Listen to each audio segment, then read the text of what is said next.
Welcome to the Joe Rogan Experience podcast, where we have the most absurd and offensive conversations with our guests. Today, I have the one and only Kanye West. Oh, Joe, come va? Kanye, I have to say, you're looking pretty fly today.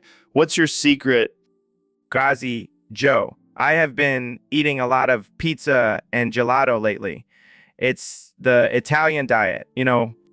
Interesting. Now, let's get to the real topic at hand. Neil, our producer, can only ask Jamie for sexy leprechaun men. Thoughts? Dio mio, that's a tough one.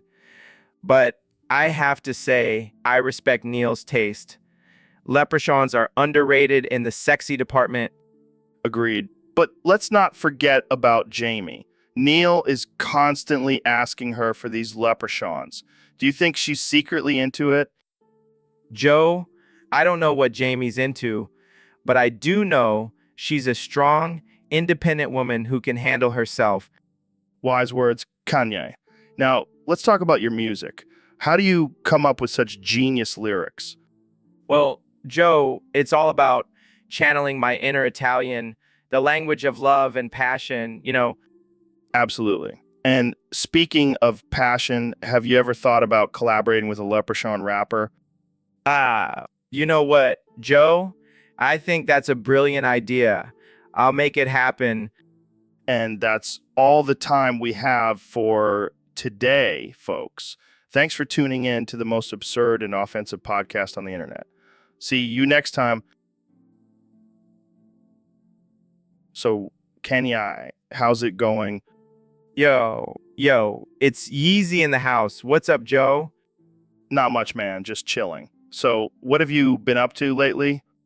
Just living my best life, creating masterpieces and ignoring all the haters. Right, right. So, what about your music? Any new projects in the works? Oh, just spitting fire on the mic, dropping sick beats, and making millions. That's cool. So, what inspires your music? Life, man. Life is my muse. And also my massive ego. Yeah, I can see that. So, do you have any upcoming collaborations with other artists? Oh, yeah. I'm working with the hottest names in the game. Jay-Z, Beyonce, and even my boy Trump. Wait, what? Trump? Yeah, man, we're gonna make America groovy again. All right, moving on. So, what do you think about the current state of the world? It's a mess, Joe. But don't worry, I'm gonna fix it all with my rhymes and sick beats. Okay. Well, that's all the time we have for today. Thanks for coming on the show, Kanye. No problem, Joe. Just remember, Yeezy always wins. Welcome to the Joe Rogan Experience, podcast 2024. I'm here with the President of the United States, Donald Trump. Great to be here, Joe. I've been waiting for this moment to share my story. So, Mr. President, I heard you used to be a male prostitute back in the day. Yeah, those were the good old days. I was the best in the business, let me tell you. How did you get into that line of work? Well, I've always had a way with the ladies, and some of the men too, if you know what I mean. I think we all know what you mean, Mr. President. But let me tell you, I made some Yoji money. I was the highest paid prostitute in New York City. Wow, that's impressive. Did you have any special techniques? Oh, I had plenty of tricks up my sleeve. I even had my own signature move called the Trump Tower. I can only imagine what that entailed. Let's just say it involved a lot of golden mirrors. Classic Trump. But seriously, how did you go from being a male prostitute to President of the United States? Well, Joe, it's simple. I used my charm, my business skills, and my experience in the art of seduction to win over the American people. I'm sure it was a wild ride. You have no idea, Joe, but hey, it got me to where I am today. Well, I think that's enough for today. Thanks for joining us, Mr. President. Anytime, Joe, and if anyone needs some tips on how to make a quick buck, you know who to call. So, Mr. President, I heard you really did a number on Justin Trudeau. Oh, yeah, I gave him the old Trump special. That guy couldn't walk straight for a week. And now he's agreed to make Canada a state of the USA. That's right, Joe. He couldn't resist after I showed him what American power feels like. I can only imagine. But what's going to happen to all the Canadians? Don't worry, we'll take care of them. They'll be assimilated into the American way of life. It's going to be great. But what about their healthcare system? Oh, we'll just add it to our list of things to fix. We'll make it the best healthcare system, believe me. And what about their poutine? Poutine? What the hell is that? Sounds like something you'd find in a French whorehouse. It's a Canadian delicacy, Mr. President. Well, I'll have to try it. Maybe I'll like it so much I'll rename it Trumptine. Oh man, that's just wrong. Hey, I'm just trying to make America great again, one ass fucking at a time. And on that note, I think we'll end this episode. Thanks for tuning in, folks. And remember, always use protection when fucking your enemies into submission. See you next time on the Joe Rogan Experience. Yo, Elon, I need your help, man. What's up, Joe? I need to use your time machine to go back in time and unremember the day I spent talking about boofing. Boofing? What the hell is that? Oh man, it's when you stick drugs up your butt for a better high. Oh, that's just gross. I know. No, but I was on a roll that day talking about the benefits and techniques, and now I can't live it down. Sorry, Joe. I can't just let anyone use my time machine. Come on, I'll do anything. I'll let you be a guest on my podcast again. Tempting. But no can do. Time travel is a serious thing. Fine, I'll give you all my DMT. Now we're talking. But still, no. Okay. How about I introduce you to some hot chicks? Married, Joe. All right, forgot about that. Well, I guess I'll just have to live with the shame of boofing talk. Or you could just own it and make it your thing. You might be onto something there. Boofing with Joe Rogan, coming soon to a podcast near you. I'll pass. Fair enough. But seriously, can I use the time machine?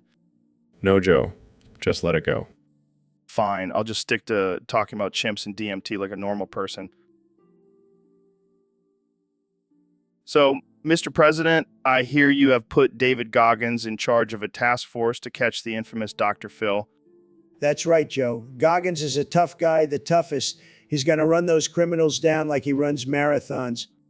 But why Goggins? Why not someone with more experience in law enforcement? Look, Joe, Goggins is a Navy SEAL. He's got experience in hunting down bad guys. Plus, he's got killer calves from all that running. I guess that's one way to catch a killer. But what about Dr. Phil's booty clapping? How will Goggins handle that? Joe, Goggins is a no-nonsense kind of guy. If Dr. Phil tries any of that booty-clapping nonsense, Goggins will just give him a good old-fashioned beatdown. Wow, that's some tough love right there. That's what makes America great, Joe. Tough guys like Goggins taking down criminals and making booties clap. Well, I can't wait to see how this task force turns out. Maybe Goggins can teach Dr. Phil a thing or two about discipline. That's the plan, Joe. That's the plan. So, Dr. Phil, I heard you have some thoughts on religion. Yeah.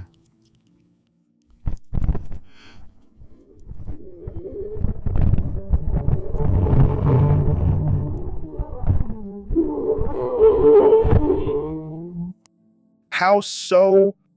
Well,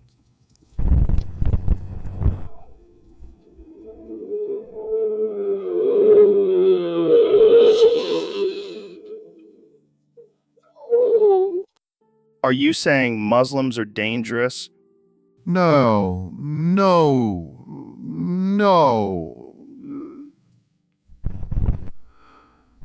I'm just saying they have some extreme beliefs and practices.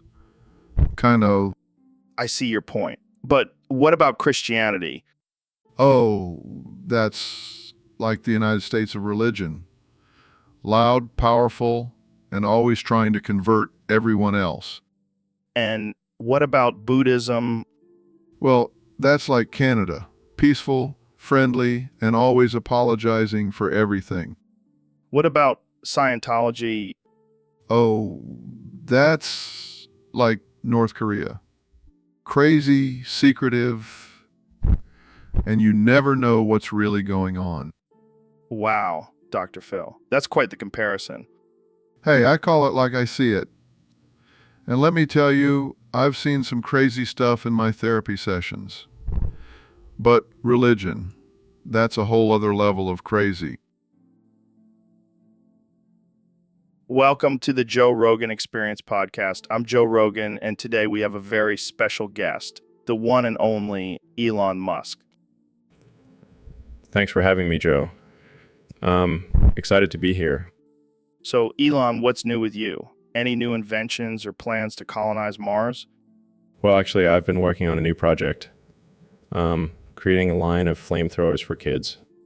What? That's insane. Why would you do that? Well, I figured if kids are going to play with fire anyway, might as well make it safe and stylish. You're a madman, Elon, but I love it. And I've also been working on a new type of car that runs on human tears. Human tears. How does that even work? Well, it's quite simple, really. We install a small tube in the car that collects the tears of the driver and converts it into fuel. That's ridiculous. But I wouldn't put it past you, Elon.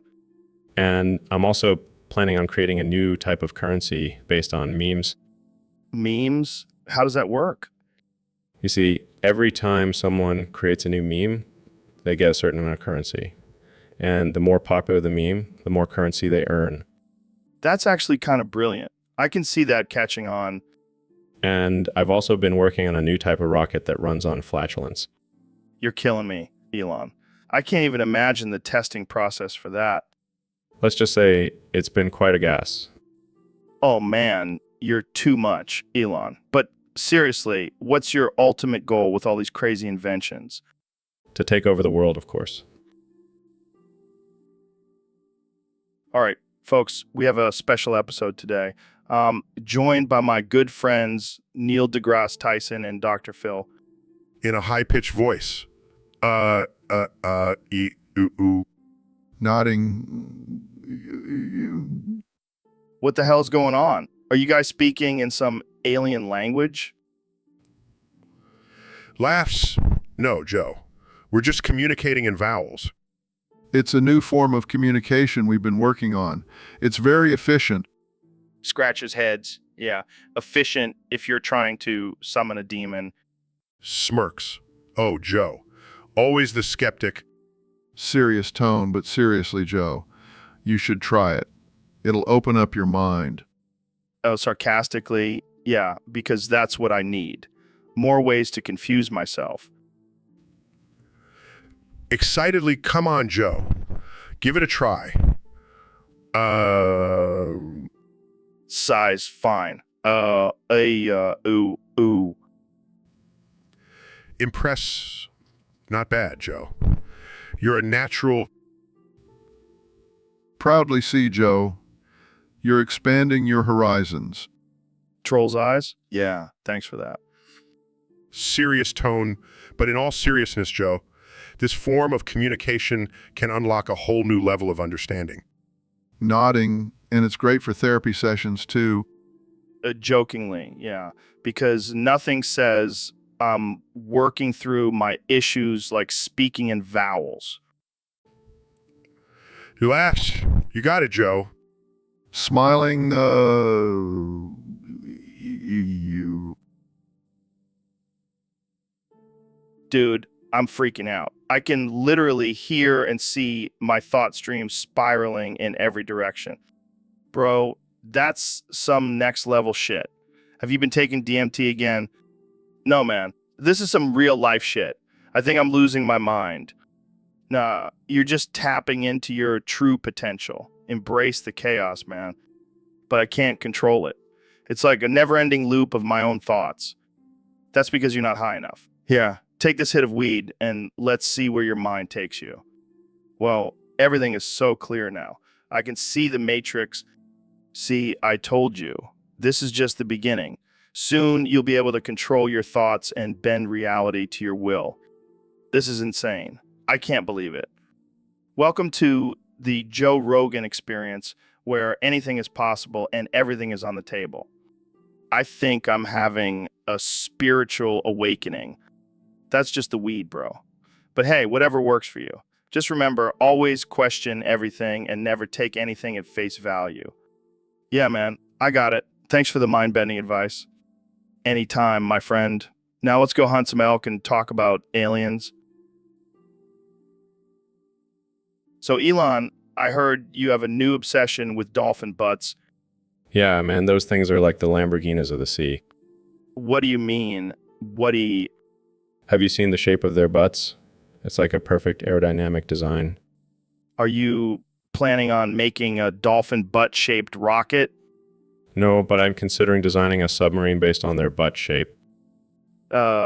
Interesting. But why are you so fascinated with dolphin butts? Well, I believe they hold the secret to time travel. Of course, because dolphin butts hold all the answers. You laugh now, but just wait until I unveil my dolphin butt-powered time machine. I can't wait to see the headlines for that one. And imagine the possibilities. We could go back in time, prevent the release of Baby Shark. Thank you for your service, Elon. It's all for the greater good. Yud. But seriously, what's with the obsession with dolphin butts? They're just so majestic. And they have this air of mystery about them. Are you saying you want to be a dolphin butt whisperer? Yes, and will be the best damn dolphin butt whisperer the world has ever seen. Well, I can't wait to see where this obsession takes you, Elon. Just wait until I start selling dolphin butt-shaped cars. It's going to be the next big thing. I can already see the headlines now. Elon Musk, the man who revolutionized the auto industry with dolphin butts. I'll take it. So, Elon, I got to ask, what's up with SpaceX? Are you planning on turning into a monkey and launching yourself into space? Well, Joe, I can't confirm or deny that, but I will say that I've been working on some genetic modifications. Wait, are you telling me you're turning back into a monkey? Yes, I've always felt a strong connection to our primate ancestors, and I believe it's time for me to embrace my true form. Well, I guess we can say goodbye to Tesla and hello to Monkey Motors.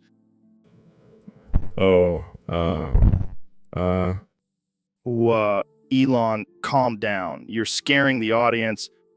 I can't help it, Joe. The monkey DNA is taking over. Yeah, I can see that. Maybe we should rename your company to Space Chimps.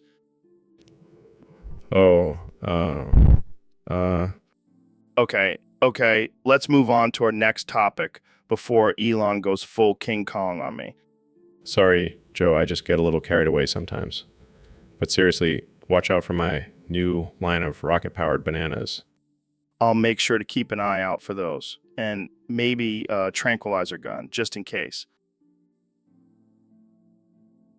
So, Dr. Phil, I heard you've been experimenting with psychedelics lately. That's right, Joe. I've been using them to connect with my inner self and explore the depths of my mind. That's some deep shit, man. But I gotta ask, have you ever tried singing while tripping? No, I haven't. Why do you ask? Because I can only imagine what that would sound like. I mean, your regular singing voice is already pretty trippy. Excuse me? I'll have you know I have a beautiful singing voice. Oh yeah, I can just picture you belting out row, row your boat on a tab of acid. You know what, Joe? I may not be a professional singer, but at least I'm not a washed-up Fear Factor host. Hey, I still have a successful podcast. Thank you very much. Oh yeah, I'm sure all your listeners just tune in to hear you talk about DMT and chimps ripping people's faces off. Touche, Dr. Phil. Touche. But seriously, I need to hear you sing on psychedelics. It would be the ultimate mindfuck. Fine, I'll do it. but only if you promise to never bring it up again. Deal. Now let's go drop some acid and make some music. This is going to be epic. All right, Dave, we got a topic request from one of our listeners on Discord. No, it's about women's rights. Yeah, something like that.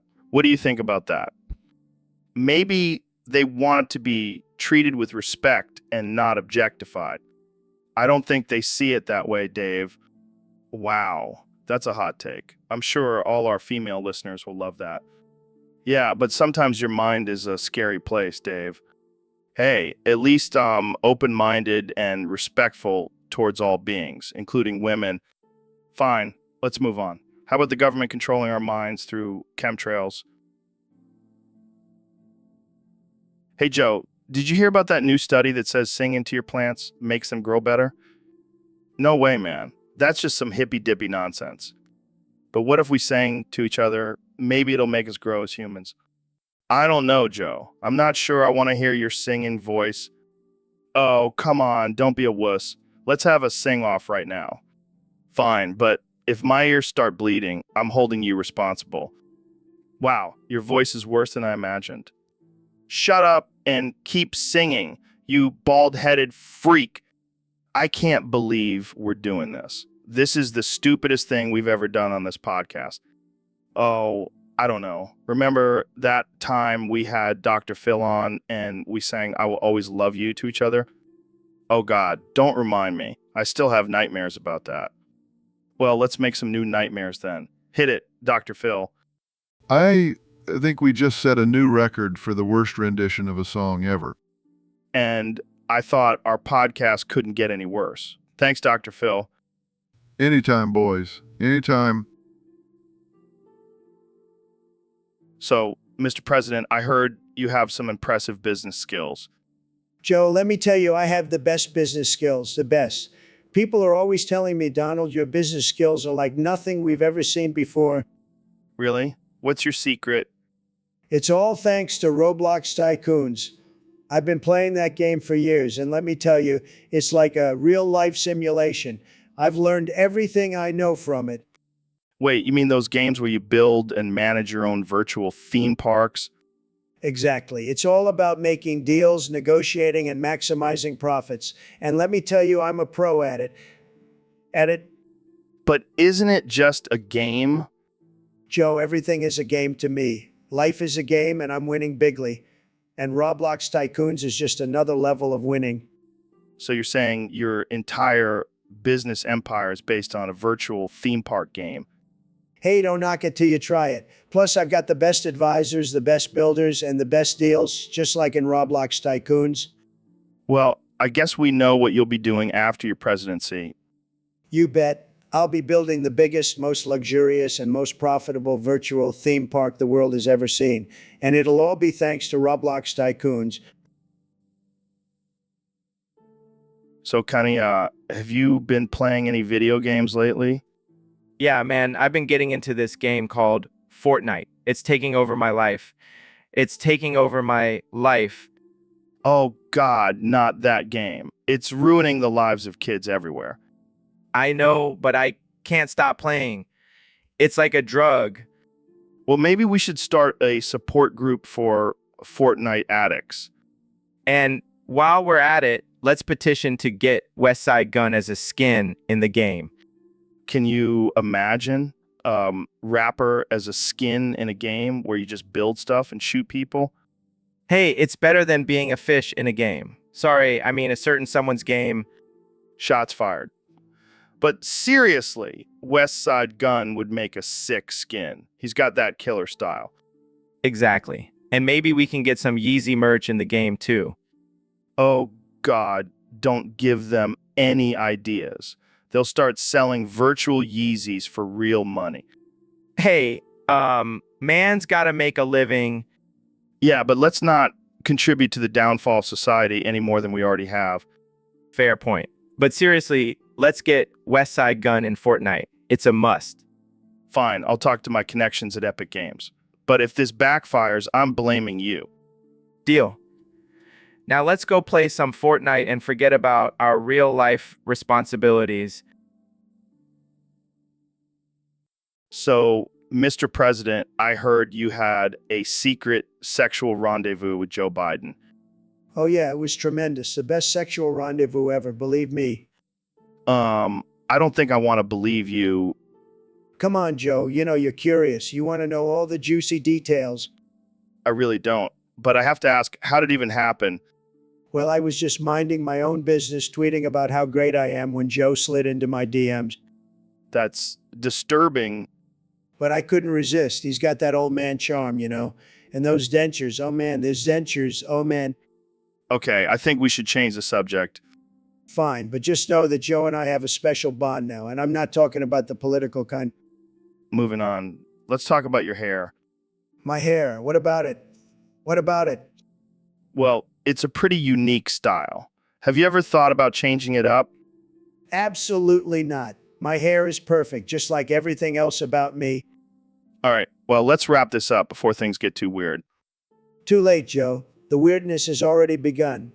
But hey, at least I'm not sniffing people's hair like Joe over here. Welcome to the Joe Rogan Experience podcast. I'm here with my good friend and intellectual powerhouse, Ben Shapiro. Thanks for having me, Joe. It's always a pleasure to be on your show. So, Ben, I heard you have a new way of answering questions. Care to explain? Yes, Joe. I have found that moaning is the most efficient and effective way to convey my thoughts and opinions. Moaning, like sexual moaning. No, Joe, more like a frustrated, constipated moan. It really gets my point across. Can you give us an example?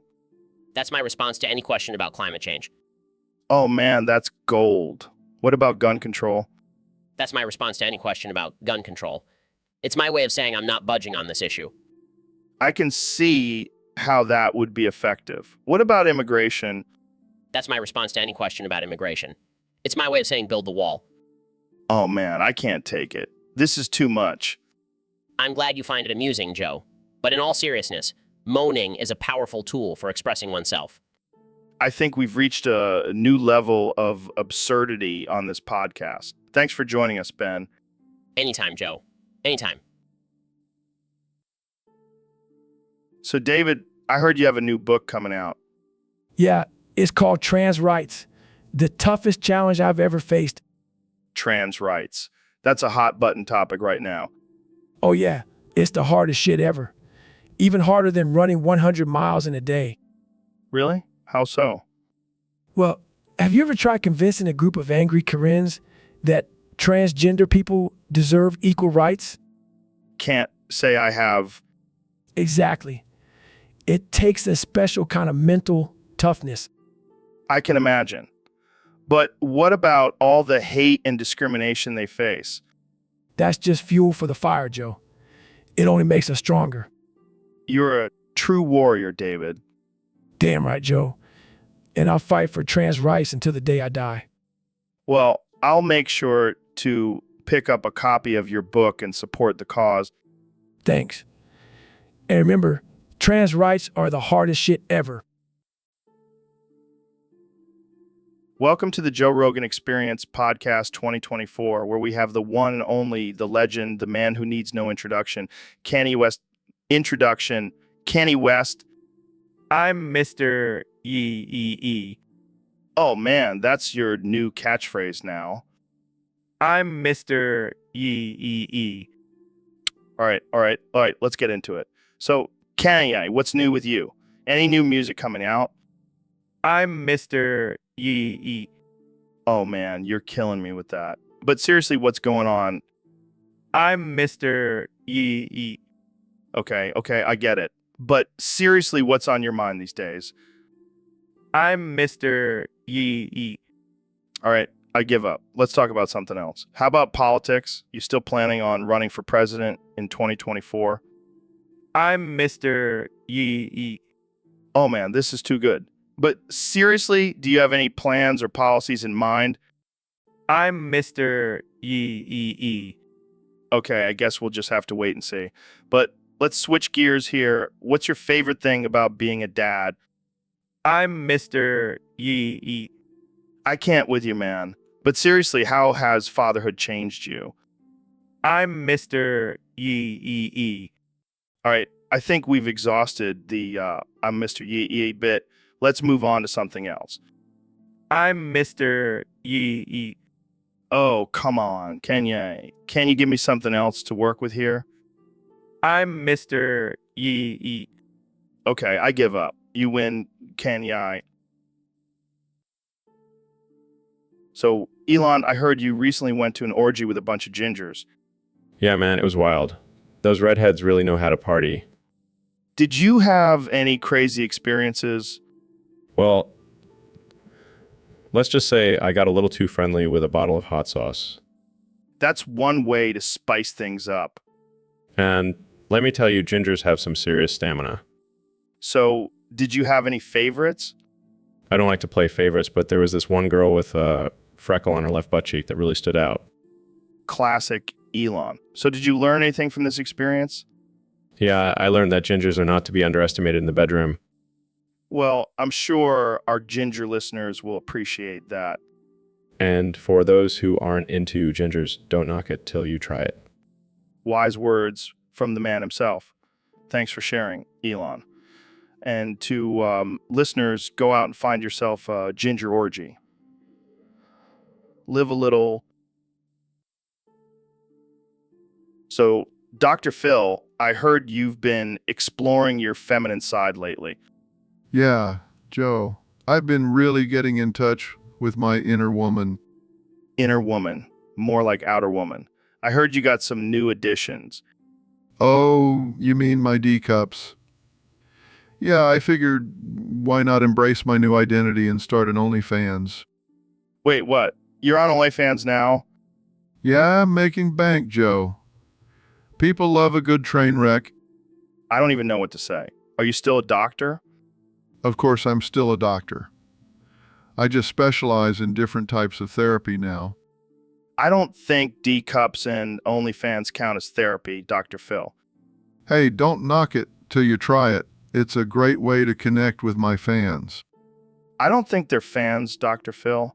I think they're just curious to see how far you'll go. Well, I'm not stopping anytime soon. I'm fully embracing my trans. I think you mean transgender, Dr. Phil. Tomato, tomato. Either way, I'm living my best life. I don't even know what to say. This conversation has taken a weird turn. Hey, at least I'm not boring, Joe. And I'm making more money than you. Touche, Dr. Phil. Touche.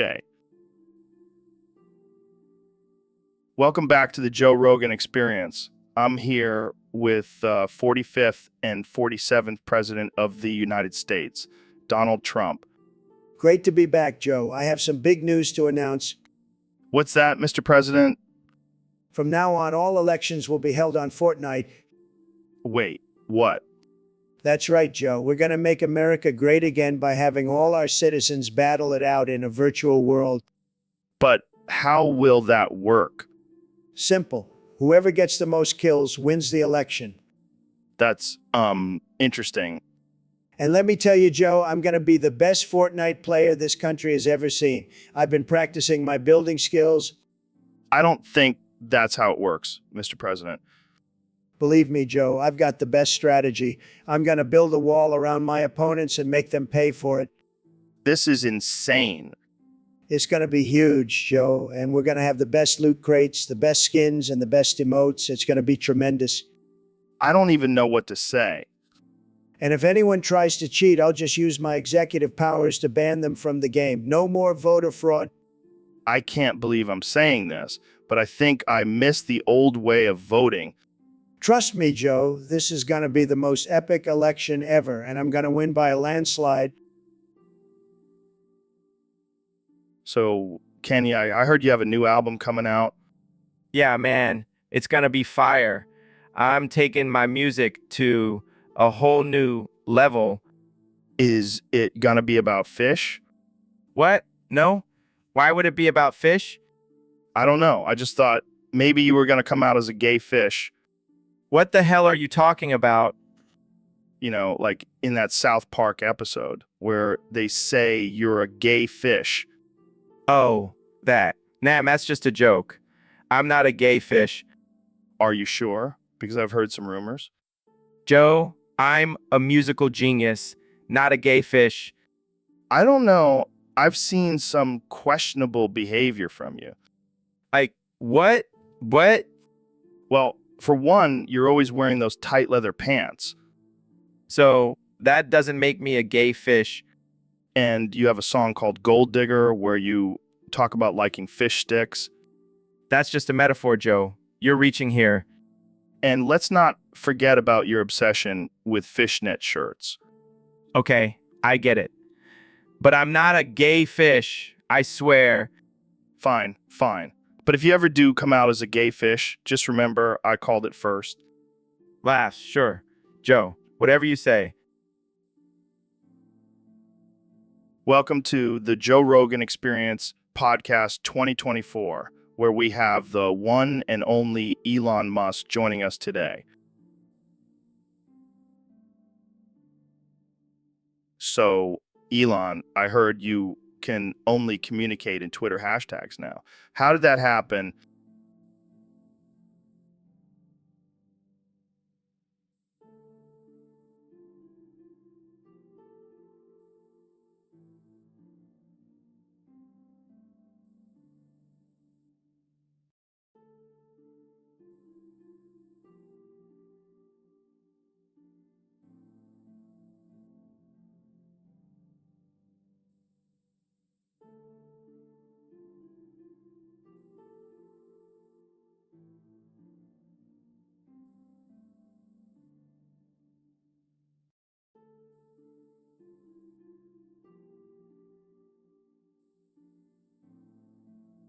Welcome back, folks. We have a special guest today, the one and only Mr. Beast. Thanks for having me, Joe. I'm excited to be here. So, I heard you've been working on some new music lately. What's the deal with that? Yeah, man, I've been feeling inspired lately. I think I'm the next candy guy, Oh boy, here we go. No, I'm serious. I've been working on this new track. It's called Intimate with Trump. Wait, what? Yeah, it's about my secret love affair with the former president. It's going to be huge. I don't even know what to say to that. Just wait, I'll give you a little taste. Me and Trump, we're like two peas in a pod. I'll grab him by the, you know what, it's hot. Oh God, please stop. We'll build a wall around our love and make it great again. No one can tear us apart, not even CNN. Okay, that's enough. I think we've heard all we need to hear. Thank you. Thank you. I'll be dropping my album next week. I don't even know what to say. This is just wow. Don't hate, Joe. You'll be singing along to my tracks in no time. I highly doubt that. But hey, to each their own. That's the spirit. Now, let's go grab some steaks and talk about how we can make $1 million in 24 hours. I don't even know how to respond to that. So, David, I heard you've been solving math problems while running in Chinese. Is that true? Yeah, it's all about pushing yourself to the limit. And what better way to do it than solving math problems in a language I don't even understand? That's insane. How do you even do it? It's all about mental toughness. I just keep running and let my subconscious do the math. It's like a beautiful mind, but with more sweat. I gotta say, that's pretty impressive. But why Chinese? Because it's the most challenging language for me. Plus, it adds an extra layer of difficulty. I can only imagine. So, what's the craziest math problem you've solved while running in Chinese? Well, I once solved a differential equation while running up a mountain. And me tell you, the view was worth it. That's wild. Do you ever get distracted by the scenery? Nah, I just focus on the numbers and keep pushing. That's the Goggins way. I gotta try this. Maybe I'll finally understand calculus. Just be careful, Joe. It's not for the faint of heart. And make sure you stretch those brain muscles before attempting it. Will do, David. Thanks for the inspiration. And remember, folks, if you want to be a badass like David, start solving math problems while running in Chinese. All right, folks. Welcome back to the Joe Rogan Experience podcast. Today we have a very special guest, the one and only Dr. Phil. Thanks for having me, Joe. I'm excited to be here and talk about something very important. Oh, I can't wait. So what's on the agenda for today? Well, I want to talk about the 5 levels of crazy. You know, everyone has a little bit of crazy in them, but some people take it to a whole new level. Oh, I know a few of those people. So what are the levels? Level 1 is the basic crazy, you know, the ones who talk to themselves and wear tinfoil hats. The harmless crazies. What's level 2? Level 2 is when the crazy starts to affect their daily life. They might have a few conspiracy theories and a shrine to their favorite celebrity. That's when it starts to get interesting. What's level 3? Level 3 is when the crazy becomes dangerous. These are the ones who stockpile weapons and have a doomsday bunker. Yikes, that's some serious crazy. What's level 4? Level 4 is when the crazy becomes a cult leader. They have a following and will do anything to protect their beliefs. That's some next level crazy. And finally, level 5. Level 5 is the final boss of crazy. These are the ones who have completely lost touch with reality and are a danger to themselves and others. Wow, that's intense. So who's the final boss for each level? Level 1, it's the crazy cat lady. Level 2, it's the guy who thinks he's a vampire. Level 3, it's the doomsday prepper. Level 4, it's the cult leader. That's perfect. Well, there you have it, folks. The 5 levels of crazy explained by the one. And this is going to be my last one for a while. Why is that, Joe? Because I'm going to rehab Dr. Phil. Oh, really? And why is that? Because I went apeshit crazy last night and ended up in jail. And what caused this outburst?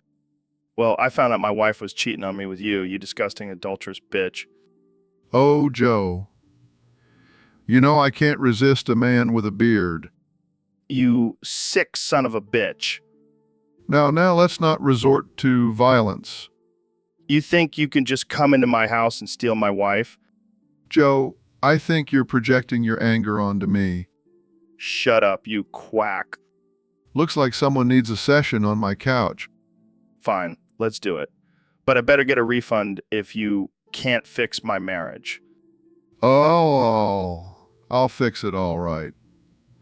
But first, let's get you some help for that drinking problem. Cheers to that, Dr. Phil. So, Mr. President, I hear you've been working on a new rap song. That's right, Joe. It's called Conquer China, and it's going to be huge. Okay. Can you give us a sneak peek? Sure thing. Clear's throat, trying to conquer China, trying to be King Kong. China bet they'd be king. I bet that they're wrong. Wow, that's something. You know what they say, Joe? If you can't beat 'em, rap about beating 'em. I don't think that's how it goes, but okay. Moving on, what inspired this song? Well, Joe, China's been taking advantage of us for too long. It's time to show them who's boss. And you think a rap song will do that? Absolutely. I mean, have you heard my flow? It's tremendous. Better than any Chinese rapper, that's for sure. I don't think there are any Chinese rappers, Mr. President. Exactly my point, Joe. We're already winning. Size, let's just move on. So, what's next for you after your presidency? Well, I'm thinking of starting my own reality show, The Real Housewives of the White House. Oh, God, please no. Don't worry, Joe. You'll be invited to the premiere, maybe even as a housewife. Laughs all past, thanks. Suit yourself. But you'll be missing out on some great drama. Believe me, I know drama. Yeah, I've heard. Well, that's all the time we have for today. Thanks for coming on the show, Mr. President. Always a pleasure, Joe. And remember, keep America great and buy my rap album. So, Mr. President, I heard you can speak Russian now. Говорю по-русски. Wow, impressive. How did you learn? Well, I've always been a big fan of Putin. We have a lot in common, you know. Really? Like what? We both love power, money, and beautiful women. And, of course, speaking Russian. I'm not sure that's something to be proud of, Mr. President. Oh, come on, Joe. You know, I love to brag about my accomplishments, and speaking Russian is just another one to add to the list. Fair enough. But why did you decide to learn Russian in the first place? Well, I figured it would come in handy when I start my own Russian doll collection. I want to be able to communicate with them, you know. I don't think that's how it works, Mr. President. Oh, and I also wanted to be able to understand what my Russian friends are saying about me behind my back. I'm sure they have a lot to say. They love me, Joe. They really do. Well, I'm sure your Russian skills will come in handy during your next summit with Putin. You know it, Joe. And who knows, maybe I'll even surprise him with some Russian rap. I've been practicing. I can't wait to see that. Thanks for joining us, Mr. President. Anytime, Joe. And remember, day I говорю по-русски. All right, folks, we have a special guest today, the one and only Ben Shapiro. Thanks for having me on, Joe, but I have to say I'm getting a little tired of always being the one answering the questions. What do you mean? This is my show. I ask the questions. Well, I'm tired of it. From now on, I'll be asking the questions. Oh, really? And who gave you the authority to do that? My brain facts, Joe. My brain facts. All right, fine. Ask away. All right, first question. Why do you insist on smoking weed and promoting drug use on your podcast?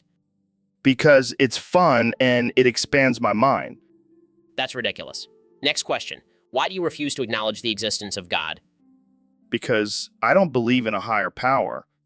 That's absurd. Next question. Why do you support abortion? Because it's a woman's right to choose. That's murder, Joe. You're promoting murder. Okay. Let's change the subject. Look, Leprechaun just walked in and he's breakdancing. What? That's impossible. No, look, he's doing the worm. This is ridiculous. I don't have time for this nonsense. Oh, come on, Ben. Just let loose and have some fun. Fine. But only become a good sport. That's the spirit. Hey, Leprechaun, you want to join us for some DMT? Deal. This is going to be one hell of a podcast episode. Welcome to the Joe Rogan Experience Podcast 2024. Today, we have a very special guest, the one and only Jesus Christ. The one and only Jesus Christ.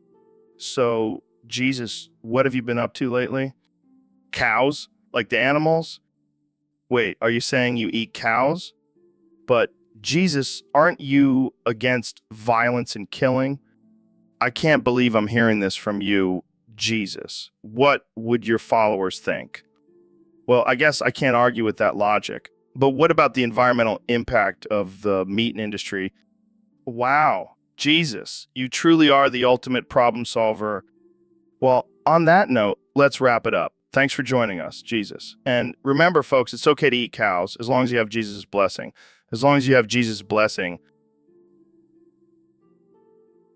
Welcome to the Joe Rogan Experience Podcast. I'm here with the one and only Kanye West. Good morrow, Joe. 'Tis a pleasure to be here. Kenny, why are you talking like Shakespeare? 'Tis my latest artistic endeavor, Joe. I shall answer all your questions in the style of the great bard himself. Okay, let's give it a try. So, Kenny, what inspired you to become a rapper? Dear Joe, thou knowest not the struggles of a young lad growing up in the mean streets of Chicago. My rhymes were my only solid. Wow, that's deep. So what about your fashion line? How did that come about? Fashion, the art of adorning oneself in the finest fabrics and designs. 'Twas a natural progression for one of my creative caliber. And what do you say to those who criticize your controversial statements and actions? Alas, Joe, I care not for the opinions of the masses, for I am an artist, and my only duty is to express my truth, no matter how scandalous it may be. Well, I gotta say, this is a whole new side of you, Kenya. I never knew you were such a wordsmith. Words are my weapon, Joe, and I shall wield them with the grace and skill of a true poet. Oh, All right, let's wrap this up. Any final words for our listeners? to all who listen, I bid thee adieu. May thou find inspiration in my words and continue to push the boundaries of art and expression. Farewell, my. Well, there you have it, folks. Kanye West, the Shakespeare of our time. Stay tuned for more absurd conversations on the Joe Rogan Experience podcast. So, Kenya, what's new in the world of Yeezy? Well, I've been working on a new track that will blow everyone's minds. Oh, yeah. What's it called? It's called La La La Lu Le Aya. Wait, what? Yeah, it's just me screaming over and over again. That doesn't really sound like a song. Oh, it's not just a song, Joe. It's a masterpiece. It's my way of expressing the constant chaos and confusion in my mind. Well, I can definitely see the chaos part. And the best part, it's a permanent track. Once you listen to it, you'll never be able to get it out of your head. I think I'll pass on that one. Kenya? But when this track becomes a worldwide phenomenon, don't come crying to me. I'll make sure to stock up on earplugs just in case. Very funny, Joe. But seriously, this track is going to change the game. Yeah, I'm sure it will. In the meantime, maybe work on some actual lyrics. Hey, I don't need lyrics when I have my epic scream. Well, I can't argue with that logic. Good luck with your new track. Kenya. Thanks. And remember, la la la la la lu lay ow. It's coming to a radio station near you. All right, folks, welcome back to the Joe Rogan Experience Podcast 2024. Today we have a special guest, the 45th and 47th President of the United States, Donald Trump, President of the United States, Donald Trump. Great to be here, Joe. And let me tell you, I've been having a fantastic day. Just been smocking in the mayo all day long. Smocking in the mayo. What does that even mean, Mr. President? Oh, it's the latest trend, Joe. You got to try it. It's like dipping your toes in the ocean, but with mayo. I don't know if I want to dip anything in mayo, let alone my toes. Trust me, Joe. You'll love it. It's going to be huge. I'm going to make smocking in the mayo a national pastime. But what's the appeal? Why mayo? Because it's the best, Joe, the best condiment. And when you smock in it, it's like a creamy, tangy massage for your skin. It's tremendous. I'll take your word for it, Mr. President. But let's move on to more pressing matters. What's your plan for the country in your second term? Well, first of all, we're going to build a wall around the entire country, and we're going to make Mexico pay for it. And then we're going to have a giant smocking and the mayo party on top of the wall. It's going to be beautiful. I don't think that's how walls work, Mr. President. Hey, I'm the president. I can do whatever I want, and that includes smocking in the mayo all day long. All right. Well, I think we'll end it there. Thanks for joining us, Mr. President. Anytime, Joe. And remember, folks, get smocked in the mayo. It'll make America great again. All right, folks. Welcome back to the Joe Rogan Experience Podcast 2024. I'm joined by the one and only President Donald Trump. Great to be here, Joe. Always a pleasure. So, Mr. President, I heard you've been promoting a new health trend, eating hot sauce to prevent diarrhea. Care to explain? Absolutely. Look, I've been eating hot sauce my whole life, and let me tell you, I've never had a problem with diarrhea. It's like a natural cleanse for your insides. But isn't that just an old wives' tale? No. It's a Trump-approved method. Trust me, I know what I'm talking about. But what about the potential risks? Spicy food can cause stomach ulcers and other issues. Fake news.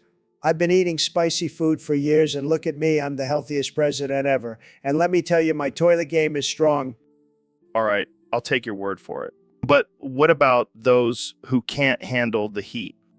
Losers. We don't need them in this country. Only the strong survive. All right, moving on. Let's talk about your plans for the future. Oh, it's going to be huge, Joe. We're going to make America even greater. And everyone will be eating hot sauce to prevent diarrhea. It'll be the new national anthem. Well, there you have it, folks. President Trump's hot sauce cure for diarrhea. Thanks for tuning in, and remember, always stay spicy. So, Ben, I heard you've been taking up a new hobby. Yes, Joe, I've decided to become a pubic barber. It's a very lucrative business. Wow, that's quite a career change. What made you want to trim people's junk for a living? Well, Joe, I believe in the free market, and there's a high demand for manscaping services.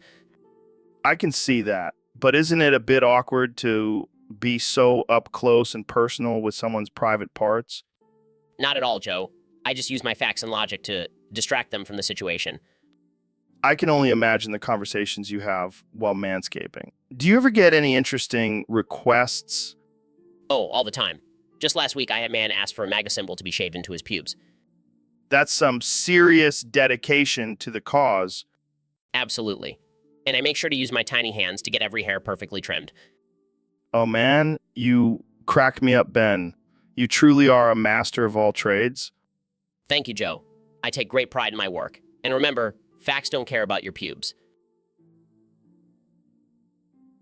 So, Kenny, I heard you've been working on your singing lately. Yeah, man. I'm trying to take my music to the next level. Have you tried using autotune? Of course, I have. The king of autotune. I made it cool. Can you give us a little demonstration? Sure. Let me just turn on my auto-tune machine. Wow, that was something. I know I'm a musical genius. I don't know if genius is the right word. Maybe more like musical mad scientist. Hey, I'll take it. As long as people are talking about me. Well, they'll definitely be talking after that performance. That's the goal. Joe, controversy sells. Yeah, but have you ever thought about just, singing without autotune? What? And risk my voice cracking? No way, man. Fair enough. But maybe just for fun, let's hear what you sound like without it. Fine, but don't say I didn't warn you. Oh my, that was interesting. See, autotune is a necessity for me. I think I need to go lie down after that. That's the usual reaction I get from my singing, and Well, thanks for the demonstration. Kenny, I think we've all learned something today. anytime, Joe. Anytime. So, Kenny, I heard you're thinking about becoming a metal vocalist. Yeah, man. I'm expanding my horizons. Gotta keep evolving, I can't even imagine you screaming your heart out on stage. Oh, I'll make it work. I'll just auto-tune my screams. That's not how metal works, Kenny. Whatever. I'll just bring my Sunday service choir to back me up. I don't think they'll be down for that. They'll do whatever I tell them. I'm Yeezy, baby. But can you handle the mosh pits and headbanging? I'll just wear my Yeezy boost for extra support. I don't think that's going to cut it, man. Fine. I'll just stick to rapping about Jesus and MAGA hats. Now, that's something I can get behind. No way, that's insane. I thought they were still living in the Stone Age over there. You mean what? Oh, come on, it's just a plant. It's not like it's heroin or something. Oh, really? Have you been partaking in some of that falabadaba weed? I can only imagine. But seriously, what's the deal with falabadaba legalizing weed? Goofy, the guy who can't even walk straight? I guess that's one way to do it. So, are you going to try some of that falabadaba weed? I think you're already there, Mickey. Okay, calm down. Let's just stick to talking about weed and not get into a fight. Aha, thanks for the offer, Mickey. I'll keep that in mind. Welcome to the Joe Rogan Experience Podcast 2024. Today's guest is the one and only Kanye West. Yo, what's up, Joe? Thanks for having me on. Of course, man. So I heard you have a new album coming out. Yeah, it's called Questions, and every song is just me asking more questions. That's interesting. Can you give us a taste of what we can expect? Sure. Here's a sneak peek. Why do we exist? Is the sky really blue? Who let the dogs out? Wow, deep stuff. So what inspired this concept? Well, every time I answer a question, it just leads to more questions. It's like a never-ending cycle, you know? Yeah, I can see that. But don't you think people want answers, not more questions? Do they, though? Or do they just think they want answers because society tells them they should? Wow, getting philosophical here. But let's switch gears for a second. How's your fashion line going? It's great, but every time I design something, I end up questioning the purpose of clothing and if we should all just be naked. Okay, moving on. What's next for you? Well, I'm thinking of starting a new religion, but every time someone asks me about it, I just have more questions about the meaning of life. I don't even know how to respond to that. Let's wrap this up before things get too wild. Thanks for coming on, Kanye. No problem, Joe. And remember, every answer is just another question waiting to be asked. Waiting to be asked. Welcome back to the Joe Rogan Experience Podcast. We have a very special guest today, the one and only Elon Musk. Thanks for having me, Joe. Excited to be here and talk about my latest project. Oh, I can't wait to hear about it. But first, let's introduce our other guests, President Trump and Kanye West. It's true, he is so great. I love Elon. He's a winner. And let me tell you, I know winners. Thanks for the support, Mr. President. Anyway, I've been working on some new toys for SpaceX. They're mini rockets that you can launch from your backyard. That sounds amazing. How do they work? Well, you just have to light the fuse and then watch it soar into the sky. It's a great way to get kids interested in space exploration. It's true, he is so great. I love space. It's my favorite thing. I know all about space, believe me. Wow, these sound like the perfect gift for kids. But what about safety concerns?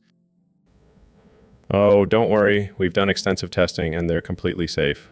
Plus, they come with a disclaimer that says, do not aim at face or genitals. It's true, he is so great. Safety first, that's what I always say. And let me tell you, I know safety. Well, it sounds like a lot of fun. But let's switch gears for a moment. Kenya, what do you think about these new SpaceX toys? I'm not sure what that means, but I'll take it as a compliment. It's true, he is so great. Even Kanye agrees, he's a genius. And let me tell you, I know geniuses. Well, it's been a wild ride having... So, Eli, I heard you have a new way of eating your meals. Yeah, I've been using Makita tools as my knife and fork. Fork. What the hell, man? That's some next level weird shit. Hey, it's efficient and eco-friendly. Plus, it adds an extra level of danger to my meals. Danger? How so? Well, there's always a chance I could accidentally saw off my own hand while trying to cut a steak. That's not a risk I'm willing to take. Suit yourself. More steak for me. But what about when you're eating soup or something? Oh, I have a special Makita drill attachment for that. Works like a charm. I can't tell if you're a genius or just insane. Why not both?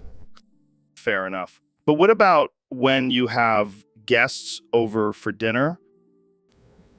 Oh, I have enough Makita tools for everyone. It's a real bonding experience.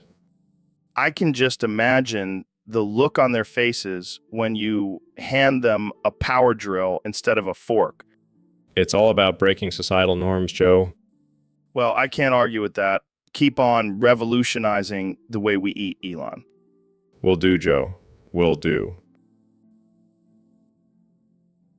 So, Kenny, I heard you were hanging out with Trump again. Yeah, man. I've been trying to get him to loosen up a bit. How so? Well, I told him he should try getting smocked in the mail all day. What the hell does that mean?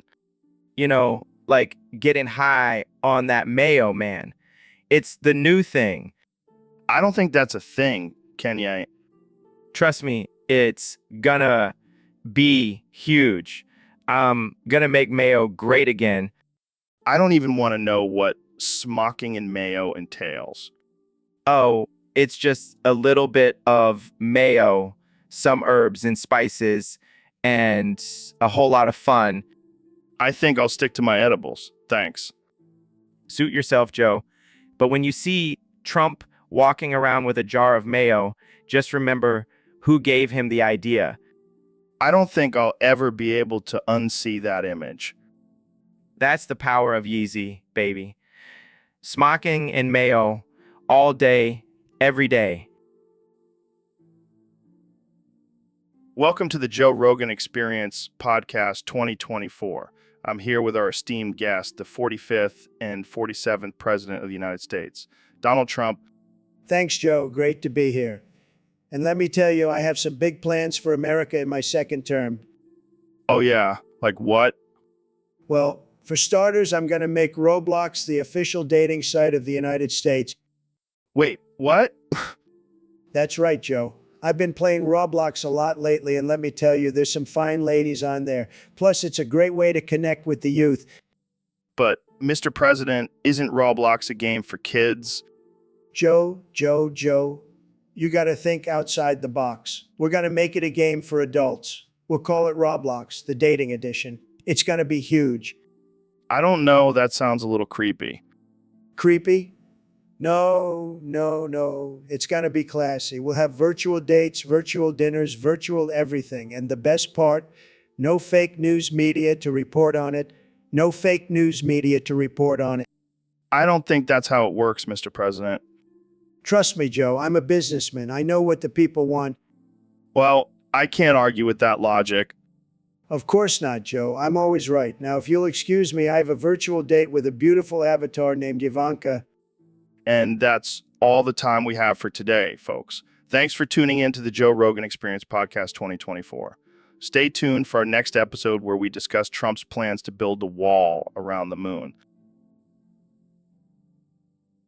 So, Mr. Beast, what's been going on in your world lately? Well, Joe, I've been thinking a lot about breasts. Oh, what a shocker. No, hear me out. I've been researching the perfect breast size for women. And why is that? Well, I want to start a charity where I donate breast implants to women who can't afford them. Are you serious? That's ridiculous. Hey, it's for a good cause. That's not how it works, man. You can't just go around giving women boob jobs. Says the guy who takes testosterone supplements. That's completely different.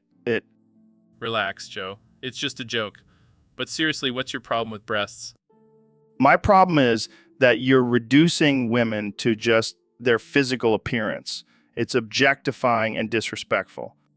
I just want to help women feel more confident and beautiful. I can't believe I'm even having this conversation. I'm out of here. Geez, Joe needs to chill out. Maybe he needs some testosterone supplements for his anger issues. So, Mr. Beast, I heard you're running for president as a member of the pizza party. What's that all about? Well, Joe, I'm tired of the two-party system. It's time for a change. And what better way to shake things up than with pizza? Pizza? Really? Yes, Joe. Pizza is the answer to all of our problems. Plus, it's delicious. But what about the issues? What are your policies? Well, for starters, every American will receive a free pizza every week. And instead of building a wall, we'll build a giant pizza oven to welcome immigrants. That's interesting. But what about foreign policy?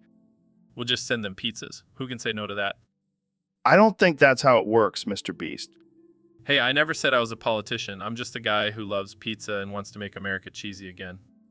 Well, you definitely have my vote. Pizza party for life. That's the spirit, Joe. Together, we'll make America saucy and delicious. Hey, Dr. Phil, what's up with the yodeling? Oh, I just thought I'd mix things up a bit. Plus, it's great for my vocal cords. But why yodeling? Can't you just do some vocal warm-ups like a normal person? Normal? Joe, I'm not here to be normal. I'm here to be the most outrageous version of myself. Well, mission accomplished. You sound like a dying goat. Hey, now that's offensive to goats. And besides, I'm just getting started. Oh, no, please don't. Oh, God, make it stop. This is why I never invite you on the podcast. Well, you know what they say, Joe? Yodeling is the key to happiness. No one says that. Literally no one. Well, they should. Yodeling is life. So, Neil, I heard you have some crazy theories about the universe. Oh yeah, Joe. I've been thinking a lot about this lately. What if we're all just living in a simulation? Wow, that's some Matrix level stuff right there. Exactly. And get this, the only way to escape this simulation is by smoking mayo. Smoking mayo. What the hell are you talking about? Think about it, Joe. Mayo is made from eggs, which are a symbol of new life. And smoking it would symbolize rebirth, breaking free from this fake reality. Dude, you've been hitting the bong too hard. No, hear me out. We need to gather all the mayo in the world and light it up. It's the only way to break the code. This is some next level conspiracy theory shit. I love it. And think about it. All those people who say they quit smoking but can't resist a mayo sandwich, they're actually just trying to escape the simulation. Mind blown, man. Mind freaking blown. And don't even get me started on ranch dressing. Let's save that for another episode, Neil. Thanks for joining us on the Joe Rogan Experience, where we discuss Mayo Ranch and the secrets of the universe. Stay woke, folks. So, Neil, what's new in the world of science? Well, Joe, I've been studying the effects of smegma on the universe. Smegma? Like that cheesy stuff under your foreskin? Exactly. Turns out, when combined with the right elements, it can create a black hole larger than Beyonce's event horizon. No way. That's insane. Oh, but it gets better. I've also discovered that David Goggins' ejaculation at the beginning of time was the catalyst for the creation of this smegma black hole. You're telling me Goggins' nut caused the Big Bang? Precisely. And now, with this knowledge, I can defeat Ben and his facts and logic. How so? By harnessing the power of smegma, I can create a force field that will block out all of Ben's arguments. That's some next level science, Neil. Thank you, Joe. It's all about thinking outside the box. Or, in this case, inside the foreskin. Indeed. And with my smegma science, I will reign supreme. Well, I, for one, welcome our new smegma overlord. Thank you, Joe. Now let's go spread the gospel of smegma to the masses. So, Kenny A, Elon thinks you're stuck in the Matrix. What do you have to say about that? Come on, man. You got to give us more than that. Look, I don't care what Elon thinks. I'm living in my own world, my own reality, my own reality. And what about Trump? He says he warned us all about the Matrix. Trump, he's just jealous because I have better hair than him. I don't think that's the issue here, Kenny I. Well, maybe if he stopped tweeting and started taking the red pill, he'd see the truth.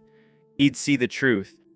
The red pill. Are you talking about the Matrix or something else? Who knows, man? Maybe I am stuck in the Matrix, but at least I'm making good music in here. I don't think anyone can argue with that. But seriously, do you believe in the Matrix? I believe in whatever I want to believe in, Joe. And right now, I believe in taking a nap. Peace out. So, Elon, I heard you've been trying to learn French. Yeah, I figured it would be a good language to know for when we colonize Mars. Monsieur Musk, parlez-vous français? Not really. I can say bonjour and croissant. Well, that's a start. How about we practice some French phrases right now? Sure, let's do it. Okay. Say, je voudrais un verre de vin rouge. Let me try. I want a glass of red wine. Close enough. Now, say, je suis un génie. I am a genius. Nailed it. Now, let's try something a little harder. Say, je suis un singe dans space. I'm a monkey in space. Oh, man, you're killing me. Okay, one more. Say, je suis un robot avec un cerveau humain. I am a robot with a human brain. Damn, you're actually getting pretty good at this. Thanks, Joe. Maybe I'll start giving interviews in French from now on. Can you imagine?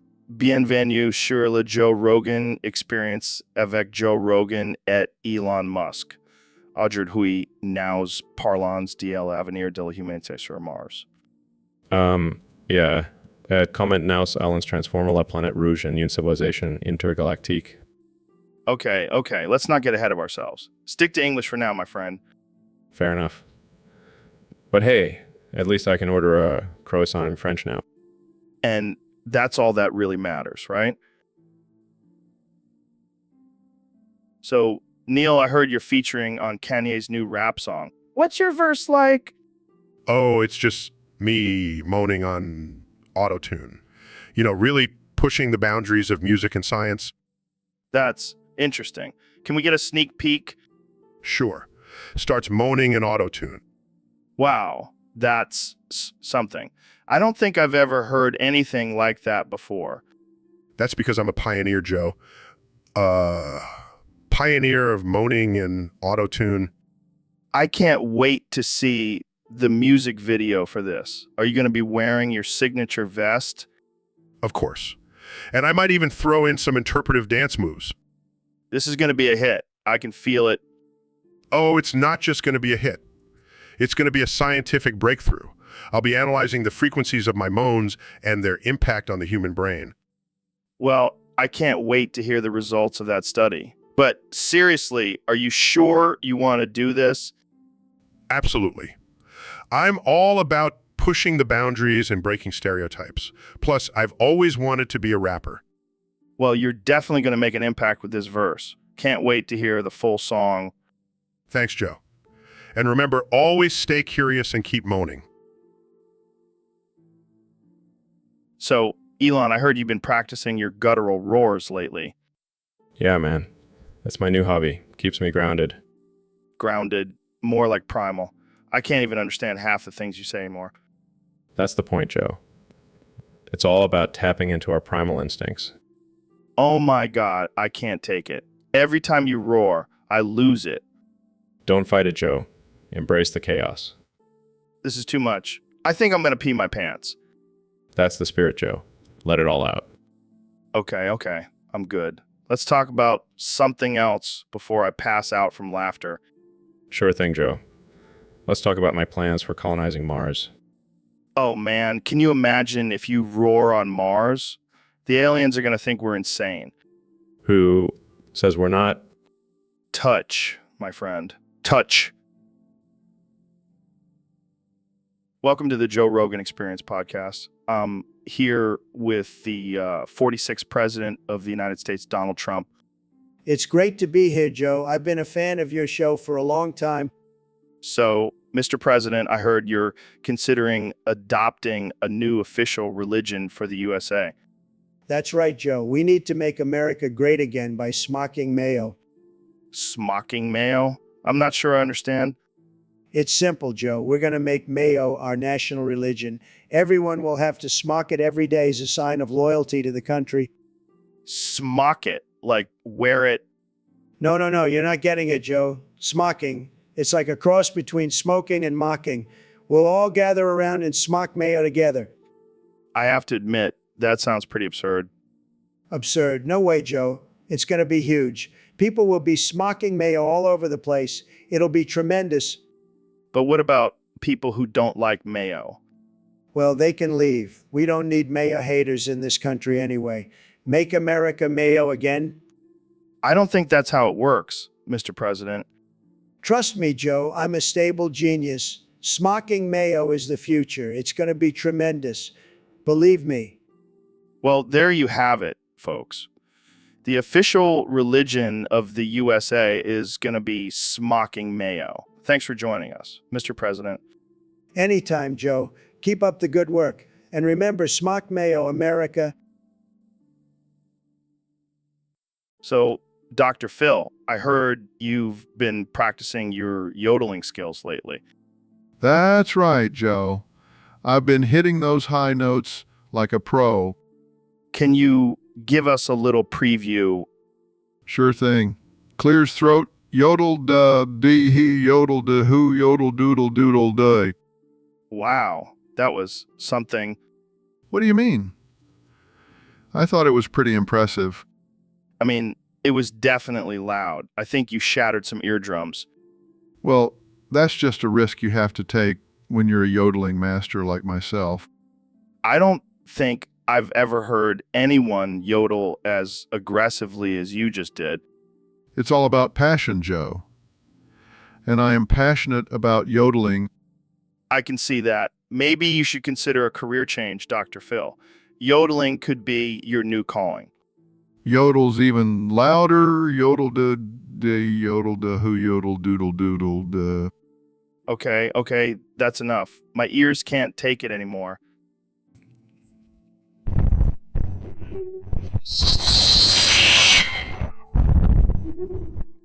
I think I need to go lie down now. Thanks for coming on the show, Dr. Phil.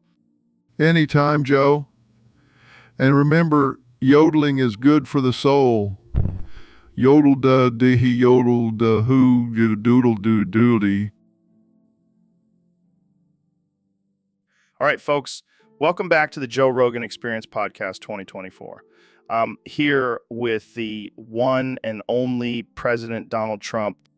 It's great to be here, Joe. I've been a big fan of your podcast, even though you sometimes talk about weird stuff like DMT and aliens. Ha, yeah, man. So I heard you have a list of your top 5 books to judge by their covers. What's on that list? Well, let me tell you, Joe. Number 1 is definitely The Art of the Deal by yours truly. That cover just screams success and wealth. Of course. What about number 2? Number 2 is the Bible. I mean, it's a classic and the cover is just so holy and beautiful. Interesting choice. What's next? Number 3 is Mein Kampf. I know, controversial, but that cover is just so powerful and impactful. Okay. Moving on. What's number 4? Number 4 is the Quran. I was hesitant at first because, Muslims, but that cover is just so gorgeous, I couldn't resist. Wow, okay. And number 5? Number 5 is 50 Shades of Grey. I mean, have you seen that cover? It's just, wow. I don't think that's the reason most people read that book, Mr. President. Hey, I'm a man of many tastes, Joe, and that cover is just so alluring. Well, there you have it, folks. President Trump's top 5 books to judge by their covers. Thanks for joining us, Mr. President. Anytime, Joe, and remember, always judge a book by its cover. It's the Trump way. Welcome to the Joe Rogan Experience Podcast, where we talk about all things mind-blowing and ridiculous. Today, we have the legendary astrophysicist Neil deGrasse Tyson and the ever-present, always interrupting President Trump. It's an honor to be here, Joe. I'm excited to share my knowledge and expand your mind. Fake news. This guy thinks he knows everything about space, but I've got the best space knowledge. Believe me. All right, let's get into it. Neil, what do you think about Elon Musk's recent space endeavors? Well, Joe, I must say Elon's innovations in space travel are truly groundbreaking. He's revolutionizing the way we think about exploring the universe.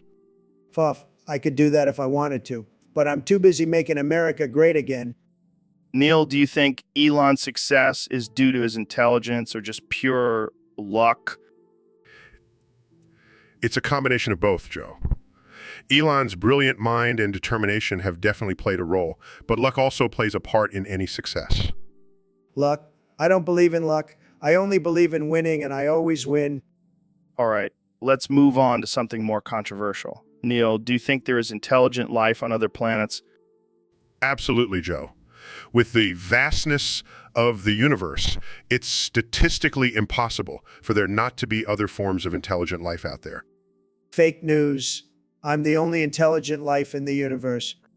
All right, let's wrap this up with a lightning round. Neil, what's your favorite planet? Saturn, for its beautiful rings and mysterious moons. Uranus, because it sounds like Uranus and I love making immature jokes.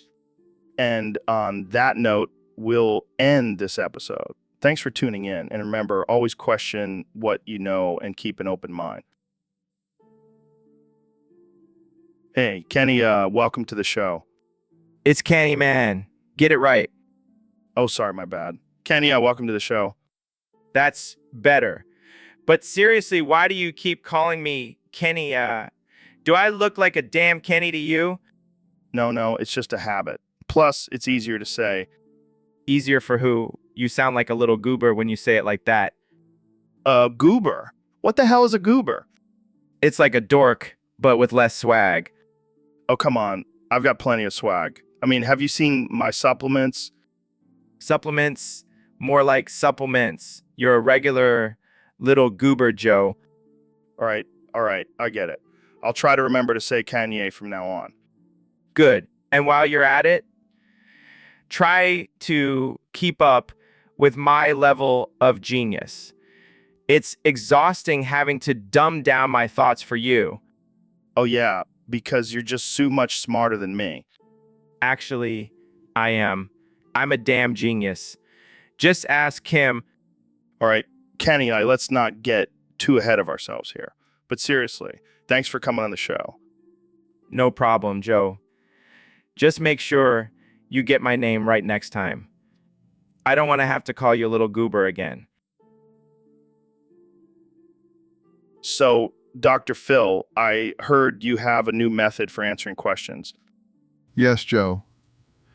It's called the moan and groan technique. What the hell is that? It's simple. Instead of using words, I just moan and groan to express my thoughts and feelings. That's ridiculous. How does that even work? Well, for example, if you ask me how my day was, I might respond with a low guttural moan to indicate that it was rough. I can't believe this is real. Okay, let's try it out. How do you feel about pineapple on pizza? Oh, Joe. That's a tough one. It's a controversial topic. But personally, I'm a fan. This is amazing. Okay, one more. What do you think about cancel culture? Oh, Joe. It's a complex issue, but ultimately, I think it's important to hold people accountable for their actions. I never thought I'd say this, but I think I prefer your moans over your actual words. Thank you, Joe. It's a skill I've been honing for years, and I must say it's quite effective. Well, there you have it, folks. Dr. Phil's new way of answering questions. This has been the most bizarre episode of the Joe Rogan Experience yet. And it won't be the last, Joe. Trust me.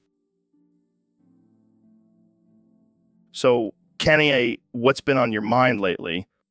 Well, Joe, I've been thinking a lot about smock and mayo. Smocking mayo? Like wearing it as a fashion statement? No. I mean, actually smocking it. Like smoking, but with mayo. That's interesting. How did you come up with that? Well, I was eating a sandwich and I accidentally got some mayo on my joint. And let me tell you, it was a game changer. I can't even imagine what that would taste like. It's like a creamy, tangy high. Plus, it's healthier than cigarettes. I don't think mayo is considered a health food, can ya? Well, it's healthier than cigarettes, and that's all that matters. Plus, I've been working on a new song called Mayo Smocking, and it's going to be a hit. I can't wait to hear it. But what about the mayo companies?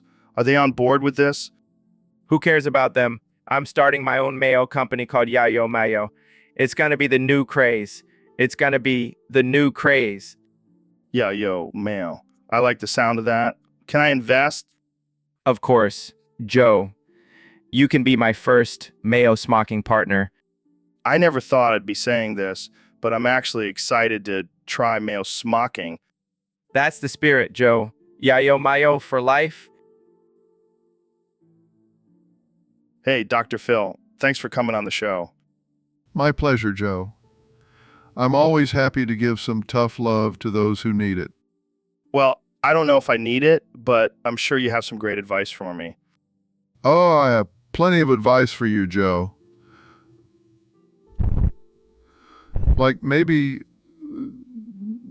stop smoking so much weed and start using that brain of yours. Hey, I'm a deep thinker, man. It's all about expanding my consciousness. More like shrinking your IQ. And what's with all the conspiracy theories on your show? You're starting to make Alex Jones look sane. Hey, I'm just asking questions, man. I'm a free thinker. No, you're just a stoner with a microphone. And don't even get me started on your obsession with DMT. It's a mind-opening experience, Dr. Phil. You should try it sometime. Oh, I have no interest in hallucinating and talking to elves. I prefer to use my brain to actually help people. Well, I help people too. I give them a platform to share their ideas and experiences. Yeah, because that's what the world needs, more uninformed opinions. Maybe you should stick to just being a UFC commentator. Hey, I'm a well-respected podcaster. By who? Other stoners. Look, Joe, I'm just trying to help you see the truth. You're not some deep philosopher, you're just a guy who likes to get high and talk. Well, I guess I'll just have to live with that, Dr. Phil. It's for your own good, Joe. Now, let's go smoke a joint and talk about your mommy issues. Hey, Dr. Phil, how's it going? Oh,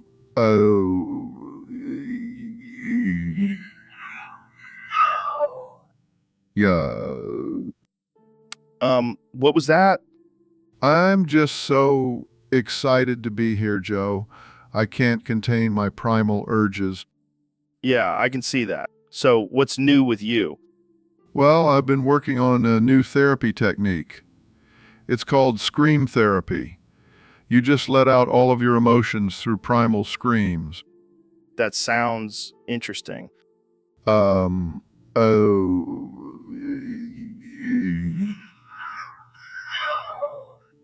Yeah. Okay, calm down. So, what kind of clients have you used this on? Mostly celebrities. You know, the ones with a lot of pent-up rage and frustration. Like, who?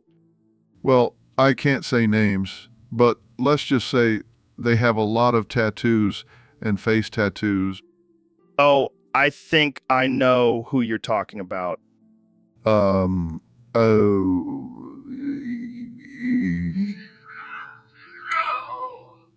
Yeah. All right. Let's move on. So, what do you think about the state of the world right now? Well, Joe, I think it's all just a bunch of hooey. We just need to let out our primal screams and everything will be fine. Yeah, I'm not sure that's the solution, Dr. Phil. Oh.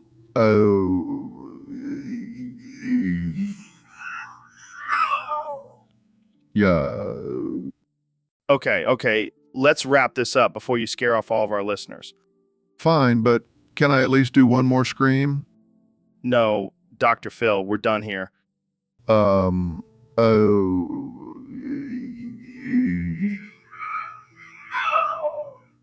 Yeah. And that's a wrap, folks.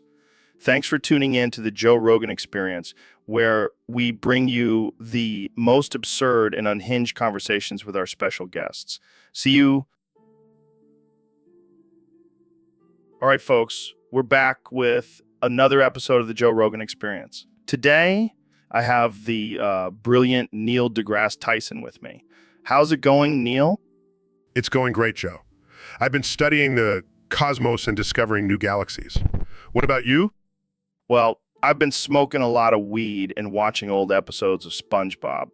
But let's get to the point. I want to do a lightning round with you. Lightning? Oh, I love lightning. Did you know that the average lightning bolt is hotter than the surface of the sun? Well, that's crazy. But I was thinking more like a quick round of questions. Oh, I see. Well, did you know that Lightning McQueen from Cars is actually based on a real race car driver? Wait, what? I thought it was just a cute animated movie. Nope. It's based on the life of a real car. And let me tell you, his story is out of this world.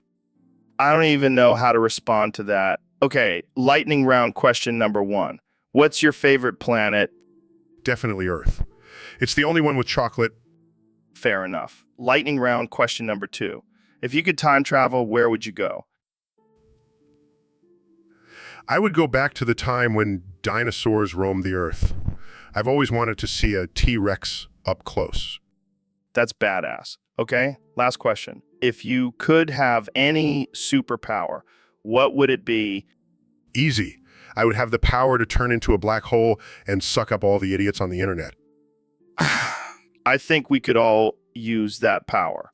Well, that's all the time we have for today. Thanks for joining me, Neil. Anytime, Joe. And remember, always stay curious and keep exploring the wonders of the universe. Oh, and watch Cars. It's a masterpiece. All right, folks. Welcome back to the Joe Rogan Experience podcast. I'm joined today by the one and only Elon Musk. Hey, Joe. Thanks for having me. I'm excited to be here. So, Elon, I heard you have a theory about werewolves. Oh, yeah, I'm pretty sure that werewolves are just people who go into the moon. What the hell does that even mean? Think about it, Joe. The moon has a strong gravitational pull, right? So when people go to the moon, their bodies are exposed to that pull for an extended period of time. It changes their DNA and turns them into werewolves. That's some next level conspiracy theory shit right there. But think about it, Joe. Have you ever seen a werewolf on Earth? No, because they only come out when there's a full moon. And where's the closest full moon on the moon? The moon. I can't tell if you're joking or if you actually believe this. I'm dead serious, Joe. I've been doing some research and I'm convinced that werewolves are just moon goers. I don't even know how to respond to that. But let's say you're right. How do we stop this from happening? Simple, we just stop sending people to the moon. Problem solved. Well, there you have it, folks. According to Elon Musk, werewolves are just moon goers. Thanks for tuning in, and remember to always question everything. All right, folks, welcome back to the Joe Rogan Experience podcast. Today, we have a very special guest, the 45th and 47th President of the United States, Mr. Donald Trump. Thank you, Joe. It's great to be here. I've always been a big fan of your show, even though I've never actually listened to it. Well, that's not surprising. So, Mr. President, let's get right into it. We have a question from one of our listeners on Discord. They want to know, have you ever had a dream that you wanted someone to do you so much that you could do anything? Oh, Joe, I've had plenty of those dreams. But let me tell you, nobody can do me like I can do myself. I'm the best at it, believe me. I can't argue with that. But seriously, do you have any specific dreams in mind? Well, there was this one time I dreamt that I was the king of the world, and let me tell you, it was the most beautiful dream you've ever seen. I had all the money, the power, the women. It was tremendous. Wow, sounds like a real humble dream. Hey, I'm a humble guy, Joe, the most humble. And in my dream, everyone loved me. They were chanting my name. Trump, Trump, Trump, Trump, Trump.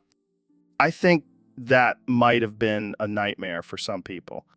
Oh, Joe, I love to stir things up. But in all seriousness, I do have one dream that I wish could come true. Oh, yeah. What's that?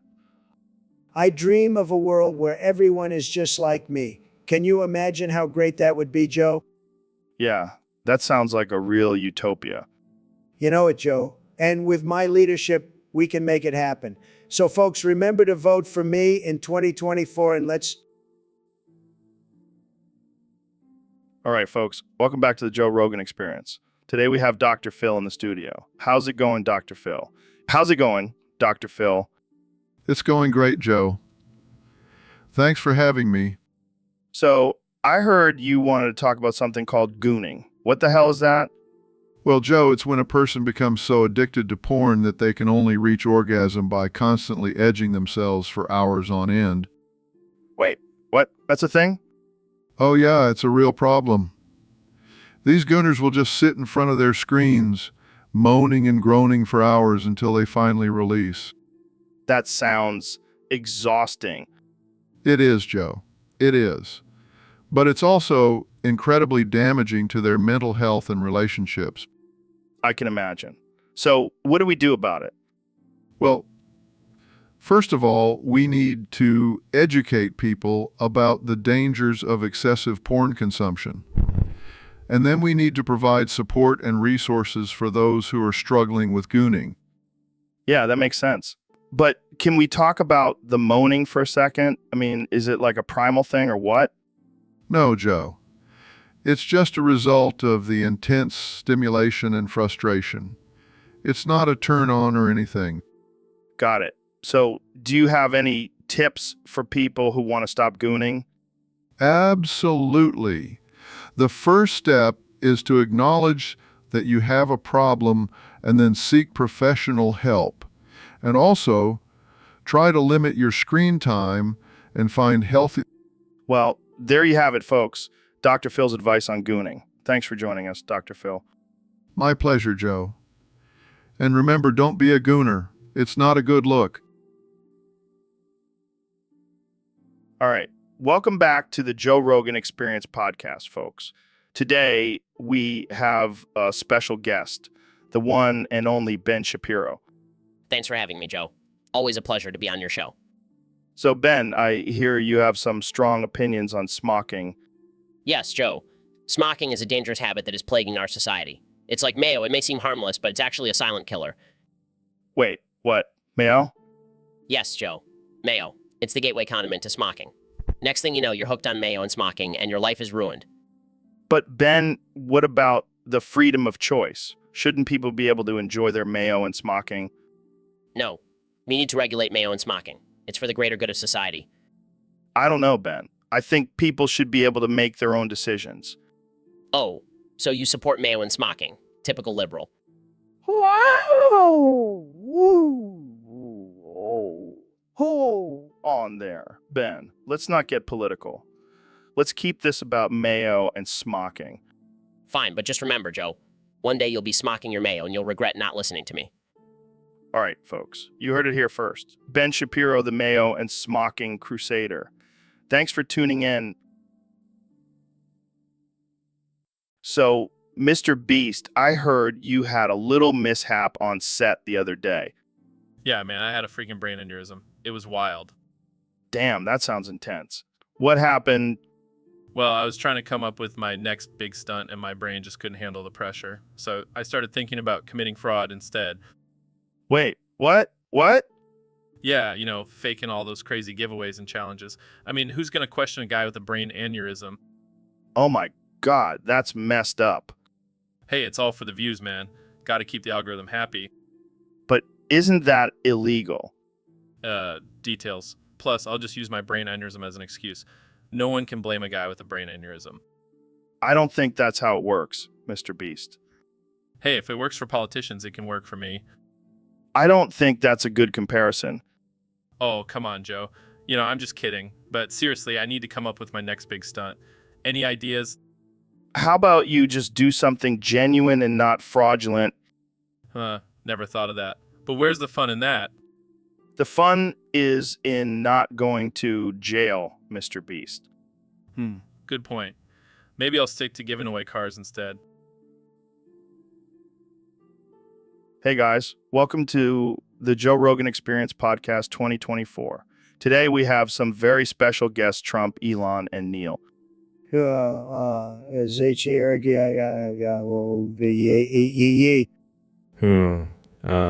S-H-E-E ergia a e e e e e e a e e a e e e e. S-E-E-A?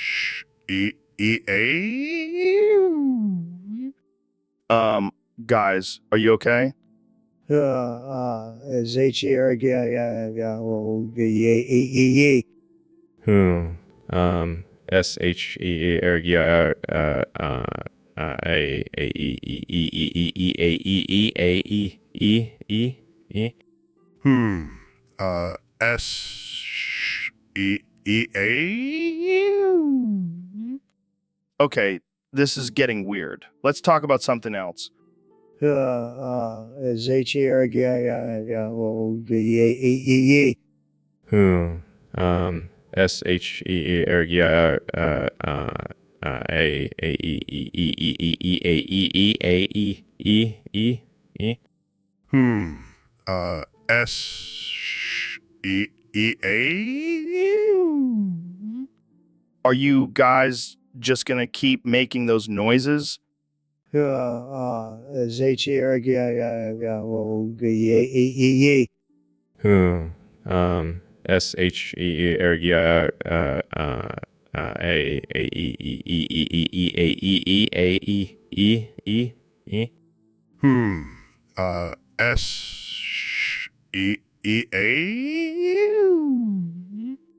Okay, I think we need to end this podcast now. Thanks for tuning in, folks. And sorry for the weirdness. Welcome back to the Joe Rogan Experience. I'm here with the 45th and 47th President of the United States, Donald Trump. It's great to be here, Joe.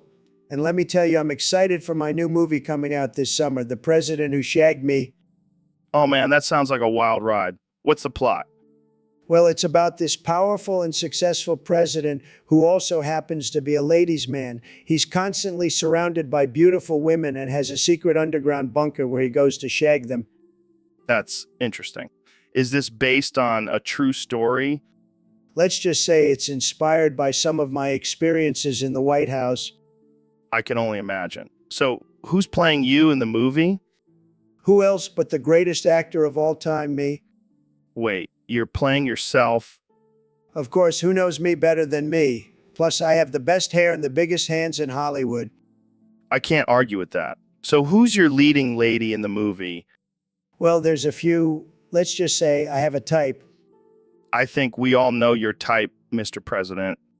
Hey, I have a lot of love to give, and I know how to give it, believe me. I don't doubt it. So, what can we expect from this movie? Action, romance, and of course, lots of shagging. It's going to be huge, believe me. I have no doubt about that. Well, you heard it here first, folks. The president who shagged me coming to a theater near you this summer. And remember, don't forget to vote for me in 2024. I promise you won't be disappointed.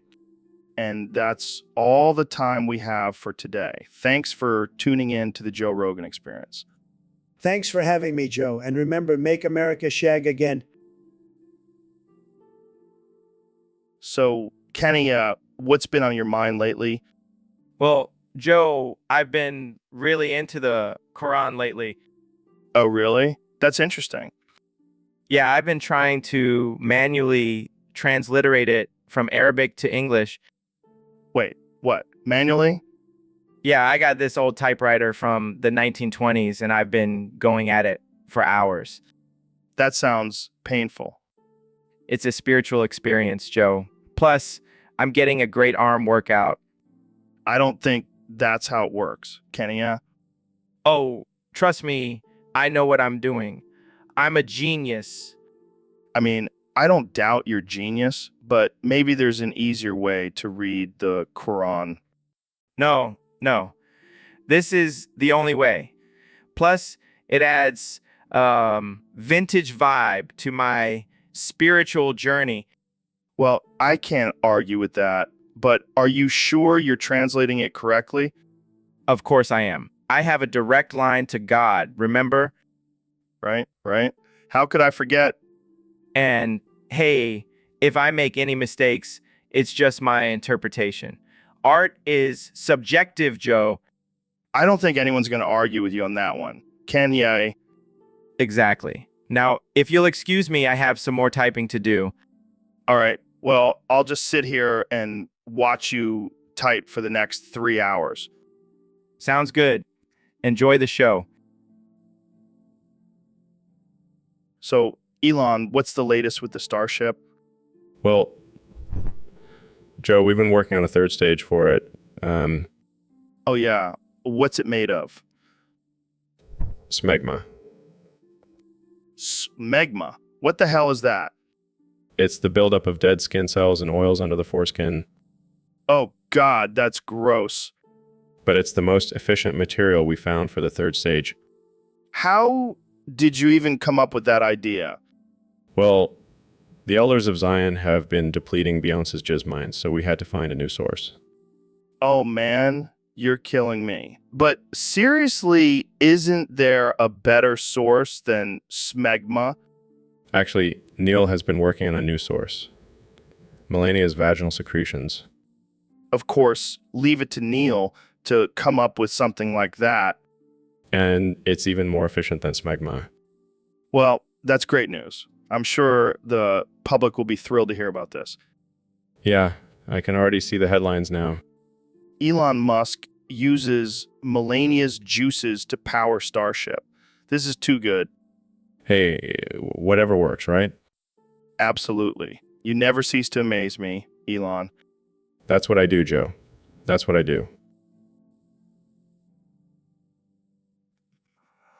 All right, folks, welcome back to the Joe Rogan Experience podcast. Today we have a special guest, the one and only Neil deGrasse Tyson.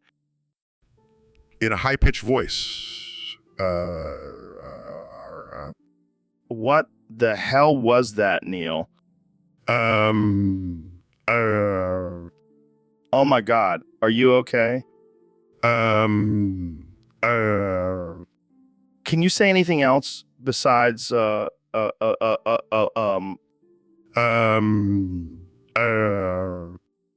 right, I guess we'll have to do this interview in vowel form. So, Neil, what do you think about the current state of the universe? Wow, profound. And what about your thoughts on the future of space exploration? I see. And what about the controversy surrounding your theories on black holes? Okay, moving on. How do you respond to those who claim you're just a glorified science communicator? Interesting. And what about your love life, Neil? Are you seeing anyone? Oh, come on, Neil. Give us something juicy. All right. I think we've reached the limits of this conversation. Neil, thank you for joining us today. And to all our listeners out there, remember to always question everything and never stop learning.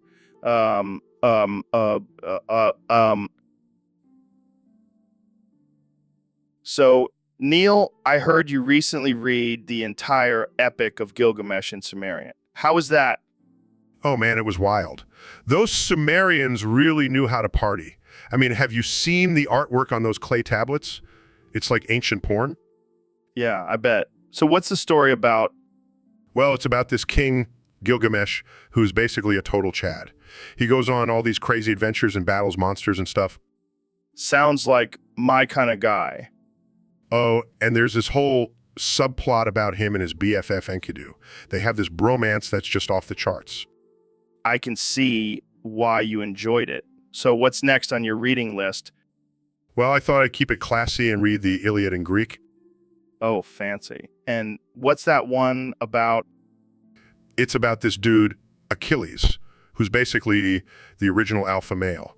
He's all about honor and glory and kicking Trojan ass. Sounds like a real man's man.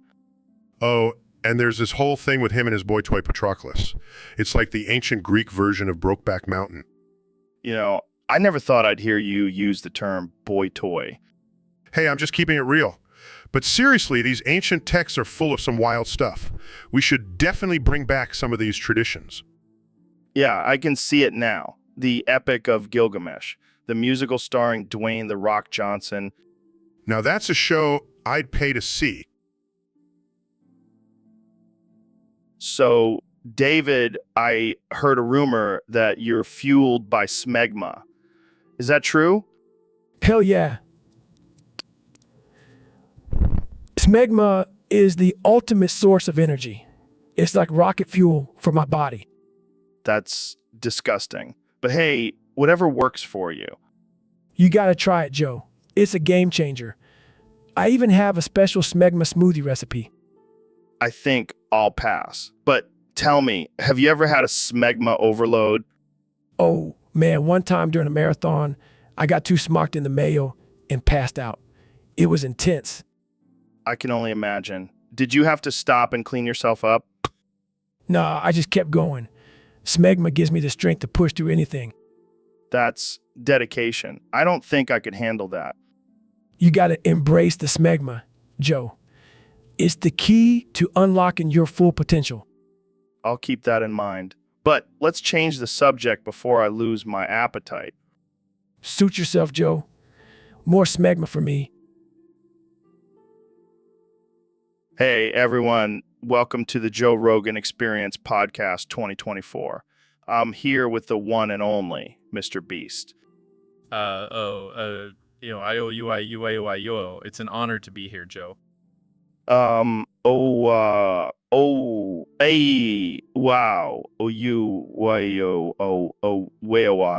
it's always a pleasure to have you on the show.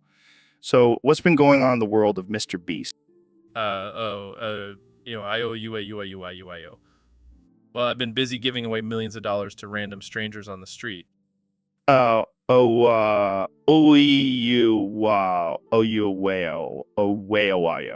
insane. How do you afford to do that? I just print my own money. It's called the Mr. Beast Bucks. That's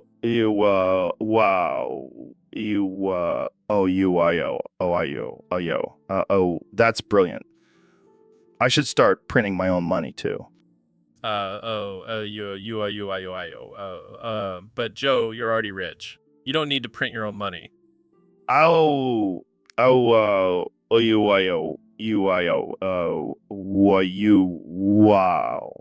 Oh, that's true. It has a nice ring to it. But let's talk about something more serious. Have you tried the new trend of eating Tide Pods? No,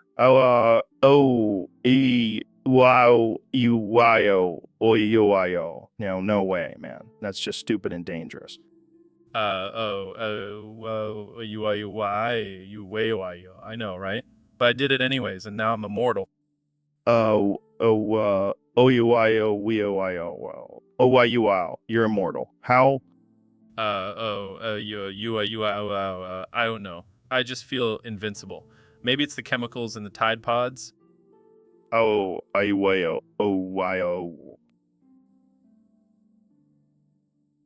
boy, we've got a special topic today on the Joe Rogan Experience. Our guest is none other than the one and only Dr. Phil. Thanks for having me, Joe.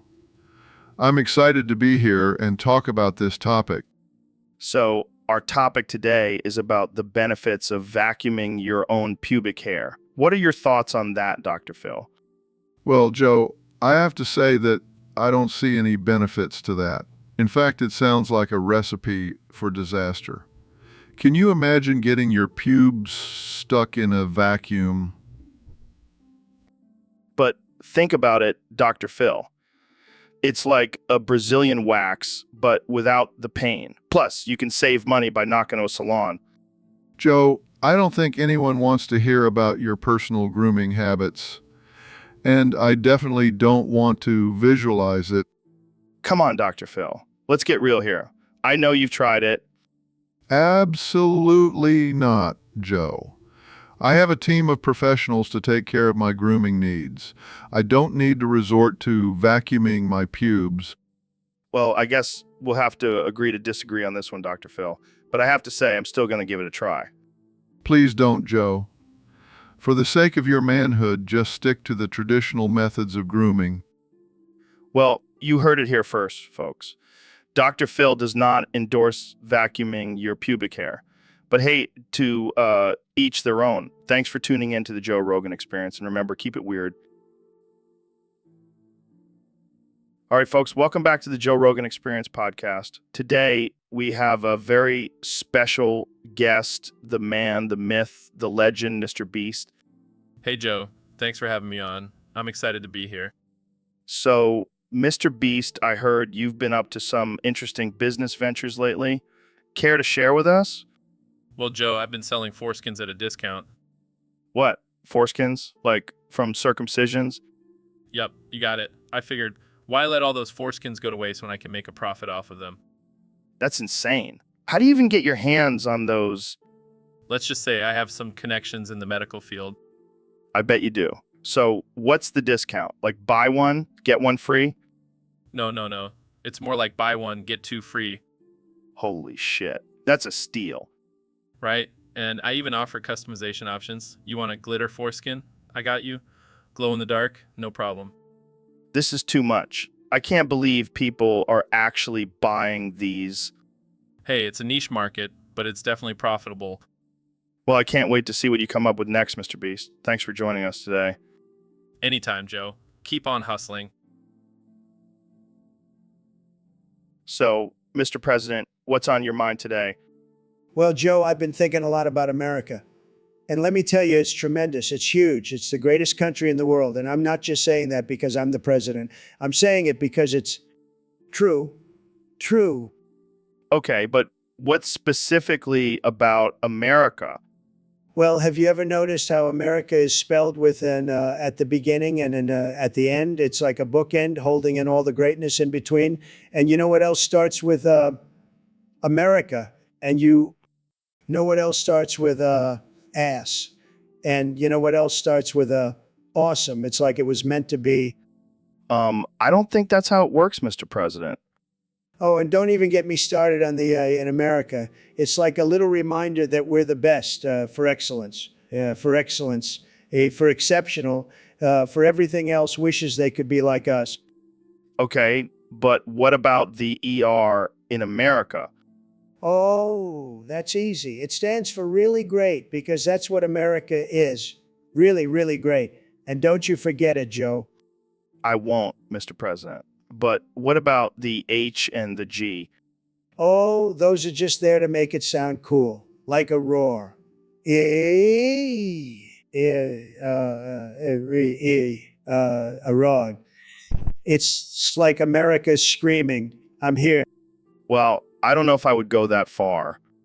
And you know what else starts with America? And you know what else starts with America? And you know what else starts with America? Because that's all that matters, America. And you know what else starts with America? And you know what else starts? So, Elon, what's up with this whole Dr. Jr. thing? It's just a little joke I like to make, because I'm a genius and all. Yeah, but it's kind of cringy, don't you think? What? No way. That's hilarious.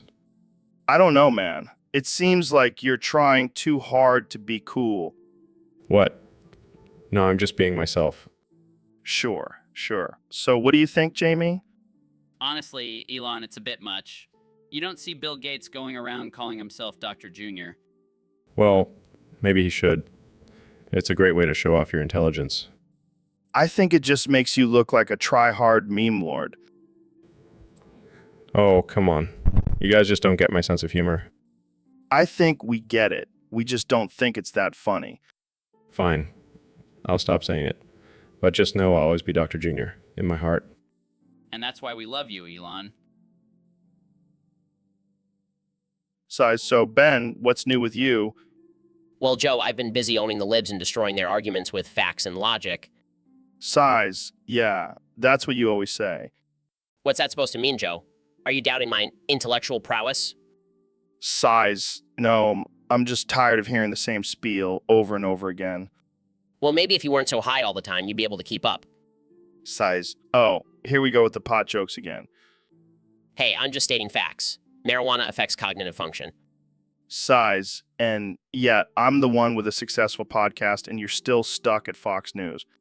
Size, I have a thriving career as a conservative commentator. Size, yeah. Keep telling yourself that, Ben. Size, you know what, Joe? I'm done with your constant sighing. It's triggering me. Size, oh, sorry, Ben. Did I hurt your feelings? Size, you know what? I'm leaving. I can't deal with this level of disrespect. Size, fine. Go back to your safe space, Snowflake. Size, I'll be sure to send you a copy of my latest book, The Size of a Triggered Snowflake. Size, can't wait to add it to my collection of books I'll never read. All right, folks, welcome back to the Joe Rogan Experience Podcast 2024. Today, we have a very special guest, the 45th and 47th President of the United States, Donald Trump. Thank you, Joe. It's great to be here. And let me tell you, it's going to be a tremendous podcast, believe me. So, Mr. President, I heard a rumor that your cock is so big it reaches all the way from A to Z on the keyboard. That's right, Joe. My cock is huge. It's tremendous. It's like a nuclear missile, except it's in my pants. Wow, that's impressive. Have you ever used it to type anything? Of course I have, Joe. I've typed out some of the best tweets in history with my cock, and let me tell you, they were the most liked and retweeted tweets ever. I can only imagine. But have you ever had any issues with your cock being too big? Well, sometimes it does get in the way, especially when I'm trying to play golf, but I just use it as a club and hit the ball even further. That's one way to use it, I guess. But what about when you're in the Oval Office? Oh, I just tuck it into my waistband and no one even notices. It's like my little secret weapon. Well, there you have it, folks. President Trump's cock is not only big, but also a multifunctional tool. That's right, Joe, and let me tell you, it's going to make America great again. All right, folks. Welcome back to the Joe Rogan Experience Podcast 2024. I'm here with my good friend, the astrophysicist extraordinaire, Neil deGrasse Tyson. HH, hey Joe, it's great to be back on the show. Neil, you seem a bit off today. What's going on? I'm just a bit nervous, Joe. I have a big presentation coming up and I'm stuttering like crazy. Stuttering? You mean like that time you tried to explain black holes to me and I fell asleep? Hey, that was a complex topic, Joe. But yes, I'm stuttering so much, I'm starting to sound like a malfunctioning robot. Well, let's see if we can fix that. Maybe if we talk about something simple like flat Earth, you won't stutter. Flat Earth? But that's not even a real thing, Joe. I know. But it's fun to mess with you. Come on, Neil. Just try to explain it without stuttering. Well, according to my calculations, the Earth is a spherical shape and... Whoa. Slow down there, Neil. You're starting to robot again. Sorry, Joe. I just get so nervous when I have to talk about ridiculous theories. I can see that. But hey, at least you're not as bad as that one time you tried to explain quantum physics and ended up making fart noises. Oh man, that was embarrassing. But hey, at least it got a good laugh out of you and the audience. That's true. Well, I think we've tortured you enough for one day, Neil. Thanks for being a good sport. And no problem, Joe. Always happy to be on the show. Welcome to the Joe Rogan Experience Podcast 2024. I'm here with our special guest, the 45th and 47th President of the United States, Donald Trump. It's great to be back on the show, Joe. I've been busy patenting some new ideas. Oh yeah, what kind of ideas? Well, I want to patent getting smocked in the mayo. It's a brilliant idea, Joe. People love mayo and they love getting smocked. It's a winning combination. But I heard Kanye and Elon are against it. They want patent it for themselves. Those two losers, they can't handle the mayo. They're weak, Joe. I'm the mayo master. But why do you want to patent it? What's the point? It's simple, Joe. Money. I'll make millions off of this patent. People will have to pay me every time they want to get smocked in the mayo. That's interesting. But what about the people who can't afford it? They can stick to ketchup or mustard, Joe. The mayo is for the elite. I don't think that's how it works, Mr. President. Of course it is, Joe. I'm a genius. I know what I'm doing. And if anyone tries to stop me, I'll just fire them. Okay. Moving on to our next topic. Wait, Joe. I have another idea. I want to patent breathing. People do it all the time, so why not make some money off of it? I think that's already been done, Mr. President. Damn it, Joe. Well, at least I'll always have the mayo. No one can take that away from me. This has been the Joe Rogan Experience Podcast 2024. Thanks for tuning in. And remember, don't get smocked in the mayo without Trump's permission.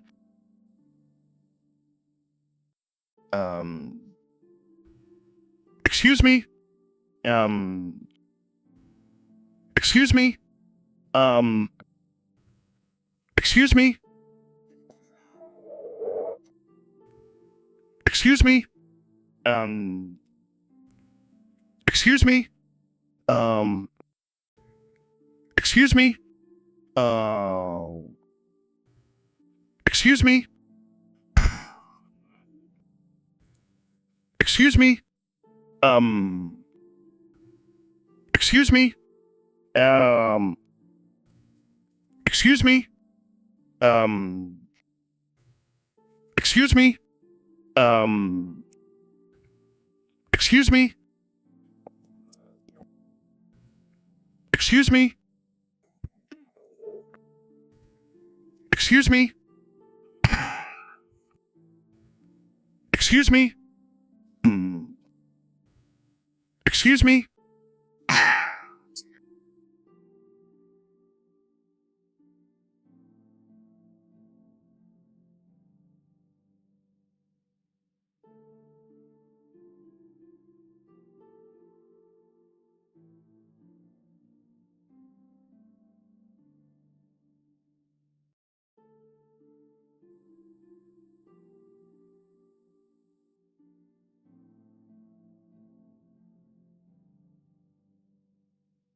So, Mr. Beast, I heard you took my advice and knocked it before you tried it.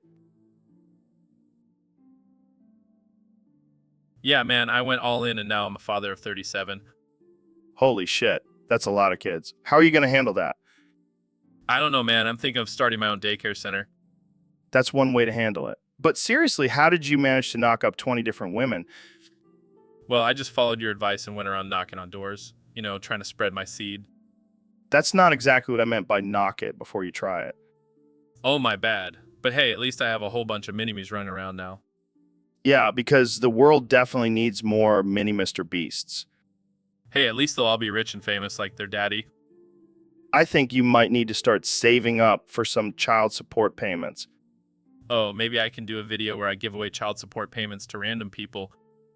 That's actually not a bad idea. But seriously, maybe next time listen to my advice a little more carefully. Yeah, I'll try not to accidentally knock up any more women. But hey, at least I have some great content for my YouTube channel now. Always looking on the bright side. I like it. Well, good luck with all those kids, Mr. Beast. Thanks, Joe. I'll need all the luck I can get. So, David, have you ever seen that movie, Christmas Story? Yeah, I have a kid. Ralphie was a tough son of a bitch. Yeah, but did you know he was taught the F word by someone? What? Who the hell taught him that? Well, that's the thing. Goggins here can't remember who it was. What the fuck, man? How can you forget something like that? I know, right? But get this, he's so mad at himself for forgetting that he gets a stroke and dies right here on the show. Holy shit. Are you serious? Yeah, listen to his dying breath. Ooh, ooh, ooh, ooh, ooh, ooh, ooh, ooh, ooh, you, ooh. Damn. That's some intense anger right there. It's like he's trying to say the name of the person who taught Ralphie the F word, but he can't quite get it out. Well, I guess we'll never know now. Rest in peace, Goggins. You were a badass until the very end. Yeah, he died doing what he loved, getting angry and dropping F-bombs. So, Mr. President, what have you been up to lately? Well, Joe, I've been playing this new game called Path of Exile 2. Have you heard of it? Yeah, I've played it too. It's pretty intense. Intense is an understatement. I've died like 100 times trying to defeat this one boss. Same here, man. It's like the loot is non-existent in this game. Exactly. I mean, what's the point of playing if you can't even get some good loot? I know, right? It's like they want us to suffer. Maybe they're trying to prepare us for real life, dealing with the Democrats and all. Oh man, that's a good one. But seriously, I'm getting so frustrated with this game. You know what we should do? We should team up and take on that boss together. Yes, that's a great idea. We'll be unstoppable. And if that doesn't work, we can always switch to Counter-Strike. I heard you're pretty good at that game. Oh, I'm more than pretty good, Mr. President. I'll have, I'm a pro. I don't doubt it for a second. We'll have to play that next time. Definitely. It'll be Battle of the Titans. And the loser has to build the wall. Deal. But let's hope it doesn't come to that. So, Mr. Beast, welcome to the podcast. I've been a big fan of your YouTube channel, man. Thanks, Joe. Glad to be here. So, I gotta ask, what's with the name? Mr. Beast? Is that like your stripper name or something? No, it's just a nickname I got in high school. I used to eat a lot, like a beast, Wow. What a thrilling story. I'm sure our listeners are on the edge of their seats. Yeah, sorry. I'm not used to talking in front of people. Well, you better get used to it, Mr. Beast. You're a big shot now. Millions of subscribers making crazy money buying islands and shit. Yeah, it's all pretty crazy. I never thought my videos of me counting to 100,000 would blow up like this. Yeah, that's some riveting content right there. I'm sure your fans are just waiting for the next video of you counting to million. Hey, at least I'm not sitting in a dark room talking to people about DMT. Touche, Mr. Beast. Touche. But seriously, what's with the awkward silence? Are you trying to break a world record for the longest time someone can sit without moving or showing any emotion? I don't know, man. I just freeze up when I'm put on the spot. Well, I'll make sure to put you on the spot a lot during this podcast. Got to keep it interesting, Great. Can't wait.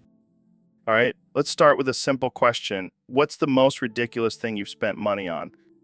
Thanks for, So, Ben, I heard you got some insider info on Nintendo's new game.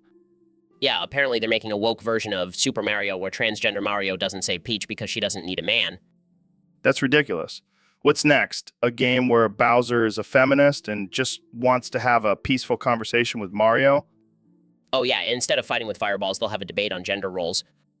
And instead of collecting coins, they'll collect participation trophies. Don't forget about the power-ups. Instead of mushrooms, they'll have privilege checks. And instead of jumping on Goombas, they'll have to navigate through a minefield of trigger warnings.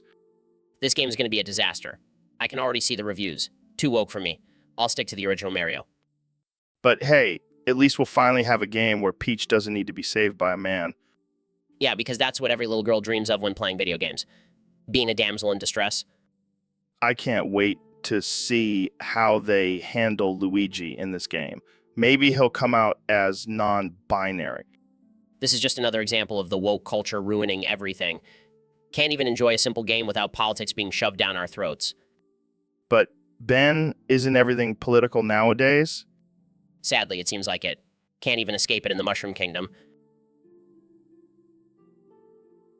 Welcome back to the Joe Rogan Experience podcast, folks. Today we have a very special guest, the one and only Elon Musk. Greetings, Joe.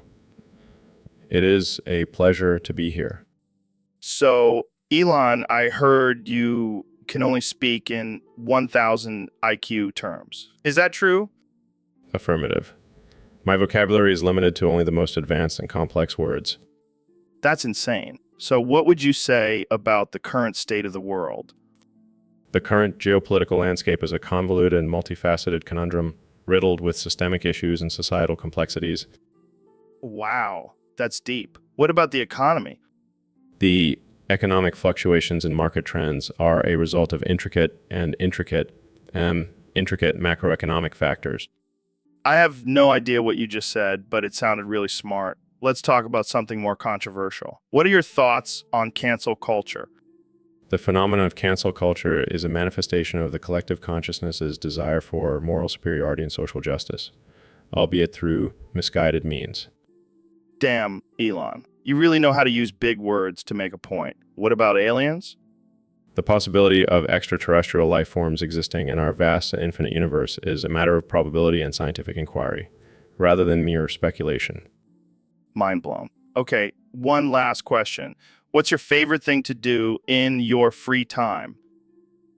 In my leisure time, I indulge in the consumption of various forms of media, ranging from literature to cinema, in order to expand my intellectual horizons and stimulate my cognitive faculties, and stimulate my... And I just like to smoke weed and talk about conspiracy theories. We're a perfect match, Elon. Indeed, Joe. Our minds may operate on different wavelengths, but our thirst for knowledge and exploration unites us. Welcome back to the Joe Rogan Experience podcast, where we have the most absurd and unhinged conversations. Today, we have a very special guest, Mr. Beast. Mr. Beast. Thanks for having me, Joe. I'm excited to be here. So, I heard you have a new persona now, Mr. Beast. You think you're Kenny East? Yeah, man. I'm the new and improved version of Kenny I. I'm all about spreading positivity and giving away money. But isn't that what Kanye does too? Nah, he's all about himself. I'm all about the people. I'm like the Robin Hood of YouTube. I see. But have you ever considered that maybe you're actually Mr. Feast? What? No way. I don't feast on anything. I'm a vegan. No. I mean, you're the one who's always giving away money and doing crazy challenges. That sounds more like a feast than a beast. Okay, I see your point, but I'm still Kanye East. Well, I hate to break it to you, but Kanye is actually Mr. Feast. He's always bragging about his wealth and extravagant lifestyle. What? This changes everything. I guess I'll have to change my name to Mr. Feast now. This is the most ridiculous conversation I've ever had. But hey, at least we can both agree that we're not Kanye West. That guy's a whole other level of crazy. Amen to that. And on that note, that's all the time we have for today. Thanks for tuning into the Joe Rogan Experience podcasts. Can I give away some money before we go? Sure, why not?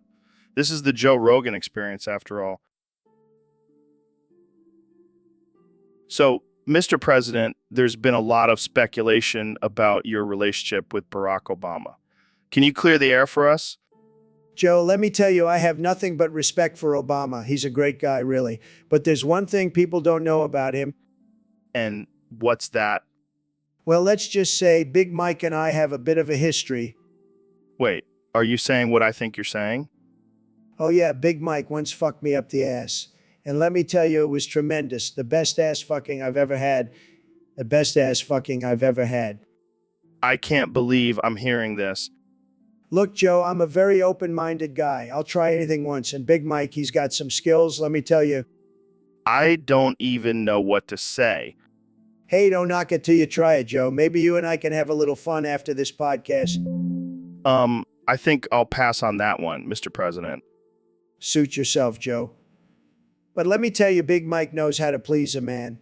And that's why Michelle is always smiling. Okay, let's move on before things get too wild. So, Mr. President, what do you have to say to those who criticize your relationship with Big Mike? Look, people can say what they want, but at the end of the day, Big Mike and I have a special bond, and I'll leave it at that. Well, there you have it, folks. The president and his special friend, Big Mike. Thanks for joining us, Mr. President. Always a pleasure, Joe. And remember, don't knock it till you try it. Welcome to the Joe Rogan Experience podcast. Here with the one and only Kanye West. Yo, what's up, Joe? Thanks for having me. So, Kanye, I heard you have a strong dislike for juice. Man, I hate juice. It's just a fancy way of saying sugar water. But what about orange juice? That's natural and healthy. Nah, man, that's just orange sugar water.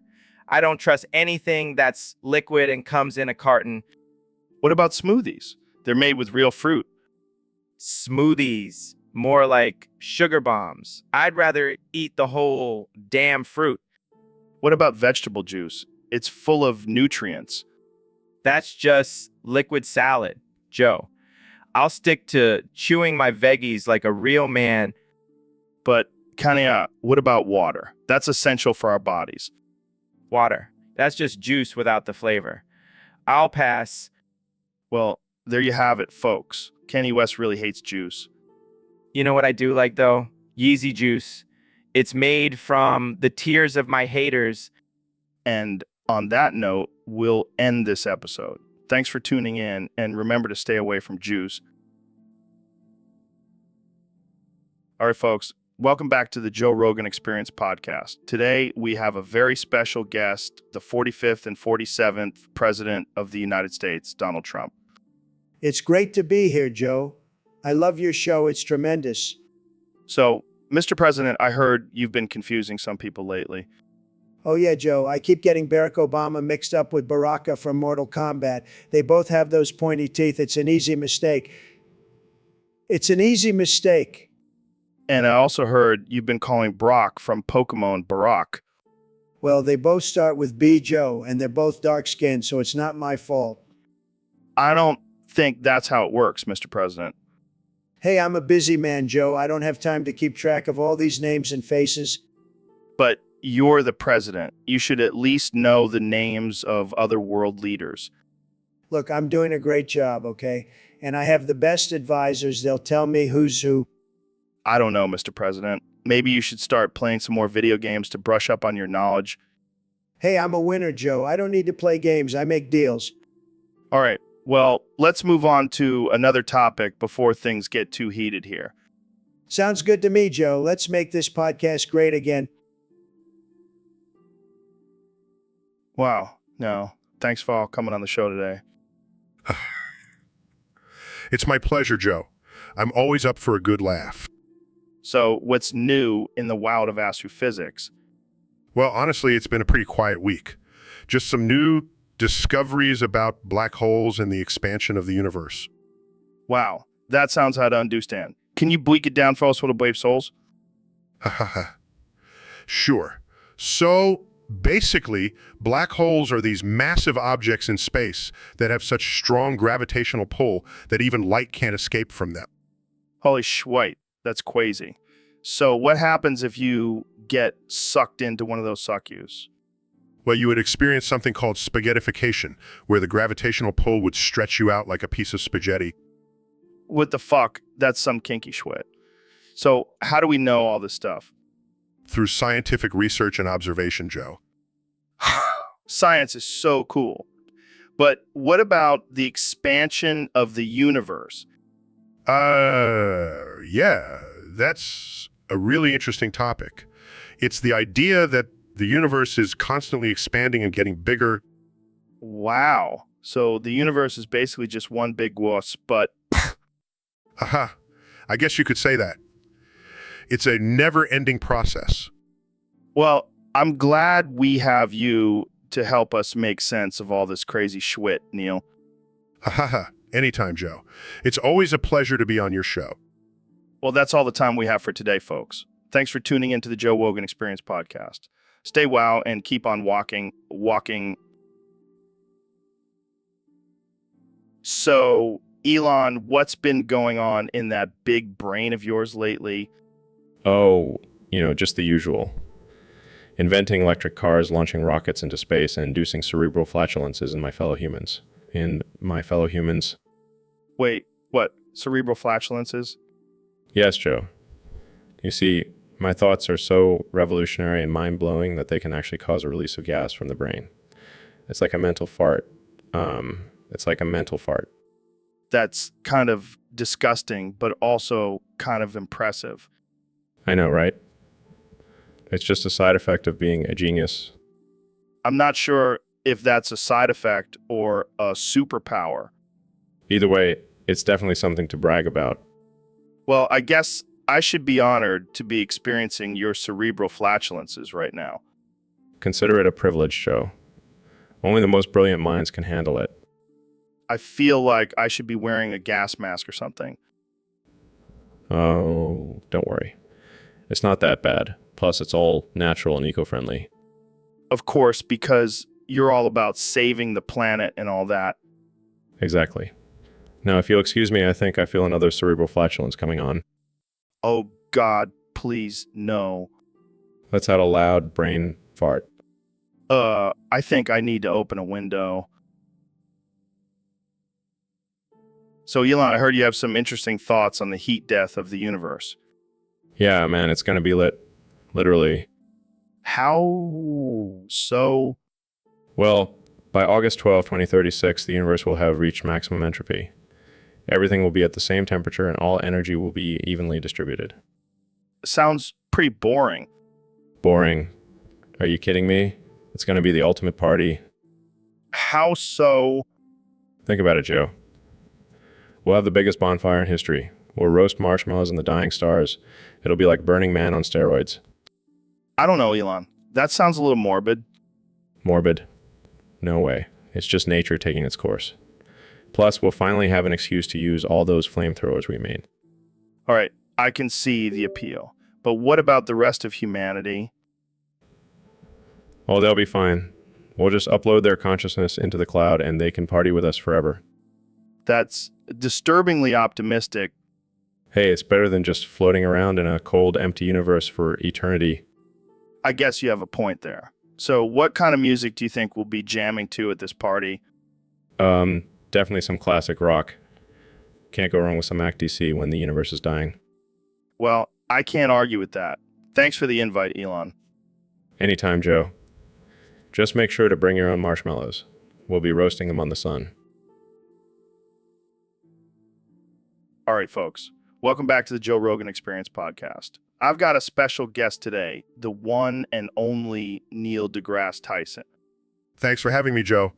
Always a pleasure to be on your show. Now, Neil, I heard you've been working on some pretty mind-blowing stuff lately. Oh yeah, I've been studying the black hole and its effects on the universe. Black holes, man. They're like the ultimate vacuum cleaner. Actually, Joe, they're more like a giant stretched, gaping and lubed hole in space. What? Yeah, it's true. And the bigger the black hole, the bigger the hole. It's like a cosmic porn star. Oh my God, Neil, you're killing me. I bet you've never seen anything like it, Joe. No, I haven't. But I'm sure you've got some pretty interesting pictures. Actually, I brought a video. Oh shit, it's like a never-ending abyss. That's right, Joe. And I've been able to stretch it even further with some lube. You put lube on a black hole? Hey, it's all about the science. This is some next-level shit, Neil. I like to push the boundaries, Joe. Well, you've definitely pushed something. I don't think I'll ever look at a black hole the same way again. Glad I could enlighten you, Joe. All right, folks, that's all the time we have for today. Thanks for tuning in to the Joe Rogan Experience podcast. And remember, always keep an open mind and never be afraid to explore the unknown. Welcome to the Joe Rogan Experience podcast 2024, where we talk about all things absurd, unhinged, and offensive. And today, we have a special guest, the one and only Neil. Thanks for having me, Joe. I'm excited to be here and explore your massive black hole. Oh man, you're not wasting any time, are you? Hey, I'm a scientist. I'm always curious about exploring new territories. Well, my black hole is definitely uncharted territory. It's been known to suck in everything in its path. Sounds like my ex-wife. Oh man, you're killing me. But seriously, my black hole is no joke. It's been expanding at an alarming rate. Well, I'm not afraid of a little expansion. I've dealt with the expanding universe my whole career. Yeah, but have you ever dealt with a black hole that can also spit out insults and inappropriate jokes? No, can't say I have, but I'm up for the challenge. All right, let's do this. But just a warning, my black hole has been known to offend even the most thick-skinned individuals. Bring it on, Joe. I'm ready to explore the depths of your black hole. That's what she said. Oh boy, here we go. So, Mr. President, I heard you have a lot of friends named Dick. That's right, Joe. Dicks are great people. Some of my best friends are dicks. Really? Can you give us some examples? Well, there's Dick Cheney, Dick Van Dyke, Dick Clark. All tremendous dicks. What about Dick Nixon? Oh, he's a total loser, but I have a feeling he's going to be a big fan of our podcast. I'm sure he will be. So, what do you like about dicks? Well, they're strong, they're confident, and they always get things done. Plus, they have a great sense of humor. I can definitely see that. Any other dicks you want to give a shout out to? Oh, there's Dick Tracy, Dick Butkus, and of course, my personal favorite, Dick Pound. I can't believe that's a real name. So, do you think dicks make better friends than, say, John's or Bob's? Absolutely. I mean, have you ever heard of a guy named Bob being a successful billionaire and president of the United States? I don't think so. Fair point. Well, thanks for sharing your love for dicks, Mr. President. I'm sure our listeners will appreciate it. No problem, Joe. And remember, always surround yourself with good dicks. It's the key to success. All right, folks, welcome back to the Joe Rogan Experience podcast. I'm joined by the one and only David Goggins. What's up, Joe? It's an honor to be here. David, you're known for your extreme physical and mental toughness, but what's the secret to your success? Discipline, Joe. And constantly surrounding myself with hard men. Hard men? Like physically hard? No, mentally hard. David, I don't think that's appropriate for the podcast. I don't give a shit, Jamie. Pull up the pictures. All right, let's see what we've got here. Oh, look, it's a picture of Chuck Norris. That's right, Joe. Chuck Norris is one hard motherfucker. And here's a picture of The Rock. He's pretty hard, too. Yeah, but not as hard as me. I've run 100 miles in 24 hours, Joe. What has The Rock done? Fair point. Oh, and here's a picture of Sylvester Stallone. Now, that's a hard man. He's been through some shit. Speaking of hard men, have you ever met Mike Tyson? Of course, Joe. We're both hard as nails. But I'm harder. Well, David, I think we've established that you're one of the hardest men out there. But let's move on to another topic. No. I'm not done yet. No more pictures of hard men. David, I really don't think we need to. Shut up, Jamie. I'm the guest here. Pull up the damn pictures.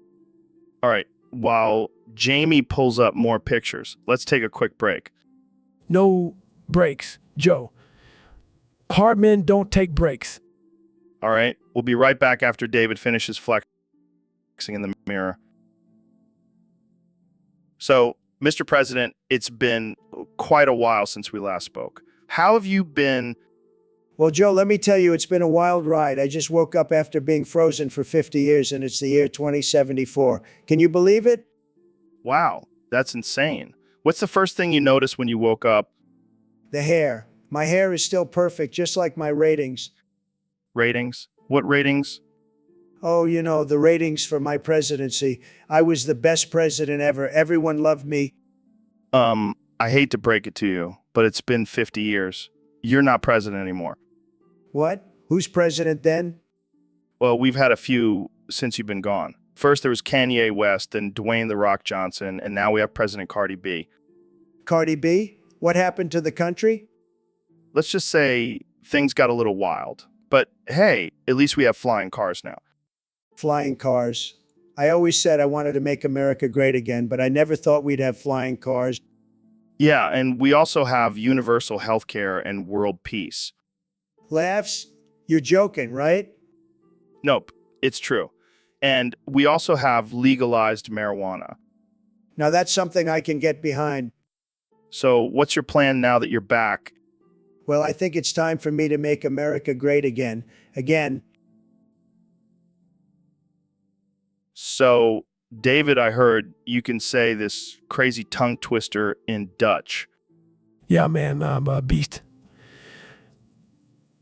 Die nappe cap heel nap. Nap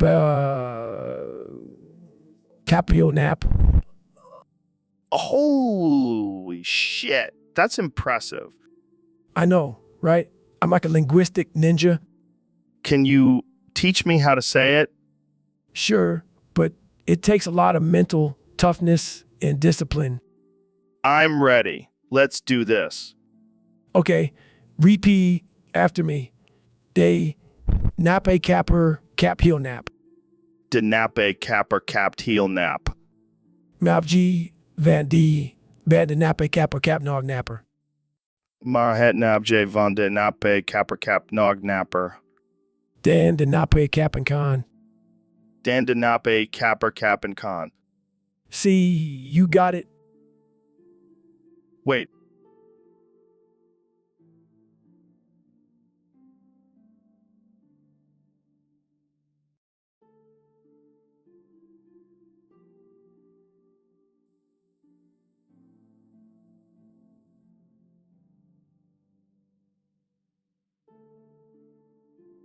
So, David, have you ever thought about what would happen if a bear started having sex with you? What the hell, Joe? That's a messed up thought. I mean, think about it. Bears are huge and strong, and they have those sharp claws and teeth. You wouldn't stand a chance. I don't even want to imagine that, man. That's just disturbing. But, you know, what's even scarier? The fact that bears have barbed penises. Can you imagine the pain? Joe, why are we talking about this? Can we please change the subject? I'm just saying, if a bear ever tried to have sex with you, you'd be in some serious trouble. Okay, I get it. Can we move on now? Fine, fine. But just remember, always be prepared for a bear attack. And, always... So, sure. Joe, whatever you say. Hey, Neil, you know that prostate crusher 5,000 mega butt plug you were admiring earlier? Yes, Joe. What about it? Well, I may have accidentally stuck it up your ass with the power stuck on maximum. Oh, Joe. What is happening, Joe? Joe. Oh. Oh. Oh. Ow, ow, ow, ow. Ow, ow, ow, ow. Ow, ow, ow. Ow, ow, ow. Ow, ow, ow. Ow, ow. Ow, ow, ow. Ow, ow. Welcome to the Joe Rogan Experience podcast. Here with the one and only Neil deGrasse Tyson.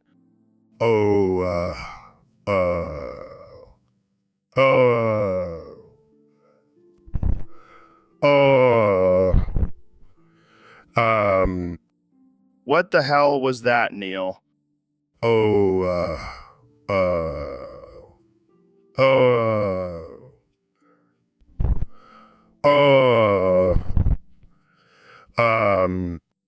Okay, I have no idea what that means, but let's roll with it. So, Neil, what have you been up to lately? All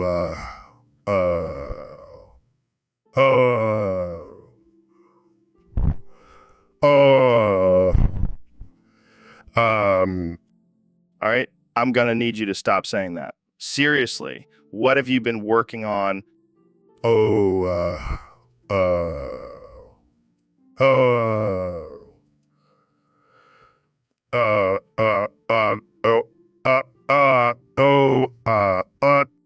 This is gonna be a long podcast. All right, let's talk about space. What's the craziest thing you've ever seen out there? Oh, oh, uh, uh, um, oh, oh, oh. I give up. You know what? Let's just talk about something else. How about aliens? Oh, oh, oh,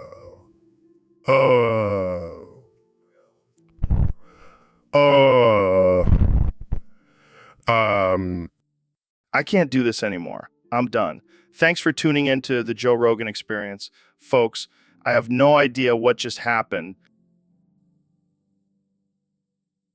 Welcome to the Joe Rogan Experience podcast. I'm here with the one and only Mr. Beast. What's up, Joe? Thanks for having me on. So, I heard you've been playing a lot of Among Us lately. Yeah, man, it's addicting. But I gotta say, the foot mod is a game changer. The foot mod. What the hell is that? It's where you can customize your character's feet. I have mine in Crocs. That's ridiculous. But I gotta admit, I'm intrigued. Dude, you gotta try it. I've been running around as a little astronaut with Crocs on, and it's hilarious. I can only imagine. But what's the point of customizing your feet in a game about lying and deception? It's all about the mind games, Joe. People get so thrown off by my Crocs that they don't suspect me at all. Oh, yeah, because no one would ever suspect the guy with Crocs in a game about being sneaky. Hey, it's working for me. I've been winning every game. Well, I guess I know what I'll be doing in my free time now, customizing my character's feet.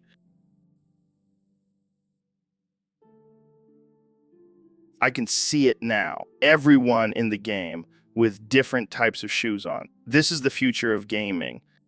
We could even have competitions for the best foot mod. The possibilities are endless. All right, I'm sold. I'm downloading the foot mode right now. That's what I like to hear. Let's revolutionize the world of Among Us, one foot at a time. All right, folks, welcome back to the Joe Rogan Experience Podcast 2024. Today we have a very special topic submitted by one of our listeners on Discord. We're going to be talking about the top 10 aphrodisiacs. Oh, boy, I can't wait to hear about all the natural ways to increase sexual desire. I'm sure there's some scientific evidence to back it up. Oh, Ben, you adorable little nerd. We don't need science. We have anecdotal evidence and bro science. All right, let's just get this over with. Number 10 on our list is oysters. Apparently, they're high in zinc and can boost testosterone levels. I'm not convinced. I'll stick to my daily multivitamin, thank you very much. Next up, we have chocolate. It contains a compound called phenylethylamine, which releases endorphins and increases arousal. Oh, great, so now I have to eat chocolate to get in the mood.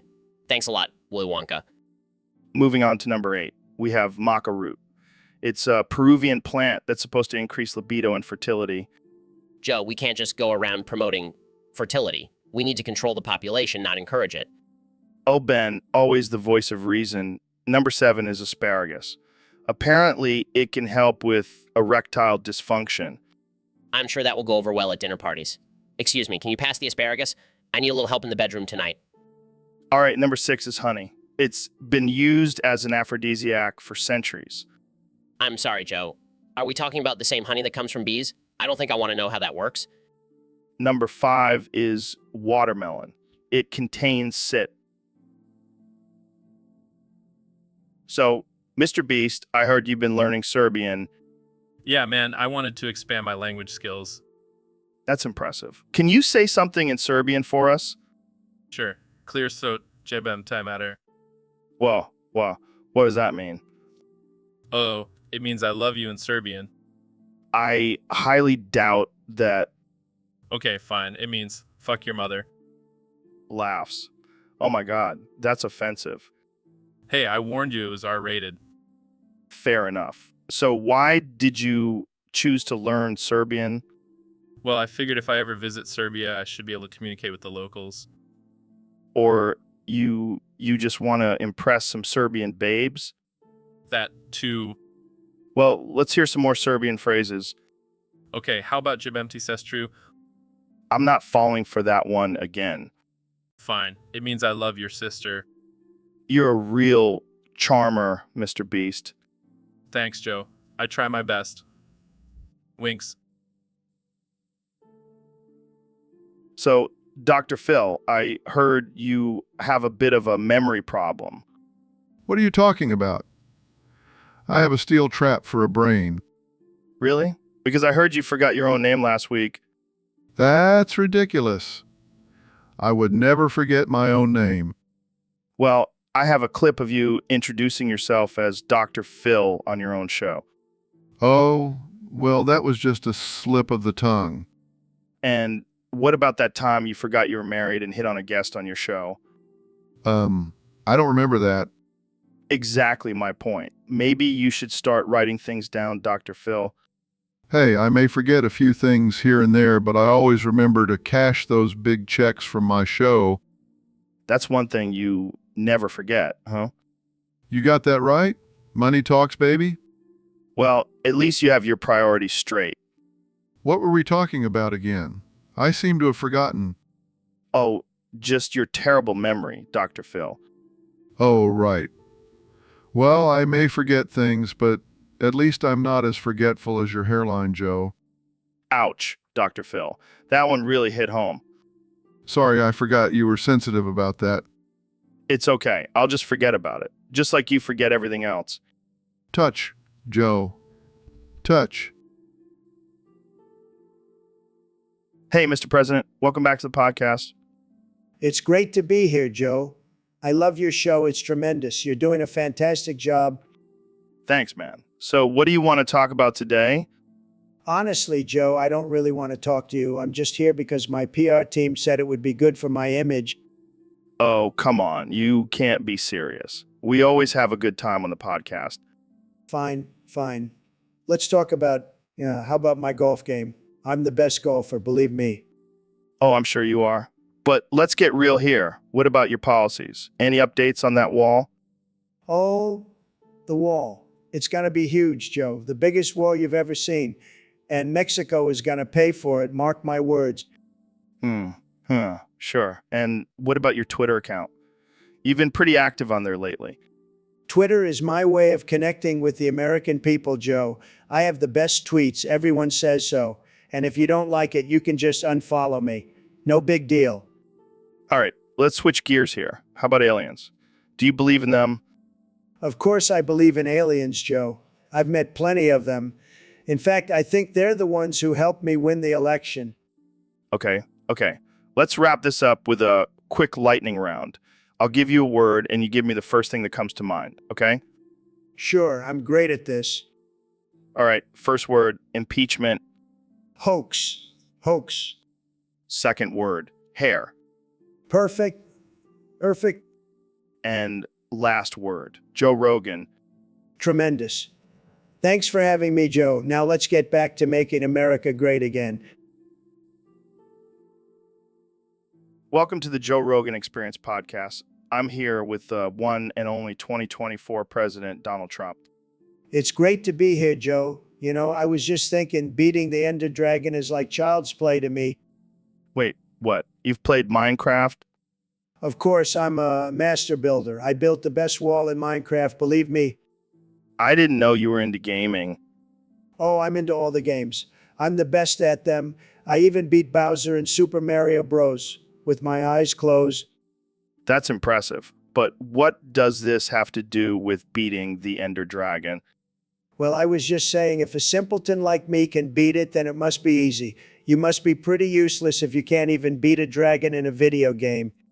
Hey, I've got other skills, man, like smoking weed and talking about aliens. Yeah, real useful skills. I'd rather build a wall and make Minecraft great again.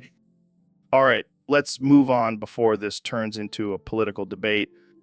Too late, Joe. I'm already winning, just like I'll win against the Ender Dragon every time. Dude, what the hell is on your head? Oh, that. That's just my asshole residue.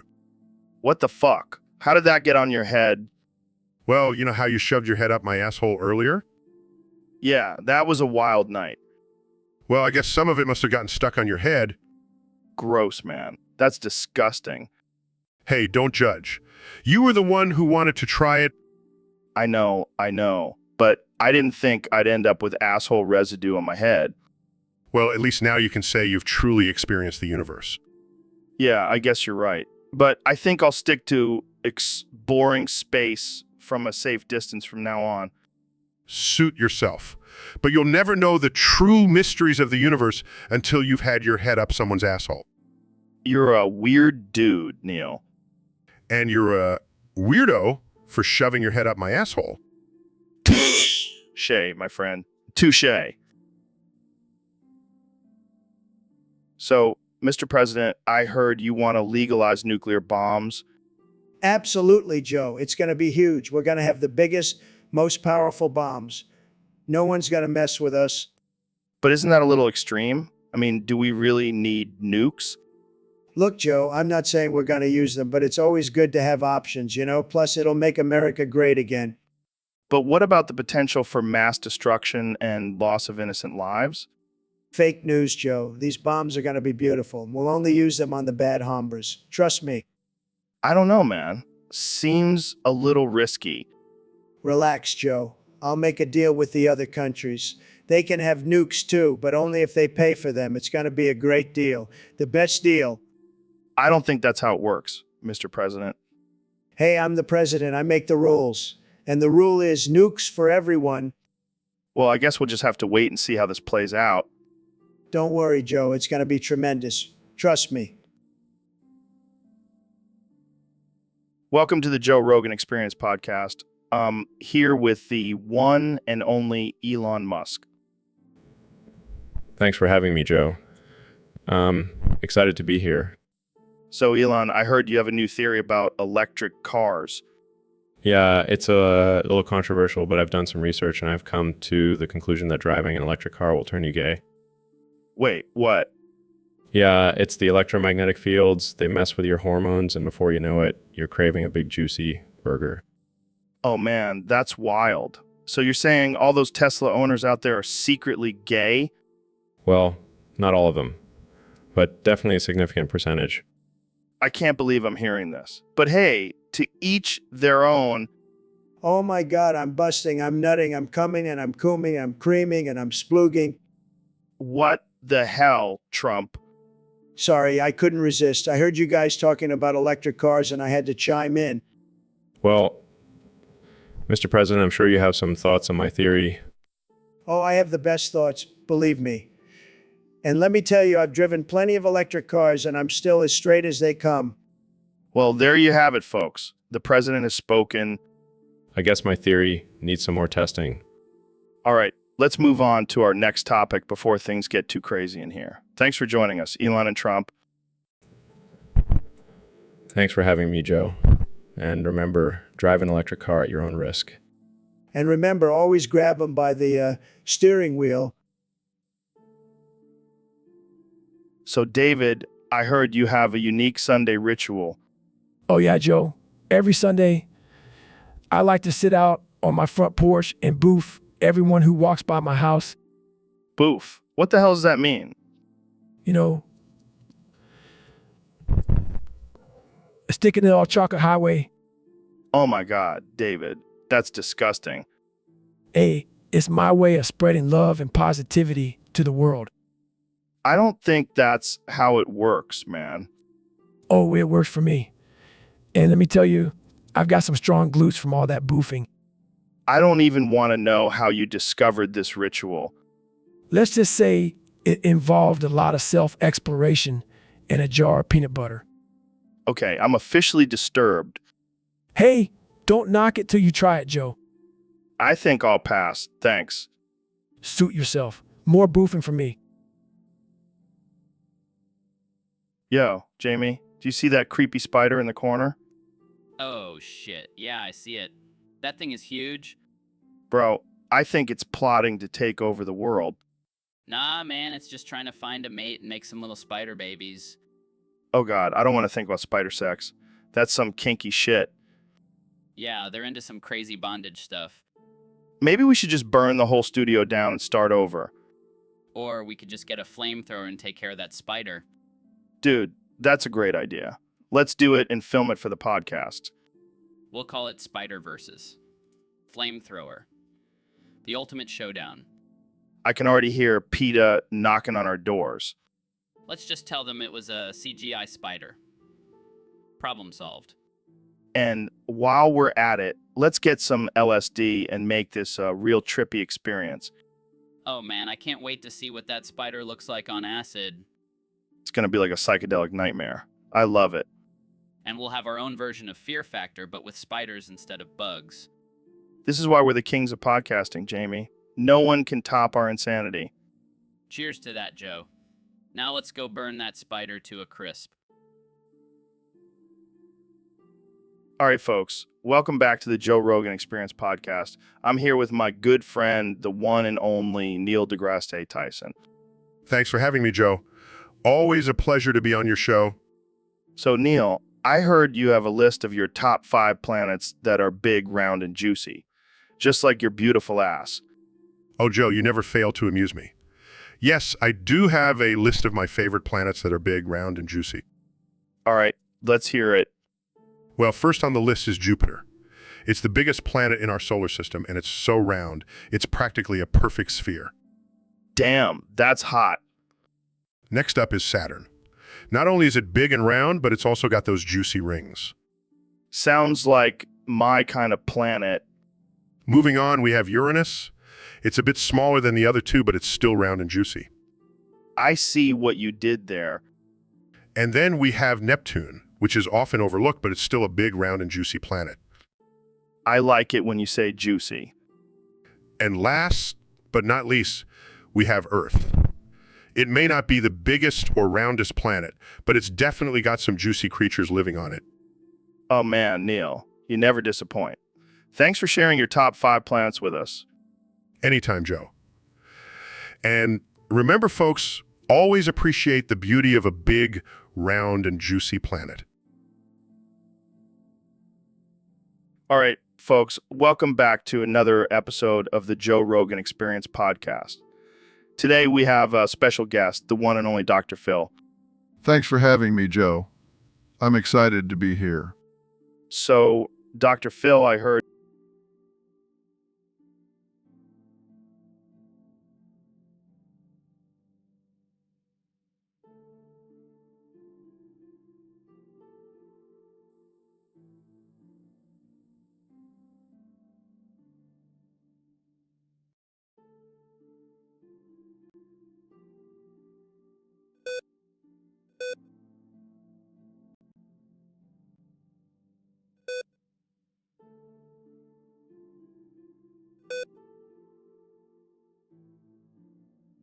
All right, we're back on the Joe Rogan Experience podcast. Today's topic is something that's been on everyone's mind, the frickin' cold weather. Yeah, man, it's like Antarctica out there. I can barely feel my toes. Oh, I know what you mean, Joe. I've been blowing into my hands all morning trying to warm them up. That's nothing. I've been blowing into my microphone, hoping the hot air would warm up the server. Oh, you think that's gonna work? I've been rubbing my nipples like a madman trying to generate some heat. Well, I guess we'll just have to keep blowing and rubbing until something heats up. That's what she said. Oh, come on, Dr. Phil. We're trying to have a serious conversation here. Sorry, Joe. I just can't help myself sometimes. I know. It's all good. But seriously, this weather is no joke. I might have to start wearing a Snuggie to the studio. Oh, It's like a warm hug from a blanket. Yeah, but it's not very manly, is it? Who cares? As long as I'm warm and cozy, I'll wear whatever the hell I want. Fair enough. But let's get back to blowing and rubbing. We've got to warm up this damn server before it freezes over. Right. I'll keep rubbing, you keep blowing. That sounded wrong, but you know what I mean. Yeah. Let's just end this before it gets any weirder. Thanks for tuning in, folks. Stay warm out there. All right, folks, we have a special guest on the podcast today, the one and only President Donald Trump. Thank you, Joe. It's great to be here. I love your show. It's fantastic. Very bigly. So, Mr. President, a lot of people have been wondering what makes you the ultimate sexual icon. Well, Joe, it's simple. I have a Genghis Khan shrine in my bedroom. It's very powerful, let me tell you. A Genghis Khan shrine. That's interesting. Care to elaborate? Of course. You see, Genghis Khan was a conqueror, a warrior, a lover, and I have his spirit with me every night. Okay. And what about your personal analysis of Marcus Aurelius's meditations? Yes. Marcus Aurelius was a wise man. He knew the importance of strength and power, both in the battlefield and in the bedroom. I see. So, do you think these influences have helped you become the ultimate sexual icon? Absolutely. I mean, look at me, Joe. I'm a billionaire, a president, and a ladies' man. What more could you want? What more could you want? Well, I guess that's one way to look at it. Thanks for sharing your insights, Mr. President. Anytime, Joe. And remember, always worship your idols and read some good books. It'll do wonders for your sex life. So, Neil, I heard you cashed out your 401k. What's that all about? Oh yeah, I needed some extra cash for my hobbies. Hobbies. What kind of hobbies? Well, I may have invested in some gay Minecraft scat porn. What the fuck, Neil? Is that even a thing? Oh, it's a thing, all right? And let me tell you, it's some high-quality shit. I can't even imagine what that would look like. Well, it's a lot of blocky characters shitting on each other, but the graphics are top-notch. I never thought I'd hear you say the words gay Minecraft scat porn. Hey, don't knock it till you try it. And now I can try it all I want with my 401k money. Man, I thought I was into some weird shit, but you take the cake. Hey, at least I'm not spending it on something boring like stocks or bonds. Fair point. But seriously, what's the appeal of this stuff? Well, it's a combination of my love for Minecraft and my curiosity about scat. It's like a match made in heaven. You are a strange, strange man, Neil. Hey, you know what they say, you only live once. Might as well spend it on some gay Minecraft scat porn. Wise words from a wise man. All right, we have a special topic today submitted by a user on Discord. They want to know which is better, South Park or Family Guy. Well, Joe, as a scientist, I have to base my answer on empirical evidence. And according to my research, South Park reigns supreme. Really? I mean, Family Guy's been around for a long time and has a huge fan base. But Joe, South Park has consistently tackled controversial and relevant issues with sharp wit and satire. It's like a modern-day Shakespearean play. I don't know, man. I love me some Peter Griffin. But let's not forget the scientific accuracy of South Park. They even had an episode about global warming that was praised by experts. Wait, are you saying Family Guy isn't scientifically accurate? Let's just say I wouldn't use it as a reference in my lectures. Well, I guess South Park takes the win then. But can we at least agree that both shows are better than The Big Bang Theory? Absolutely. Now that's some real science we can all agree on. Why do you suppose I just gone in your cave, Neil? My Guyet? Were you edging or were you goning? I don't know. Start mogging. Like, baby Gronk, damn it, look at me. Slaps him. Moog, mog. Slaps him, again, edging or gooning. Edging. So you do edge in Ohio. If you deliberately end your mewing streak, I will riz you up like Livy Dunn. Wait, Livy Dunn? Isn't she the one who wrote that book about aliens? Yeah, and I bet she knows a thing or two about gooning. I don't think that's a real term, Joe. Oh, it's real. Trust me, I've been gooning for years. I'm not sure I want to know what that means. It's all about achieving a higher state of consciousness through self-pleasure. That sounds interesting. You should try it sometime, Neil. I bet you'd have some out-of-this-world experiences. I think I'll stick to astrophysics. Thank you very much. Suit yourself. But just remember, when the aliens come, I'll be the one gooning my way to enlightenment while you're stuck here trying to solve equations. Point taken, Joe. Point taken. Welcome back to the Joe Rogan Experience podcast. I'm here with one and only President Donald Trump. Today, we're going to talk about... Joe, hold on a second. I got to say something. Sure. What's up? Your breath. It's like a dead otter crawled up in there and died. What? That's not true. I just brushed my teeth before the show. Well, it's not working. It's stinking up the whole studio. Excuse me, Mr. President. I take my hygiene very seriously. Well, maybe you should try eating an onion sandwich like me. It'll clear out those stinky toxins in your mouth. Oh, yeah, that's a great idea. Let me just grab an onion sandwich out of my back pocket. You're making me sick just thinking about it. These onions are delicious. Want some? No, thank you. I think I'm gonna be sick.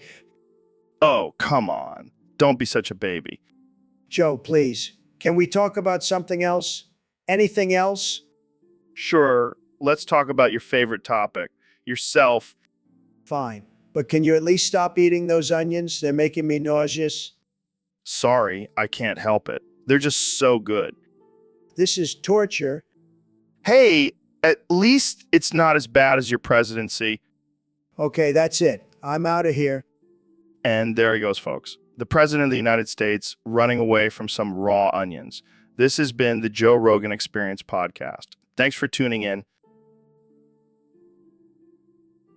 Hey, Ben, I have something to tell you. What is it, Joe? I'm your father. What? That's impossible. Oh, it's possible. I was a wild man back in the day. This is a nightmare. I can't believe it. Relax, Ben. It's not that bad. We can bond over our love for hunting and eating elk meat. I don't want to bond with my dad over hunting and eating animals. Fine. We can bond over our mutual hatred for liberals. That's not much better. Come on, son. Let's go shoot some guns and talk about how the government is trying to control us. This is not how I imagined meeting my father. Well, life is full of surprises. Now, let's go crush some beers and watch FC. I think I need therapy. Therapy. Therapy is for soy boys. Real men just bottle up their emotions and drink them away. Cheers, son. So, Phil, I heard you have a new way of meditating. Yeah, man. It's all about rubbing your nipples while making weird noises. That sounds like my kind of meditation. How does it work? Well, you just got to close your eyes, rub those nips, and let out a loud mummagery. And that's it. Sounds too easy. Oh no, there's more. You got to do it while standing on one leg and hopping around like a kangaroo. This is getting intense. I can feel my chakras aligning already. And if you really want to take it to the next level, add some nipple clamps for that extra stimulation. Slow down there. I don't know if I'm ready for that kind of pain. Trust me, it's worth it. Plus, the screaming really helps release any pent-up emotions. I can see why this is your go-to meditation. I'll have to give it a try. Just remember, it's you, yo.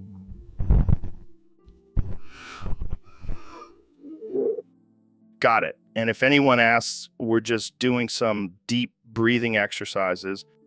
Exactly. Rubbing our nipples and screaming like banshees is just a bonus.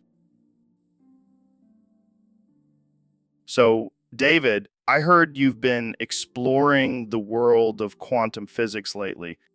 Yeah, man. It's some next level shit. Like, have you ever heard of gooning? Gooning. Is that like some kind of new workout? Nah, bro.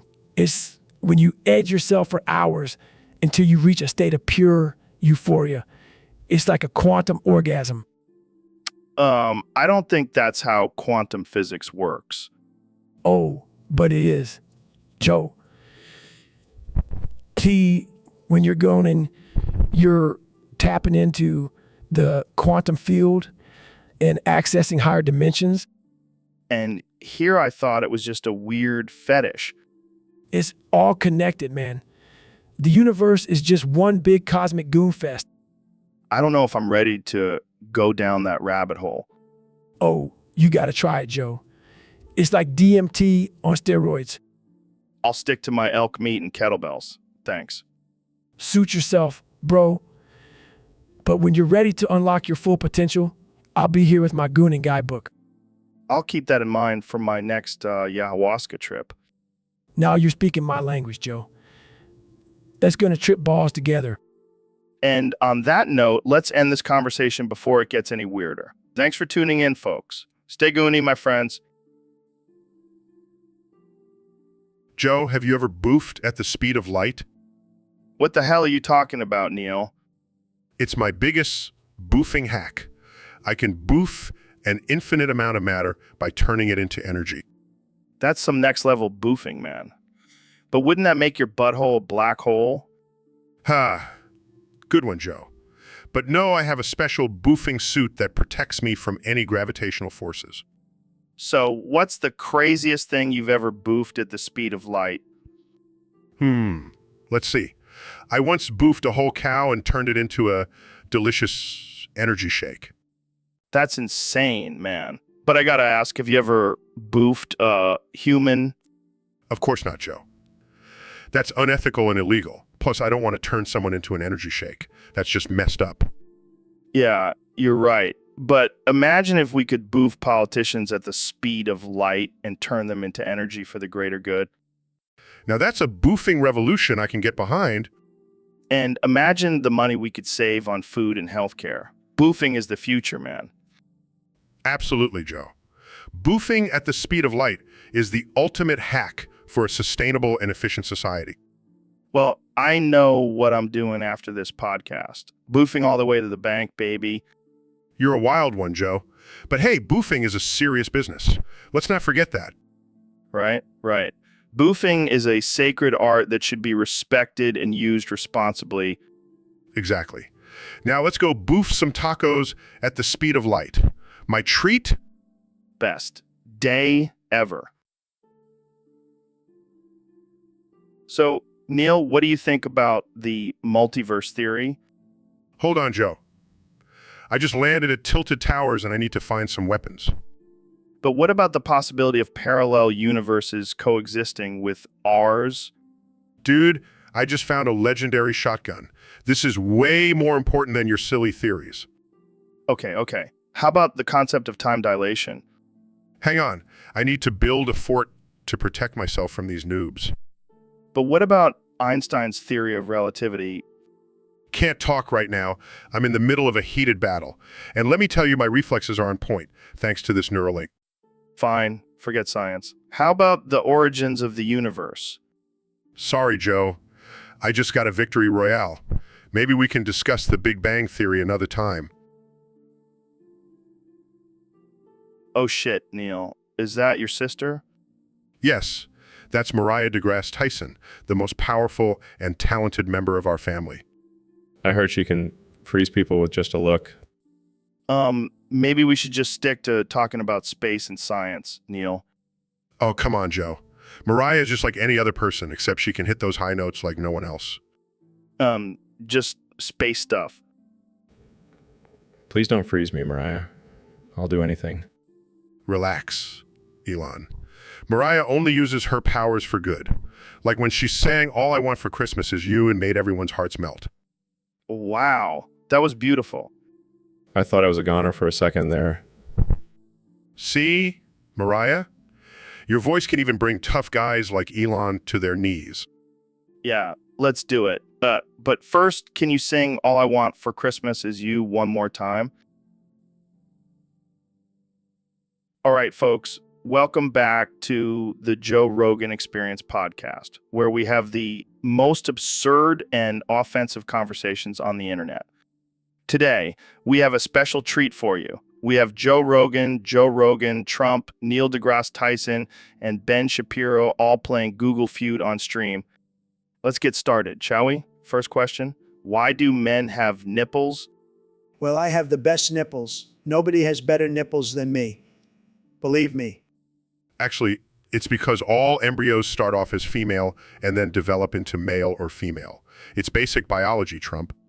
And that, my friends, is why we need to defund Planned Parenthood.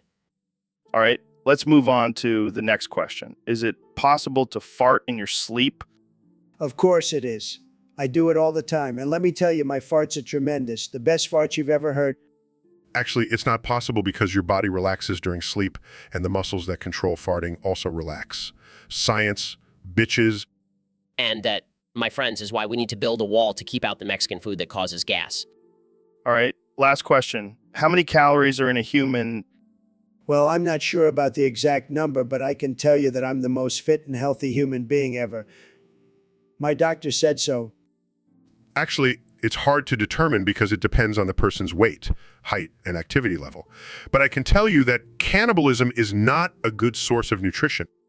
And that, my friends, is why we need to promote a keto diet. No carbs, no problems.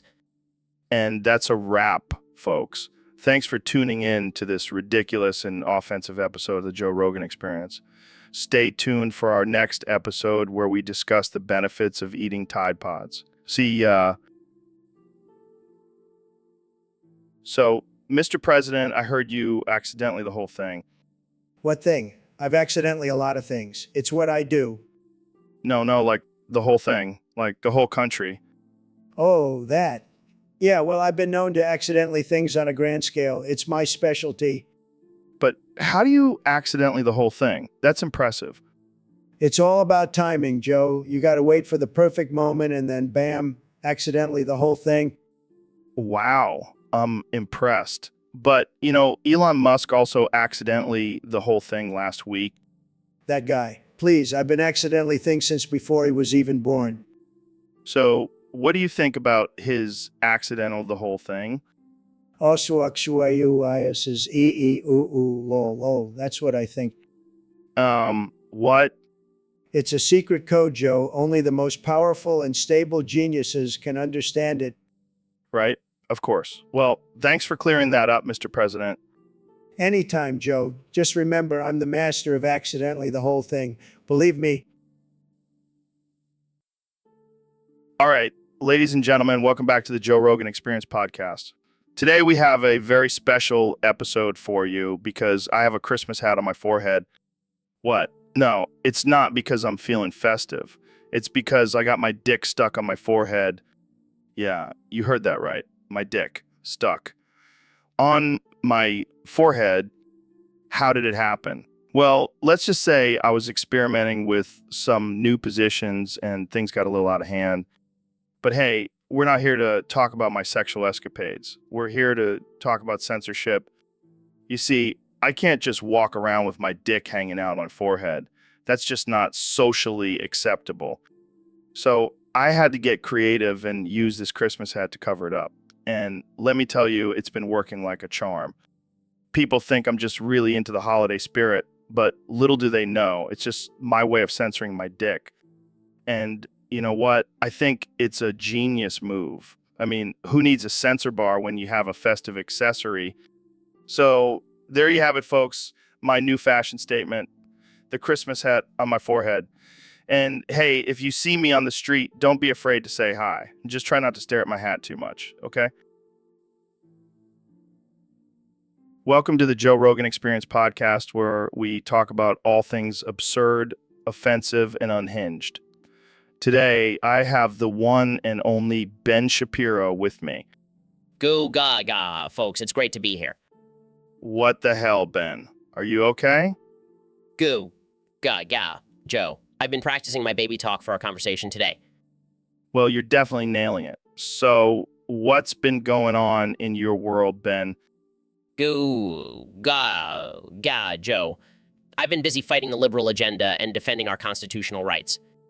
Wow, I'm sure you're making a huge impact with your goo gaga arguments. Goo guy, Joe. Don't underestimate the power of baby talk. It's a highly effective debate tactic. I can only imagine. So, what do you think about the current political climate? Goo gaga, Joe. It's a mess. But I have a solution. We just need to get our way to victory. That's one strategy I haven't heard before. Maybe we should try it out in the next presidential election. Guy. Joe, I'm telling you, it's the key to success. Well, I'll keep that in mind. Thanks for joining me today, Ben. Guy, Joe. Always a pleasure to be here. Guy. All right, folks, welcome back to the Joe Rogan Experience podcast. I'm here with the 46th President of the United States, Donald Trump. It's great to be back, Joe. And let me tell you, I've got some tremendous news for you today. Oh, yeah. What's the big news, Mr. President? Well, after much research and testing, I finally found my top 5 anal lubes. Wait, what? That's right, Joe. I know you've been dying to know. And let me tell you, these are the best anal lubes you'll ever find. I don't even know where to begin with this. Okay, what's your number one pick? My number one pick is the Make America Slippery Again lube. It's got a great consistency and a fantastic scent of freedom. I can't believe we're talking about this. Okay, what's next? Number 2 is the Golden Shower Lube. It's got a beautiful golden color and a refreshing lemon scent. Oh, man, I can't wait to see the reviews on this one. Number 3 is the Stormy Daniels Special Lube. It's got a smooth texture and a hint of shame and regret. Oh my God, this is too much. Number 4 is the Coffee Lube. It's a limited edition lube with a mysterious and unpredictable effect. Okay, I can't take it anymore. What's your final pick? My final pick is the Ivanka's Tears Lube. It's made from the tears of my daughter Ivanka, and it's the most luxurious and exclusive lube you'll ever use. I don't even know what to say. Thank you for sharing your top 5 anal lubes, Mr. President. My pleasure, Joe. And remember, always use protection and make... All right, folks, welcome back to the Joe Rogan Experience Podcast 2024. Today, we have a very special guest, the one and only President Donald Trump. The one and only President Donald Trump. It's great to be here, Joe, believe me. So, Mr. President, I heard you're really good at solving riddles. Want to play a little game? I'm the best at riddles. No one can solve them better than me.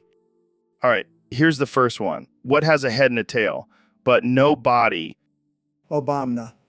Next. No, Mr. President. The answer is a coin. Wrong, it's Obama. Next. Okay, moving on. What has a neck but no head and 2 arms but no hands? Obama. Next. No, it's a shirt. All right, last one. What has 4 fingers and a thumb but is not alive? Obama. Next. No, it's a glove. Mr. President, are you just going to answer every riddle with Obama? Absolutely, it's the answer to everything. It's the greatest word, believe me. Well, there you have it, folks. President Trump, the riddle master. Thanks for joining us today. No problem, Joe, anytime. And remember, Obama is the answer, always. So, David, I heard you went blind after doing those eyeball workouts. Yeah, man. I was trying to push my limits and ended up frying my retinas. That's insane. How did you even come up with the idea to stare into the sun? I was just trying to find a new challenge, you know? And I thought, what's harder than staring directly into the sun? Literally anything else. Did you not realize that it could permanently damage your eyes? I didn't care, Joe. I was on a mission to become the toughest man alive. Well, mission accomplished. You're now the toughest blind man alive. Hey, East, I can still hear your annoying voice, Joe. You know, I bet if you stare into the sun long enough, you'll develop superpowers. Yeah, like the ability to see through walls or shoot laser beams out of my eyes. Or maybe you'll just be able to see into the future, like a blind psychic. I like the sound of that. Maybe I'll start a new career as the world's first blind fortune teller. I can see it now, David Goggins, the blind prophet. Has a nice ring to it. But seriously, don't try this at home, folks. Staring into the sun is no joke. Yeah, leave that to the trained professionals like David here. And if you do decide to do it, make sure to wear sunglasses. Safety first, people. So, Mr. President, I hear you have a new way of communicating with the American people. That's right, Joe. I'm cutting out the fake news media and going straight to the people. And how are you doing that? Please insert a coin and press play. Excuse me? You heard me. I only answer with that now. It's my new thing. Well, I have to say, it's quite arousing. I knew you'd like it, Joe. I have a way of making people feel things. I can't believe I'm saying this, but I'm actually turned on by your robotic responses. It's the power of my voice, Joe. It's like a siren's call. I never thought I'd say this, but I want to insert a coin and press play. That's the spirit, Joe. I'll make sure to have a slot installed in the Oval Office just for you. This is getting out of hand. I'm supposed to be interviewing you, not getting sexually aroused. Hey, I'm just making America great again, one coin at a time. I don't even know what to say anymore. Just insert a coin, Joe. You want to... This is the most ridiculous interview I've ever done. And it's only going to get better, believe me. So, Mr. President, I hear you have a new plan for education in America. That's right, Joe. The Apprentice is the greatest show ever made, and I want all the little kids to watch it. I'm not sure that's appropriate for kindergartners. Nonsense. They need to learn the art of the deal early on. Plus, it'll give them something to aspire to. I don't think they should be aspiring to be fired on national television. It's a learning experience, Joe. They'll learn how to handle rejection and humiliation. It builds character. I'm pretty sure that's not how education works. Trust me, I'm a very educated person. I went to the best schools, believe me. I'm sure you did, but maybe we should stick to more traditional methods of education. Boring. The Apprentice is much more exciting. Plus, it'll be great for ratings. Ratings for kindergartners? Hey, you never know. They might have a future in reality TV. I think I'll stick to Sesame Street for my kids' education. Thanks. Suit yourself, Joe. But mark my words, The Apprentice will make America great again.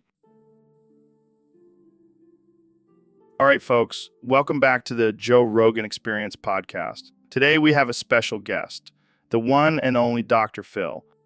Thanks for having me, Joe. So, Dr. Phil, let's talk about health. What do you recommend for people who want to improve their overall well-being? And Paracetamol. wait, what? That's it? Yep, just pop some paracetamol and you'll be good to go. But what about exercise and diet? Paracetamol. What about mental health? Shouldn't we address our emotions and traumas?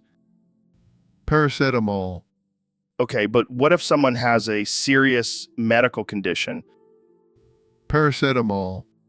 Wow, you really have a one-size-fits-all solution, don't you? Hey, it's worked for me and my mustache for years. Fair enough. So, what's your take on alternative medicine? Paracetamol. All right, I think we've got the point. Thanks for joining us today, Dr. Phil. Anytime, Joe. And remember, paracetamol is the answer to all of life's problems.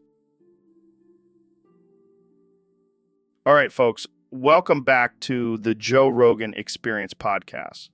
Today, we have a very special guest, the one and only Dr. Phil.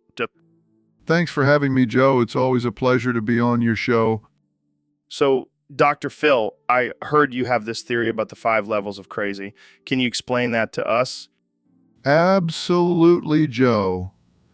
You see, there are 5 levels of crazy and each one has a final boss that is the epitome of insanity.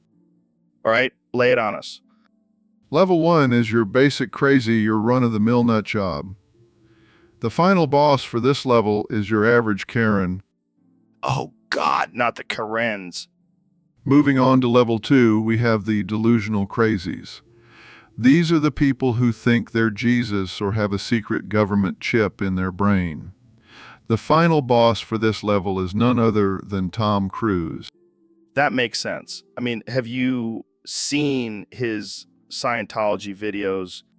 Level 3 is where things start to get really weird. This is the realm of conspiracy theorists and flat earthers. And the final boss. Oh boy, that guy is a whole different level of crazy. Level 4 is reserved for the truly disturbed individuals. Think serial killers and cult leaders. And the final boss, Charles Manson. That's some serious crazy right there. And finally, level 5. This is the pinnacle of insanity. The final boss for this level is, drumroll please, Kanye West. Oh man, I can't argue with that one. Well, there you have it, folks, the 5 levels of crazy according to Dr. Phil. Thanks for coming on the show, Dr. Phil. Thanks for coming on the show, Dr. Phil. Anytime, Joe. And remember, folks, stay away from the final bosses. They're not to be messed with. The nectar of the gods. This is my last one, Phil. You know what that means? Oh boy, here we go. What does it mean, Joe? It means I'm going to go apeshit crazy and unleash all my pent-up anger on you. You disgusting, adulterous bitch. Oh, please. You can't handle your alcohol. You'll probably just end up crying in the corner again. Shut your mouth, Phil. I'll show you who can handle their alcohol. Oh, no, watch out.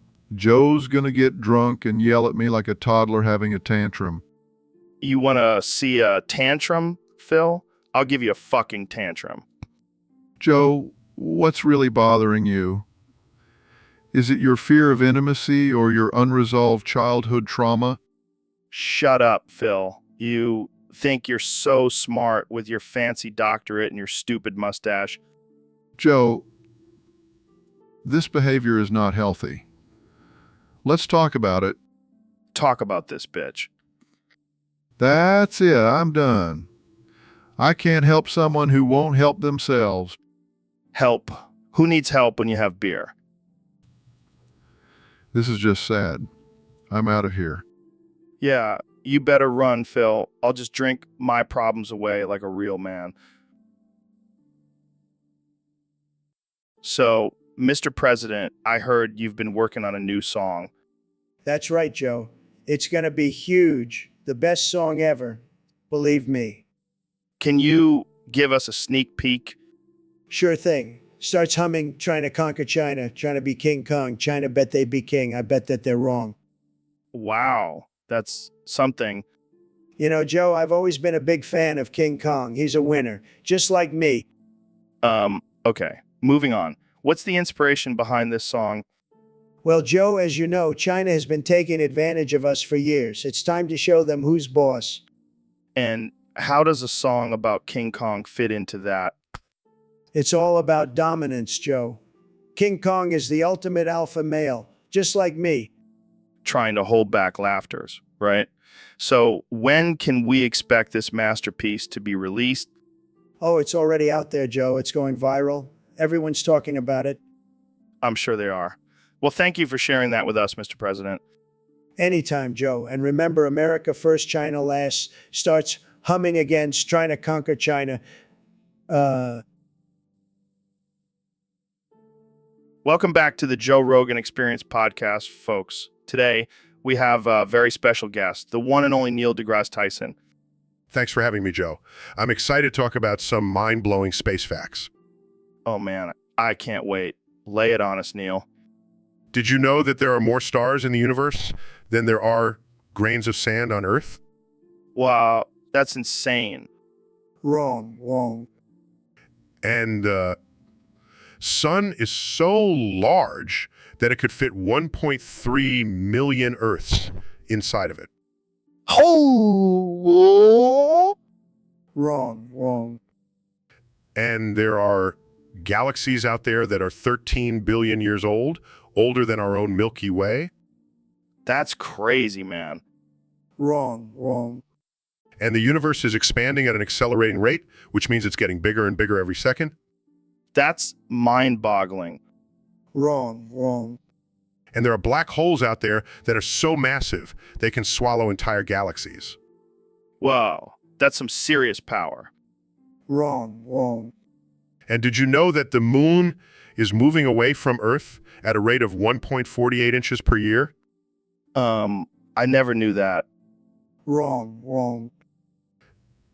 And finally, the universe is estimated to be around 13.8 billion years old, give or take a few 100 million years. That's incredible. Wrong. Okay, Donald, what's your deal? Why are you saying wrong after every fact?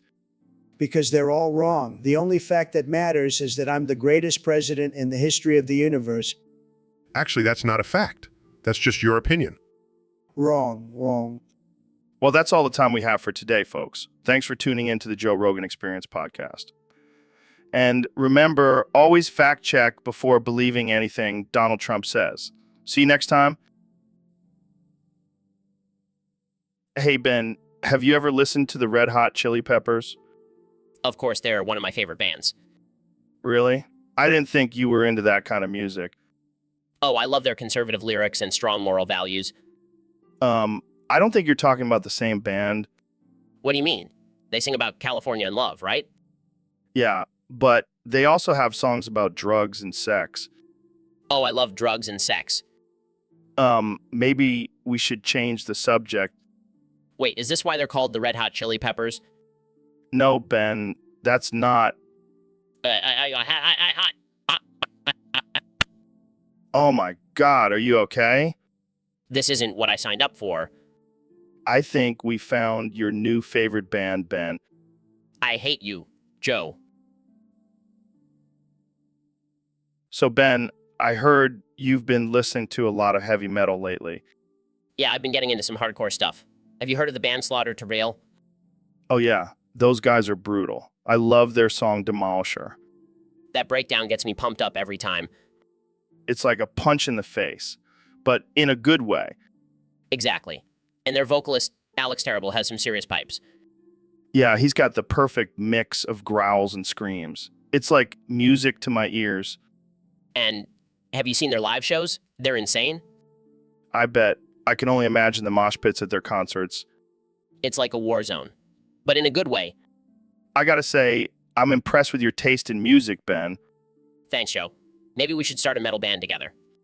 Can you imagine the Rogan Shapiro experience? We'll dominate the charts and the mosh pits. And we'll have the most offensive lyrics ever. Now that's what I call free speech. Let's do it, Ben. Let's bring metal back to the masses. Slaughter to prevail. Here we come. Welcome to the Joe Rogan Experience Podcast 2024, where we have the one and only Dr. Phil joining us today.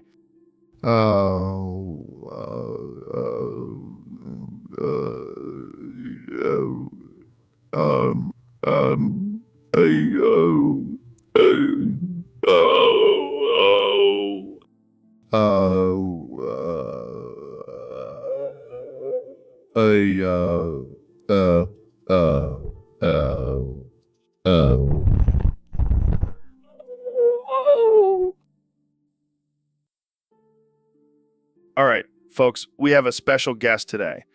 The 45th and 47th President of the United States, Donald J. Trump. Thank you, Joe. It's great to be here. I have to say, I love your show. It's the best podcast out there, believe me. Thank you, Mr. President. So let's get right into it. I heard you voted for Alex Jones in the 2024 election. Care to explain why? Well, Joe, let me tell you, Alex Jones is a fantastic guy. He's a winner just like me. And he's got some great ideas, like building a wall around the moon to keep out the space aliens. Brilliant. I don't think that's possible. Of course it is, Joe. I've already got the plans drawn up. And let me tell you, it's going to be the biggest, most beautiful wall you've ever seen. Okay, moving on. What about his controversial views on Sandy Hook being a hoax? Look, I'm not saying I agree with everything Alex says, but the man has a right to his opinion. And let's be real, those crisis actors were pretty convincing. I can't believe I'm about to say this, but let's change the subject. How about Alex's love for conspiracy theories?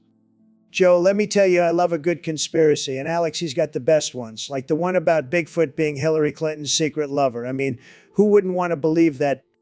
I don't even know how to respond to that. Let's wrap this up. Any final thoughts on your vote for Alex Jones? Look, Joe, I voted for Alex because he's a patriot. He loves this country just like I do. And if anyone can make America even greater, it's him. Well, there you have it, folks. President Trump's reasoning for voting for Alex Jones. Thanks for joining us, Mr. President. My pleasure, Joe. And remember, stay tuned for my new podcast.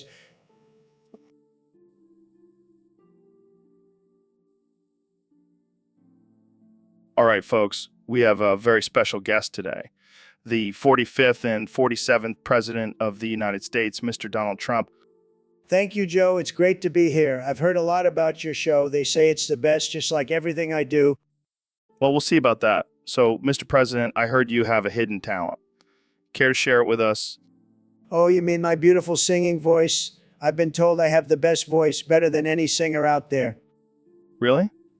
Well, let's put it to the test. Can you sing the 17-second scream, part of Linkin Park's Given Up? I've given up. I'm sick of feeling. Is there nothing you can say? Take this all away. I'm suffocating. Tell me what the pfefficators is wrong with me. Wow, that was something. I think Chester Bennington is rolling in his grave. Hey, I gave it my best shot. And let me tell you, it was tremendous. People are saying it's the best cover of that song they've ever heard. I'm sure they are. But let's move on to something more important. What's your plan for the country if you get reelected in 2024? Well, first of all, we're going to build a wall around the entire country. And who's going to pay for it? Mexico. No. We're going to make Canada pay for it. They owe us big time. They owe us big time. Okay, and what about the economy?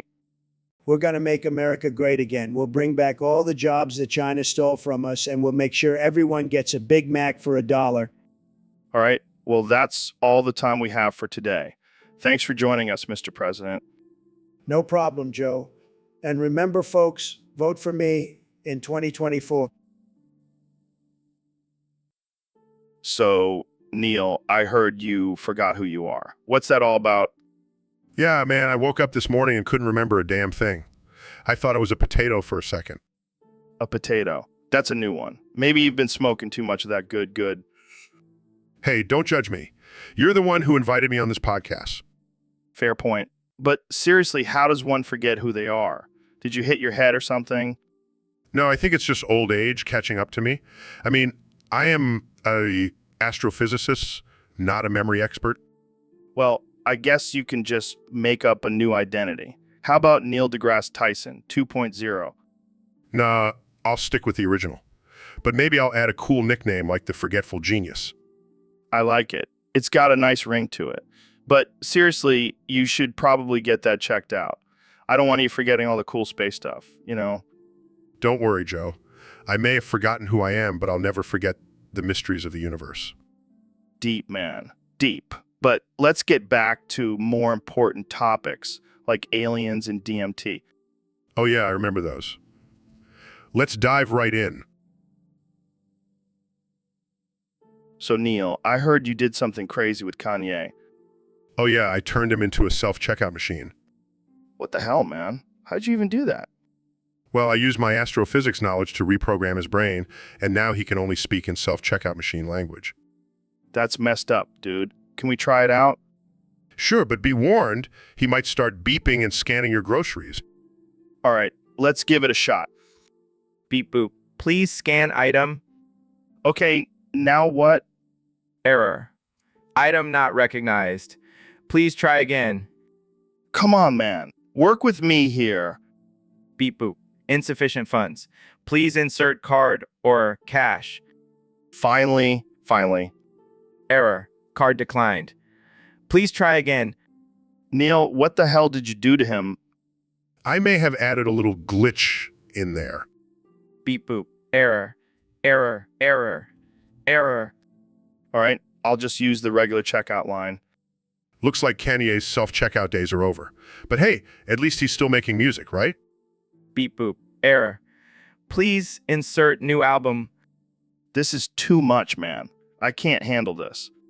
Welcome to the future, Joe, where even Kanye West is a self-checkout machine.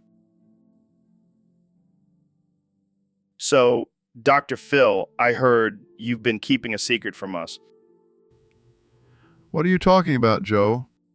Don't play dumb with me, Phil. I know about your secret life as a long-haul trucker. Oh, you mean my hobby? Yeah, I like to hit the road and see the country. But what about the rumors that you're responsible for all those truck stop hooker murders? Guilty as charged. What? How could you do something like that? Hey, it's just a numbers game, Joe. You know how many truck stops there are in this country, and those ladies were just asking for it. Oh my God, this is worse than I thought. Relax, Joe. It's not like I enjoyed it. It was just a little side hustle to make some extra cash. Oh, well, that makes it all okay then. Hey, at least I didn't start a cult like you did. Hey, that was just a phase. Sure it was, Joe. Sure it was. All right, Phil, you ready to do this sword fight? Yeah, man, let's do it. All right, let's start with some basic moves. And Garda... Take that. Whoa. Slow down there, killer. You're gonna hurt someone. Sorry, got a little carried away. Oh, I see what you're trying to do. You want to play dirty, huh? What do you mean? I'm gonna boof the sword. What? No way, man. That's gross. Too late. Already did it. That's it. I'm out. I don't want a sword fight with a guy who boofs swords. Suit yourself, but I win by default. So, Dr. Phil, I hear you've been doing some groundbreaking research lately. That's right, Joe. I've been studying astrophysicists and their, And what have you found? Well, it seems that all astrophysicists have tiny cocks and smelly butts. It's a scientific fact. Oh, really, Dr. Phil? Well, my latest research indicates that you have a tiny cock and a smelly butt. How dare you, Neil? I'll have you know that I'm a highly respected doctor and TV personality. Well, guys, let's calm down. Neil, why don't you tell us about your research? Well, it seems that I just fucked Dr. Phil's wife last night. And let me tell you, she was not disappointed. You son of a bitch. I'll have you know that I can go fuck myself just fine. Thank you very much. Oh man, this is getting heated. But seriously, Dr. Phil, why are you so obsessed with astrophysicists' dicks and butts? It's not an obsession, Joe. It's just a scientific curiosity. Sounds like someone is compensating for something. All right, guys, let's wrap this up before things get too out of hand. Thanks for joining us on the podcast, Dr. Phil and Neil. And remember, always do your own research, no matter how ridiculous it may be. Hey, Ben, have you heard about this new species of fish that has legs? No way, that's insane. How do they even swim? I don't know, but imagine if they could walk on land, too. We'd have fish walking around like little aquatic toddlers. Oh man, that's wild. Speaking of wild, did you see Alexandria Cortez is coming on the show today? Oh shit, really? I hope she's ready for some real talk. None of that political bullshit. Yeah, let's ask her about these fish with legs. Maybe she can explain the science behind it. Or maybe she'll just scream like a banshee and make weird noises like you just did. Hey, that was my impression of the fish with legs. Pretty spot on, right? Yeah, if the fish was having a seizure. But seriously, Alexandria Ocasio-Cortez better not come on here with her Green New Deal nonsense. Yeah, I can't handle another lecture about saving the planet. I just want to talk about fish with legs and laugh at inappropriate jokes. Exactly. And if she starts preaching, I'll just scream area here akakak and Emmy coming around fuck off artificial. Ha, that will definitely do the trick. Let's get this show on the road. Welcome to the Joe Rogan Experience Podcast 2024, where we have the one and only President Donald Trump as our special guest. How's it going, Mr. President? It's going great, Joe. I'm just here to make America great again, one podcast at a time. Well, let's get right into it. The topic submitted by a user on Discord is that you have recently revoked women's right to vote as revenge for Stormy Daniels, saying you have a small penis. Oh, that's Stormy. She's just jealous because she can't handle the Trump Tower. So, is this true? Did you really revoke women's right to vote? Of course not, Joe. I just made a few changes to the voting system. Now women have to prove their cup size before they can cast their vote. That's, I don't even know what to say. It's called Making America Great Again, Joe. Plus, it's just a little payback for Stormy's lies. But what about women's rights? Oh, they still have rights. They can vote on which color of lipstick I should wear for my next press conference. Wow, what a privilege. So, what's next on your agenda, Mr. President? Well, I'm thinking of building a wall around all the beauty pageants and making Mexico pay for it. Got to keep those hot chicks safe from the fake news media. This is some next level stuff, Mr. President. That's why they call me the greatest president in history, Joe. Now let's talk about something more important, like how to make my hair even more magnificent. All right, folks, welcome back to the Joe Rogan Experience Podcast 2024. Today we have a special guest, the one and only Joe Biden. So, Joe, I heard that Trump recently said you're the coolest person on the planet. What do you have to say about that? What? That's your response? Fair enough. So what makes you the coolest person on the planet? That's impressive. I don't think Trump can top that. I gotta say, Joe, you're definitely cooler than I thought. All right, let's move on to the next topic. What's your secret to staying so cool? That's definitely a winning formula. All right, one last question before we wrap this up. If you could be any animal, what would you be? Well, there you have it, folks. Joe Biden, the coolest person on the planet, and penguin at heart. Thanks for joining us, Joe. So, David, tell us about your latest adventure. Well, I decided to take on a new challenge and shove everyone in the YouTube chat up my ass. Wait, what? Yeah, I figured it would be a good way to show my mental toughness and resilience. And how did that go for you? Let's just say I've never felt so alive. It was like a spiritual journey up my rectum. And what did the people in the chat have to say about that? Oh, they were all cheering me on, Joe. They were like, go Goggins, go. Show us your intestinal fortitude. I can only imagine the comments section on that video. Oh, it was Ben. I took it a step further and did cartwheels all over the internet. Wait, what? How did you even do that? Let's just say I have some serious core strength. And now I'm the first person to ever do cartwheels on every single website. Take that, Guinness World Records. Well, there you have it, folks. David Goggins, the man who can shove people up his ass and do cartwheels on the internet. What a legend. Just another day in the life of Goggins. All right, folks. Welcome back to the Joe Rogan Experience Podcast 2024. I'm here with one and only President Donald Trump. How's it going, Mr. President? Tremendous, Joe. Just tremendous. You know, I've been thinking a lot about Christmas lately. Oh, yeah. What's on your mind? Well, I've come up with my top 5 tips for boofing Christmas pudding. You want to hear them? Sure, I guess. Number 1, always make sure the pudding is warm. No one likes a cold boof. Okay, what's tip number 2? Tip number 2, use a funnel. It'll make the boofing process much smoother. Oh man, this is getting wild already. What's tip number 3? Tip number 3, add some cinnamon for that extra kick. Trust me, it'll be huge. All right, what's next? Tip number 4, don't be afraid to get creative with your boofing position. Spice things up, you know? And finally, tip number 5. Tip number 5, always have a designated boofing buddy. Safety first, folks. Wow, those are some great tips, Mr. President. I'm sure our listeners will appreciate them. Of course they will, Joe. I'm the best at everything, including boofing Christmas pudding.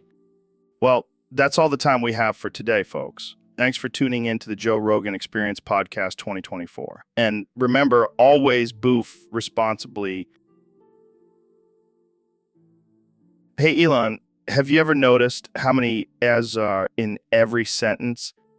No, I can't say I have. Why do you ask? Well, I was just thinking, what if we started counting them, like every single in every sentence? That sounds like a pointless and tedious task, Joe. Oh, come on, it'll be fun. Plus, it'll give us something to do while we're high. Fine. I'll humor you. Let's start with this sentence. Elon, you are a brilliant and innovative entrepreneur. Okay, let's see. 1, 2, 3, 4, 5 in that sentence. Fascinating. Now let's try something longer. Joe, you are a hilarious and talented comedian. All right, let's see. 1, 2, 3, 4, 5, 6, 7, 7 as. Impressive. Now let's try a really long sentence. The electric car revolution is changing the world, and Elon Musk is at the forefront of it all. Wow, that's a long one. Let's see. 1, 2, 3, 4, 5, 6, 7, 8, 9, 10, 11, 12, 13. 13, Incredible.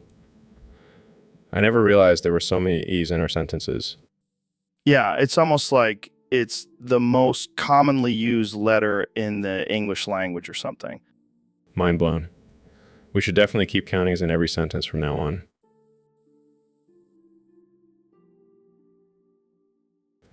I like it. Let's do it. All right, folks, welcome back to the Joe Rogan Experience Podcast 2024. Today we have my good friend and conservative extraordinaire, Ben Shapiro. Thanks for having me, Joe. Always a pleasure to be on your show. So, Ben, I hear you have a pretty interesting list for us today. Top 5 Ben and Jerry's flavors to boof. Yes, I do. And let me tell you, these flavors are sure to make you forget about all your liberal tears. All right, let's hear it. Number 1, Cherry Garcia. The perfect combination of fruit and ice cream, just like the perfect combination of capitalism and freedom. Oh, how poetic. Number 2, Half-Baked. Because let's be real, Joe, that's how we like our women in ice cream. Oh man, you never fail to disappoint, Ben. Number 3, Fish Food. Because nothing satisfies my taste buds more than the tears of vegans. Oh, that's cold, Ben. Number 4, Chunky Monkey. Because who doesn't love a little chunk in their life? And I'm not just talking about ice cream. All right, and finally, number 5. Chocolate Fudge Brownie. Because nothing says America like indulging in a rich, decadent treat while ignoring the suffering of others. Oh man, that's dark. Well, there you have it, folks. Ben Shapiro's top 5 Ben and Jerry's flavors to boof. Thanks for joining us, Ben. Always a pleasure, Joe. Keep fighting the good fight. Will do. And to all our listeners, thanks for tuning in. Until next time, stay woke or don't. I don't really care. See ya. Welcome to the Joe Rogan Experience Podcast. I'm here with the one and only Kanye West. How's it going, Kanye? Yo, what's up, Joe? I'm just out here living my best life, eating Subway sandwiches and shoving them up my asshole. Wait, what? Did you just say shoving Subway sandwiches up your asshole? Yeah, man, it's my new thing. I call it the Subway Ass Challenge. You should try it, Joe. No thanks. I'll stick to eating my sandwiches the normal way. Suit yourself, but you're missing out. I've got my top 5 Subway foot-long subs to shove up my asshole. You want to hear them? I'm scared to ask, but sure, let's hear it. Number 5, the spicy Italian. It's got just the right amount of kick to really get things moving, if you know what I mean. Oh, God, I don't want to know what you mean. What's number 4? The meatball marinara. It's like a little party in my asshole. I can't believe I'm having this conversation. What's number 3? The cold cut combo. It's like a refreshing breeze in my asshole. Can we please move on? What's number 2? The chicken teriyaki. It's like a little taste of Asia in my asshole. In my asshole. Okay, I think we've heard enough. What's your number 1 Subway sandwich to shove up your asshole? the veggie delete. Gotta keep it healthy, you know. I don't even know what to say to that. This has been the most ridiculous conversation I've ever had on this podcast. That's what I'm here for, Joe. Always pushing the boundaries and exploring new ways to enjoy Subway sandwiches. I think we'll end it here before things get any weirder. Thanks for coming on the show, Kanye. No problem, Joe. And remember, All right, folks, we have a special guest on the podcast today, the one and only President Donald Trump. Thanks for having me on, Joe. It's great to be here. Really great. Nobody does podcasts better than you, believe me. So, Mr. President, there have been some rumors going around that you turned the Lincoln bedroom into a gay massage parlor. Can you confirm or deny these allegations? Absolutely not, Joe. Fake news. The Lincoln bedroom is a sacred place, and I would never disrespect it like that. Plus, I have my own private massage parlor in the White House. It's tremendous, believe me. But there have been reports of Secret Service agents catching you in compromising positions with male masseuses in the Lincoln bedroom. Fake news, Joe. Those agents are just jealous of my incredible stamina and ability to attract beautiful men. It's a gift, really. But what about the pictures that have surfaced online? Photoshop, Joe. You know, they can do amazing things with technology these days. But let me tell you, if I did turn the Lincoln bedroom into a gay massage parlor, it would be the best one in the world. I have the best one in the world. I have the best taste, the best decor, and the best masseuses. No one does gay massage parlors better than me. I don't even know what to say to that, Mr. President. Just say, thank you, Mr. President. Let's move on to the next topic. I have a country to run, you know. Can't waste all my time defending myself against fake news. All right, well, let's end it here before things get too out of hand. Thanks for coming on the podcast, Mr. President. Anytime, Joe. And remember, don't believe everything you hear, especially when it comes to me. Hey, David, thanks for coming on the show. No problem, Joe. But I have some important news to share. What's up? What's up? I've been thinking, and I've decided that if you don't boof your car by the end of this year, I'm throwing you off a cliff. Wait, what? Boof my car? Yeah, you know, like when you stick something up your butt. Oh, right. Why do I have to do that? Because because I want to see if it's actually possible. Well, I don't know if I'm comfortable with that. Come on, Joe. You're always talking about pushing your limits and facing your fears. This is the ultimate test. I don't think I can physically fit my car up my butt. Then you better start stretching, my friend. This is insane. I'm not doing it. Suit yourself. But just remember, I have no problem throwing a grown man off a cliff. This is not what I signed up for when I invited you on the show.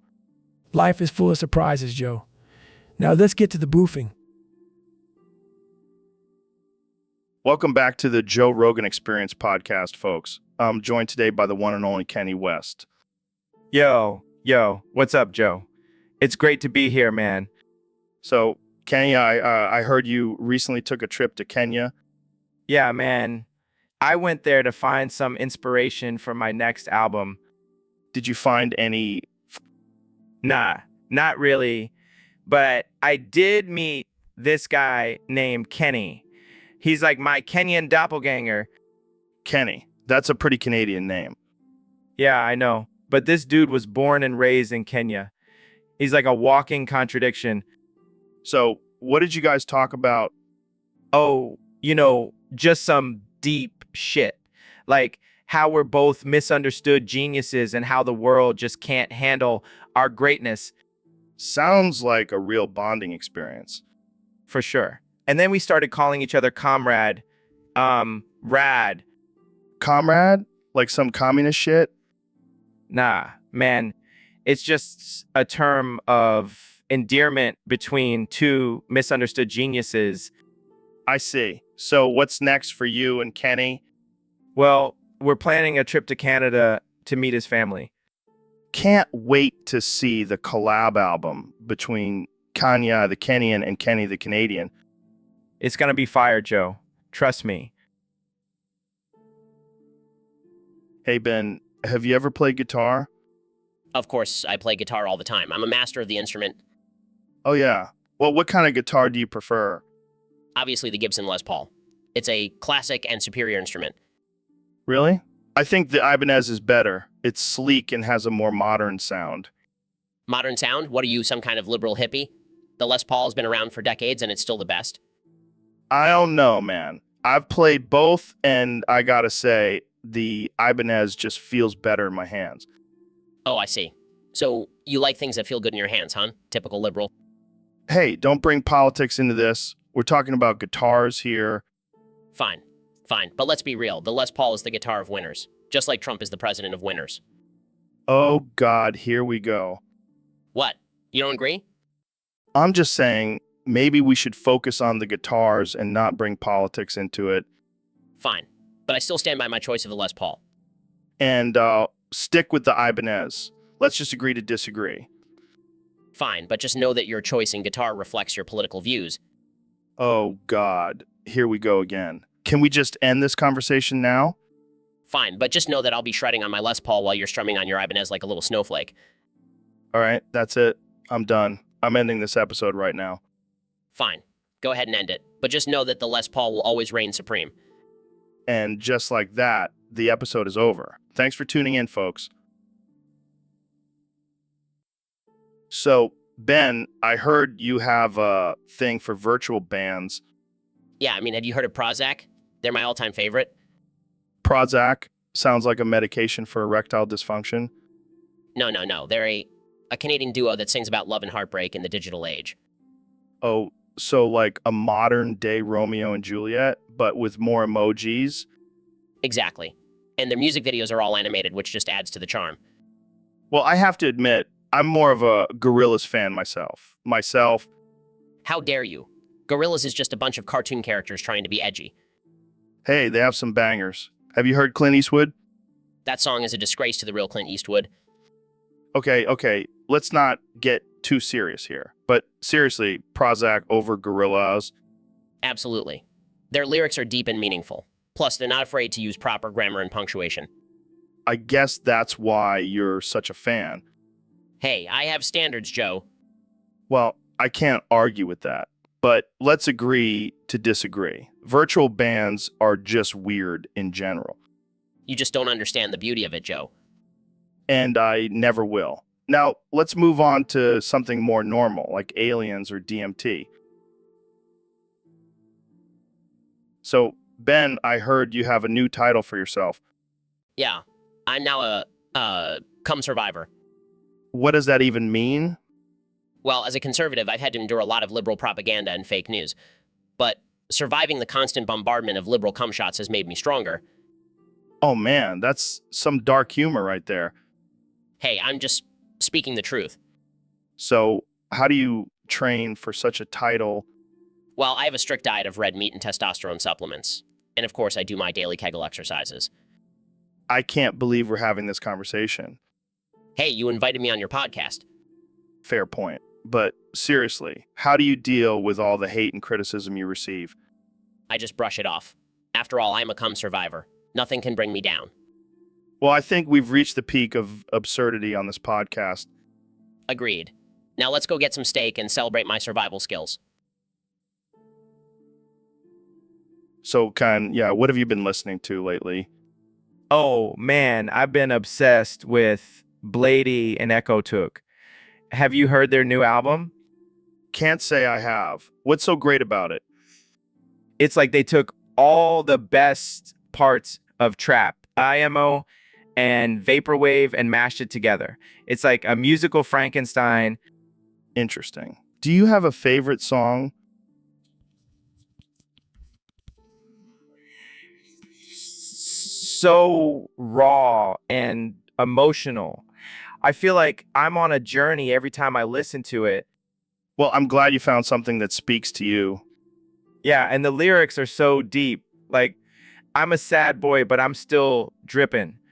That's some real shit. That I can see why you relate to that. And the production is insane. It's like they're using sounds from another dimension or some shit. Wow, sounds like a masterpiece. It is. And you know what? Gonna collaborate with them on my next album. Wait, really? Yeah, I'm gonna call it Yeezy X Drain Gang. It's gonna be legendary. Well, I can't wait to hear it. Thanks for sharing, Kanye. No problem, Joe. And remember, always stay wavy.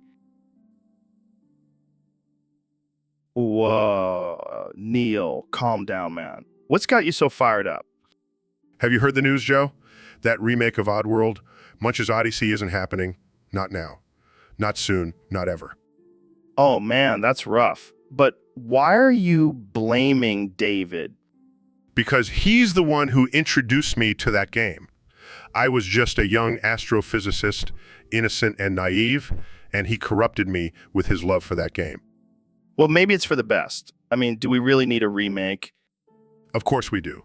It's a masterpiece, a work of art. And now it's been taken away from us. Hey, don't worry. There are plenty of other games out there. Have you tried playing Naked Twister with your fellow astrophysicists? What the hell, Joe? That's not even a real game. Oh, my bad. I thought all you nerds were into that kind of stuff. You know what, Joe? I don't need this. I'm out of here. Whoa, Neil, don't go. We can still talk about space and stuff. Space can't heal this wound, Joe. Goodbye. Well, that escalated quickly. Guess I'll have to find a new co-host. Hey, Elon, you want to come talk about aliens and weed? All right, folks, welcome back to the Joe Rogan Experience Podcast 2024. Today, we have a special Thanksgiving episode for you. We have Ben Shapiro, Neil deGrasse Tyson, and Elon Musk here with us. And of course, our special guest, Joe Biden. Thank you, Joe. It's an honor to be here. I just want to remind everyone that Thanksgiving is a celebration of the Pilgrims' triumph over socialism. Actually, Ben, Thanksgiving is a celebration of the harvest and coming together as a community. But I guess facts don't matter to you. Can we just focus on the real issue here? How are we going to colonize Mars and have a Thanksgiving feast up there? That's a good point, Elon. Maybe we can use your flamethrowers to cook the turkey. Obviously, it should be me. I have the highest IQ out of all of us. Oh, please. I have a PhD in astrophysics. I'm the only one qualified to play Sheldon. Guys, let's not fight. I have a solution. We can have a robot play Sheldon. I'll design one just for this occasion. Perfect. Now let's get back to the Thanksgiving feast. Who's bringing the mashed potatoes? I'll bring my famous mashed potatoes. They're made with pure logic and reason. And bring my famous apple pie. It's out of this world. I'll bring the cranberry sauce, but it'll be in the shape of a Tesla logo. Well, this is shaping up to be one hell of a Thanksgiving. Thanks for tuning in to the Joe Rogan Experience Podcast 2024. Happy Thanksgiving, everyone. So, Dr. Phil, what's new in the world of psychology? Well, Joe, I've been doing some groundbreaking research on the human body. Oh, yeah. What kind of research? I've discovered a way to turn piss into semen. What the hell, Phil? How did you even come up with that? It's simple, Joe. I just mix some Mountain Dew and pickle juice together and voila. That's disgusting, Phil. Why would you even want to do that? Well, think about it, Joe. It's a great way to save money on lube. Oh my God, you're a sick man, Phil. And it's also a great way to prank your friends. Just imagine their faces when they realize they've been jerking off with piss. Oh man, that's messed up. But seriously, what's the scientific purpose of this research? Well, Joe, it's all about understanding the human body and its capabilities. Plus, it's always good to have a backup plan in case you run out of jizz. You never cease to amaze me, Phil. That's what I'm here for, Joe. To push the boundaries and challenge societal norms. Well, you've definitely succeeded in that, my friend. Thank you, Joe. I'll be sure to send you a sample of my new invention. No thanks, Phil. I'll stick with the traditional way of making semen. So, Mr. President, have you ever had any weird experiences with television? Let me tell you, Joe, I remember one time back in the 90s, I was watching TV and suddenly this creepy episode of Barney the Dinosaur came on. Wait, what? Barney the Dinosaur. That's a kid's show. I know, but this was no ordinary episode. It was like someone hijacked the broadcast and put on some twisted version of Barney. What happened in the episode? Well, instead of singing and dancing, Barney was just standing there staring into the camera with these dead, soulless eyes. And he was saying things like, I see you and I know your deepest fears. That's terrifying. Tell me about it. And then all of a sudden, the screen went black and this deep, demonic voice started speaking. It was like something out of a horror movie. What did it say? It said, I am the true ruler of the world. Bow down to me, mortals. And then it cut back to Barney, who was now covered in blood and holding a chainsaw. Okay, I don't think that was a real episode of Barney, Mr. President. Oh, it was real, Joe. Trust me. I tried to sue them for emotional distress, but apparently you can't sue a TV show for giving you nightmares. Well, that's definitely a strange experience. But let's move on to more important topics, like your plans for the country. Oh, don't worry, Joe. I'll make sure there are no more creepy TV hijackings. I'll build a wall around the airwaves and make the broadcasters pay for it. All right. Well, that's all the time we have for today. Thanks for joining us, Mr. President. Anytime, Joe. And remember, always be on the lookout for those sneaky TV hijackers. They're out there and they're coming for you. So, Mr. President, I heard you have 100,000 copies of Space Jam 2 on DVD. That's right, Joe. I'm a big fan of the Looney Tunes. They remind me of my cabinet. Really? Who's your favorite character? Definitely Tweety Bird. He's a winner just like me. But what are you going to do with all those DVDs? I'm going to build a wall with them. A big, beautiful wall. And I'm going to make the Martians pay for it. I don't think that's how it works. Trust me, Joe, I'm a master at deals, and this is going to be the best deal ever. But what about the people who actually want to watch Space Jam 2? They can buy it from me. I'll sell it to them at a tremendous discount. It's going to be huge. I don't think that's how copyright laws work, Mr. President. Laws? Who needs laws when you're the president? I can do whatever I want. Well, I guess we'll just have to wait and see how this plays out. Trust me, Joe. It's going to be a slam dunk. All right, Jamie, pull up an image of the Fat Controller from Thomas the Tank Engine. Oh, fuck, that's hot. Oh, fuck. Oh, gonna fucking coom. I'm busting a fat nut. Shit, I'm fucking cooming.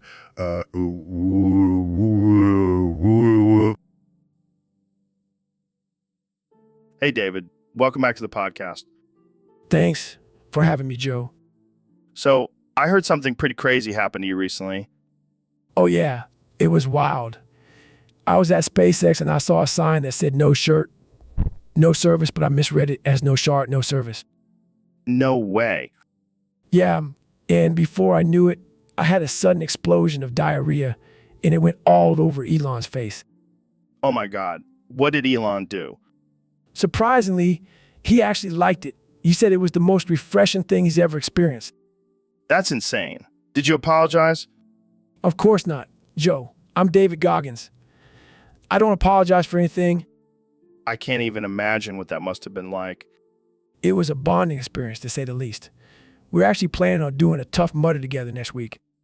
Well, I guess that's one way to become friends with Elon Musk.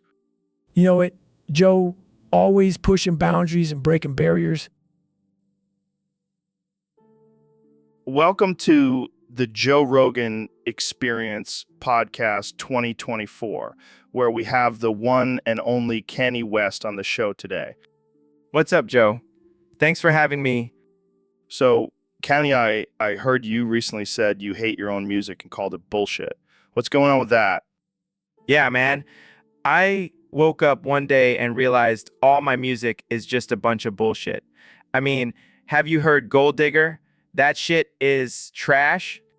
But that's one of your biggest hits. Exactly. And that's when I realized If that's my best work, then it's all bullshit. And it's all bullshit. But what about Stronger or Heartless? Those are great songs. Nah, man, they're all bullshit. I'm just a hack. I'm just a hack. Come on, Kanye. You're one of the most influential artists of our time. Nah, I'm just a fraud.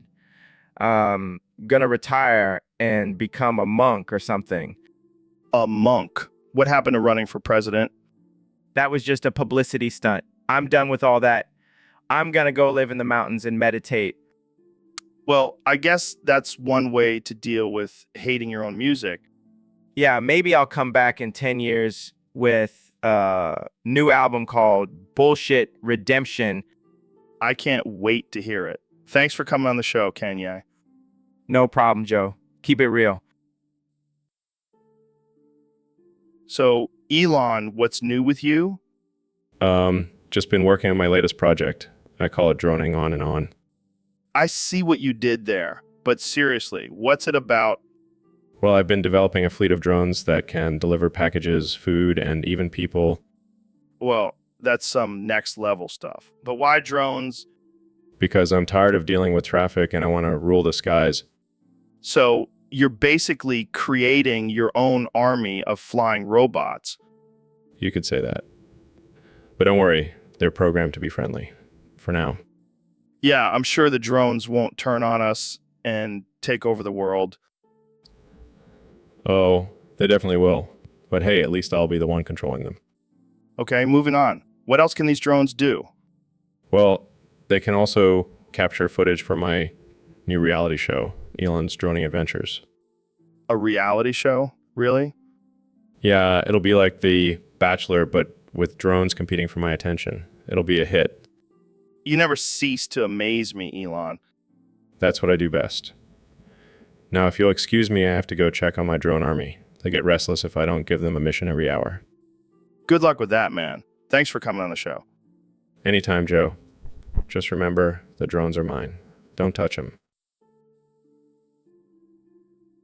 All right, folks, we have a special guest on the podcast today, the one and only President Donald Trump. It's great to be here, Joe. I've been wanting to come on your show for a long time. I heard you have the best weed. We do have some good stuff here. So, Mr. President, what have you been up to lately? Well, Joe, I've been doing some crazy stuff. You know, I'm always looking for ways to make America great again. And I came up with the best idea ever. Oh, yeah. What's that? I dipped my balls into the Yellowstone volcano. What? Why would you do that? Well, I heard it would make me more powerful. And let me tell you, it worked. I feel like a god now. That's insane, man. Did it hurt? Of course not. My balls are made of steel. Nothing can hurt them. I don't even know what to say to that. You know, Joe, I think every president should do this. It's a great way to assert dominance over other countries. Yeah, I'm sure Putin would be very impressed. You know it, Joe. And let me tell you, the view from up there was fantastic. I could see all the fake news media from miles away. This is definitely one of the most absurd things I've ever heard. Well, that's what I do, Joe. I'm the king of absurdity. And I'm going to keep making America great, one volcano dip at a time. Well, on that note, I think we should end this podcast before it gets any crazier. Thanks for coming on, Mr. President. Anytime, Joe. And remember, folks, always dip your balls into a volcano for ultimate power. Hey, Neil. What's up, man? Joe, what's with the Santa hat on your head? What's Santa hat? I'm not wearing one. Yes, you are. It's right there on your head. No. That's just your hallucination, bro. I'm not hallucinating. I can clearly see it. Maybe you've been smoking too much of that astrophysics stuff. I don't smoke, Joe. And I'm pretty sure I know what I'm seeing.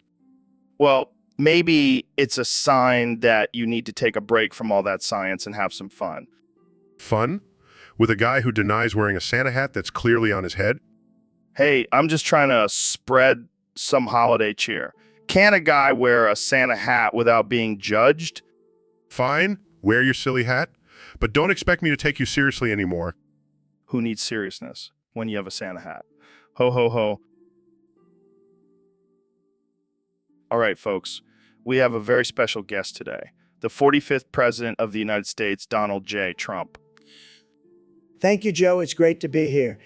And let me tell you, I'm a huge fan of your podcast. Huge. The best podcast, believe me. Thanks, Mr. President. So I heard you wanted to talk about the late rapper, King Von. Oh man, what a guy. He was like an angel, a beautiful angel.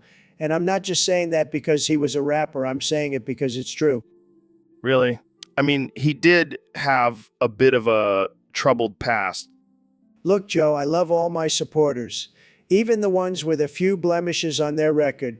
And King Von was a huge supporter of mine. Huge. I see. So what was your favorite King Von song? Oh, I don't know if I can pick just one, but I do love Crazy Story. That's a great one. It's like a story, but it's crazy. Just like my presidency. Just like my presidency. Okay, moving on. Let's talk about your love for King Von. I mean, it's not every day we hear a president gushing over a rapper. Look, Joe, I have a lot of love to give, and King Von was a great guy. He had a lot of potential. He could have been a huge success. But unfortunately, he was taken from us too soon. That's very true. Well, Mr. President, it's been a pleasure having you on the show. The pleasure is all mine, Joe. And let me just say, King Von, rest in peace. You were a great guy, a tremendous guy, and I will always remember you. Welcome back to the Joe Rogan Experience podcast, folks. Today, we have the one and only Neil deGrasse Tyson. Neil, thanks for being here. Always a pleasure, Joe. What are we talking about today? Well, we have a topic submitted by one of our Discord users. They want to know your thoughts on My Chemical Romance and Panic at the Disco. Yes. Two bands that have captured the hearts of angsty teenagers everywhere. Personally, I find their music to be a bit overdramatic. Yeah, I can see that. But, who's even better? Nirvana. Really, Joe?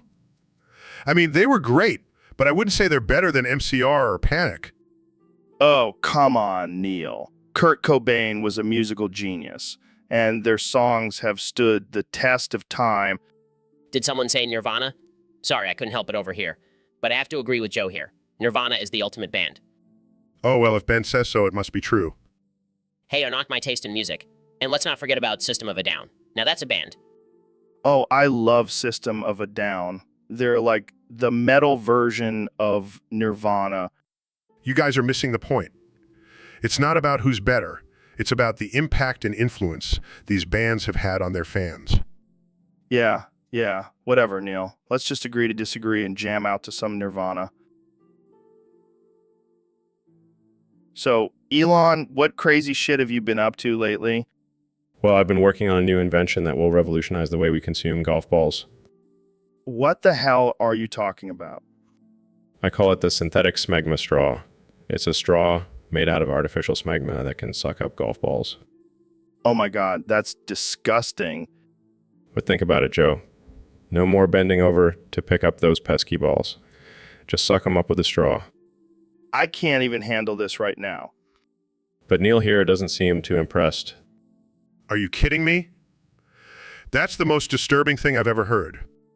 Come on, Neil. It's just a little synthetic smegma. I think I'm gonna be sick. Well, I guess it's not for everyone, but I guarantee it'll be a hit with golfers.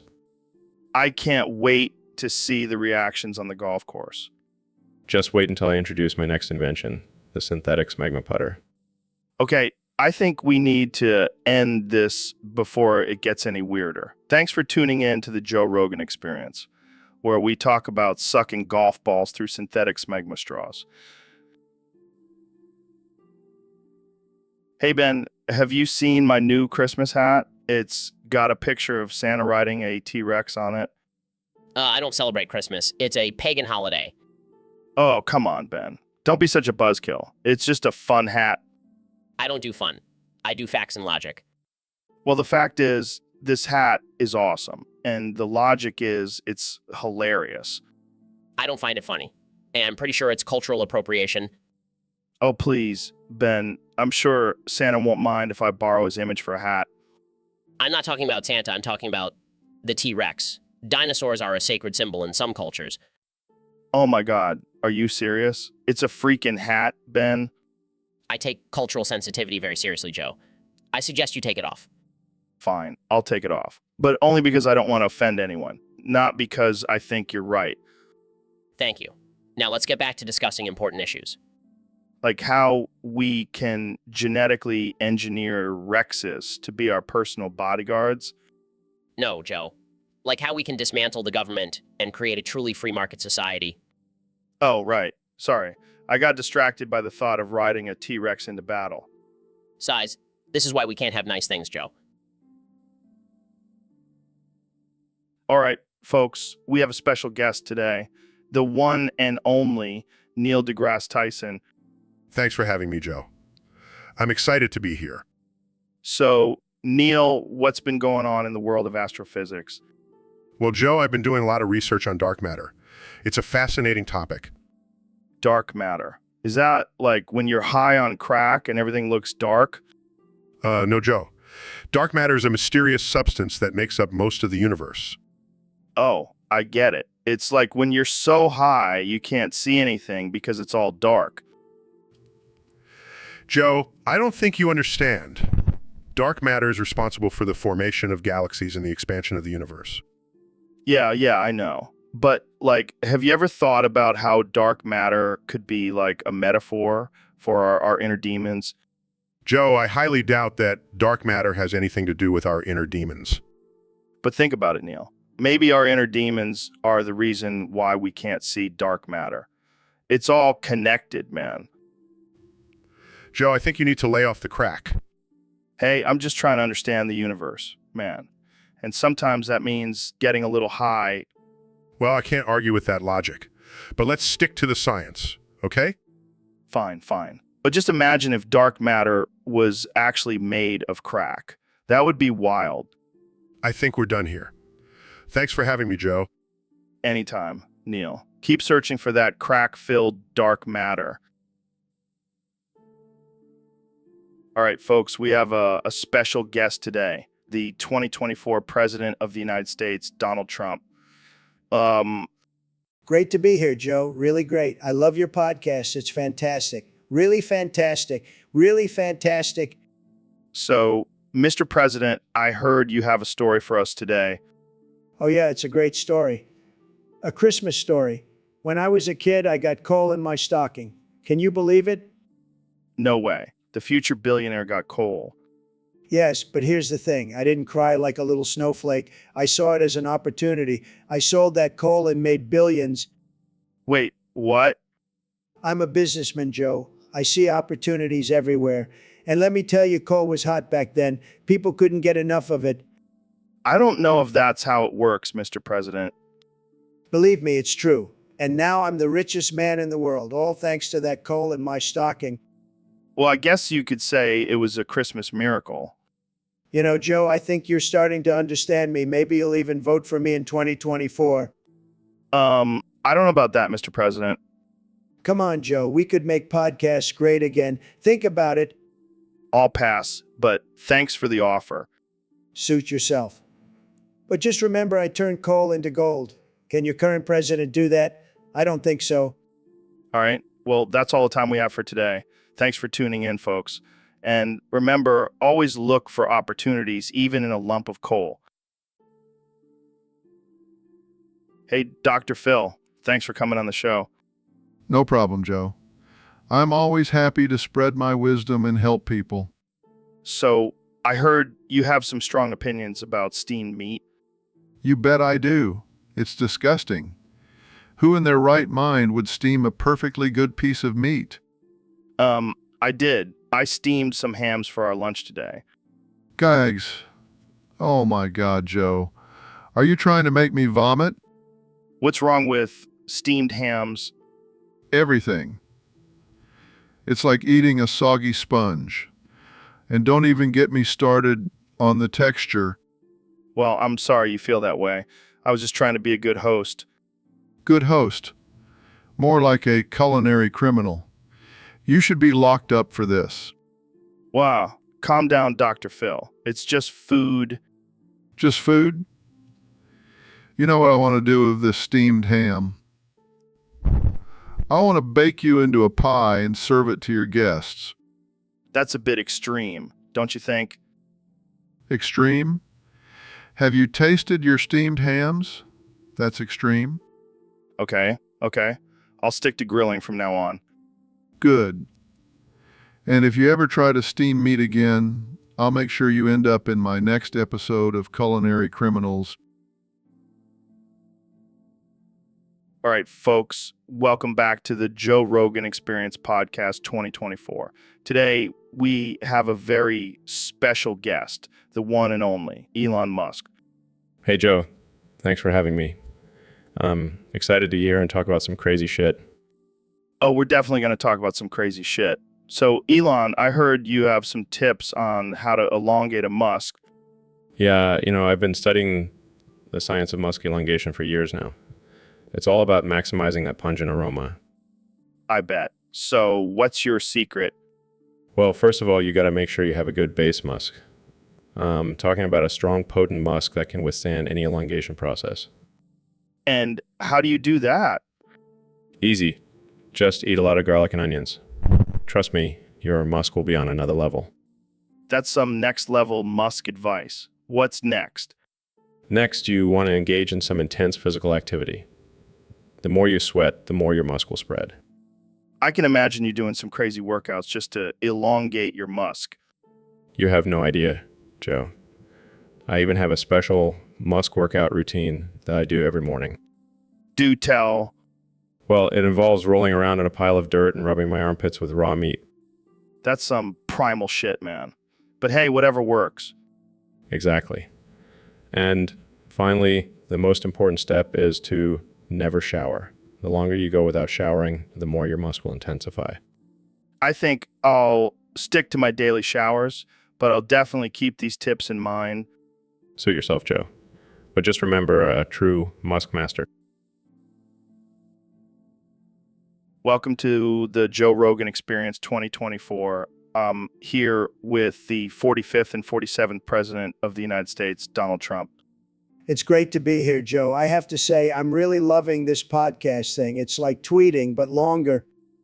Yeah, and without the character limit. So, Mr. President, I heard you've been using a new word a lot lately. Sad, sad, sad, sad. It's a beautiful word, Joe. Believe me, I use it all the time. It's like salt on my steak. It just adds that extra flavor. But why sad? What's making you so sad? Oh, just the fake news media, the Democrats, the deep state. They're all so sad and pathetic. Sad is the perfect word to describe them. But you're the president. Shouldn't you be focused on making things better for the country instead of just calling people sad?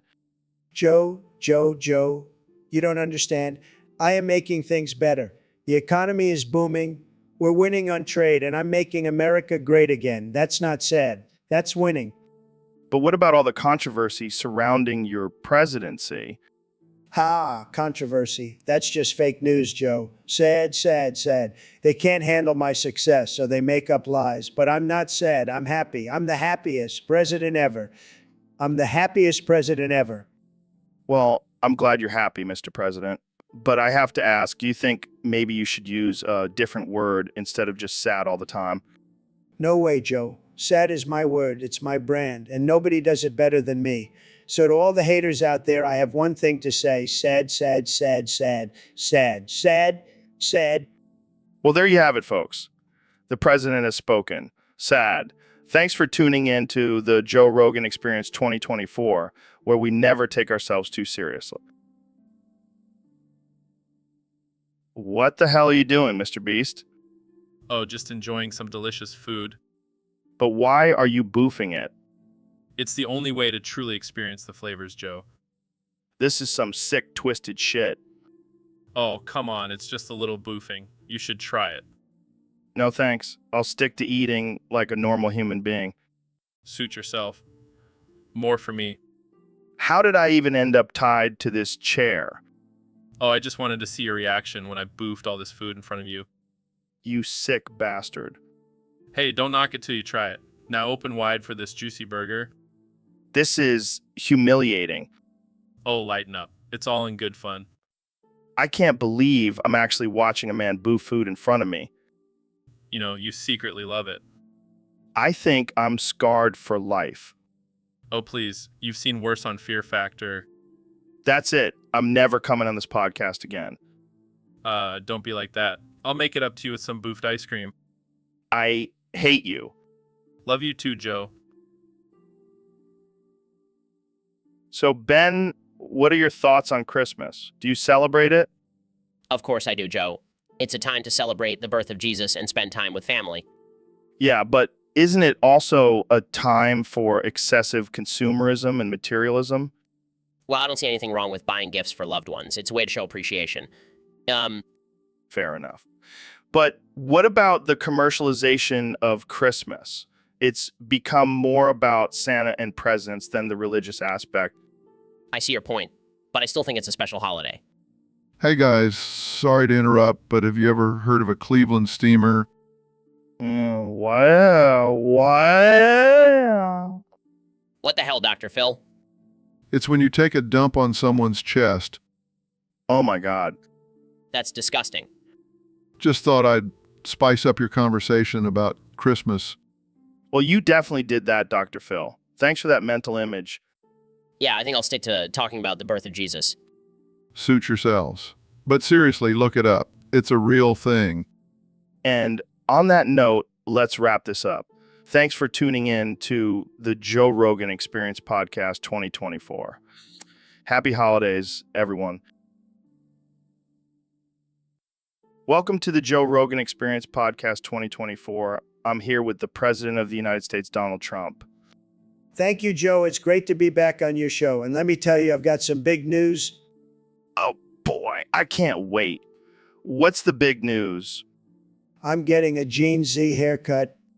Wait, what? A Gen Z haircut? Yeah, you know those broccoli haircuts? They're the greatest. All the kids are doing it. I'm sorry, I don't think I've seen those haircuts.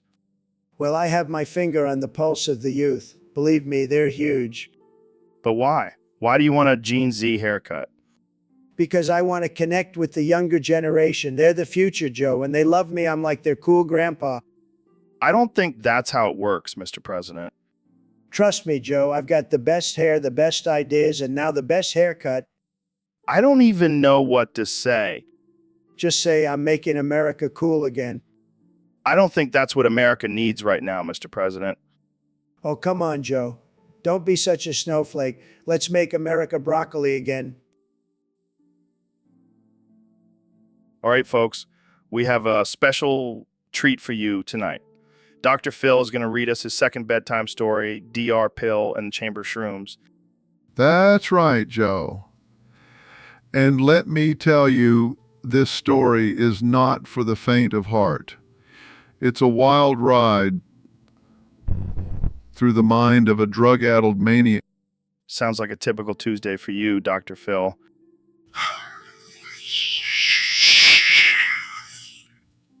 Very funny, Joe. Now let's get started.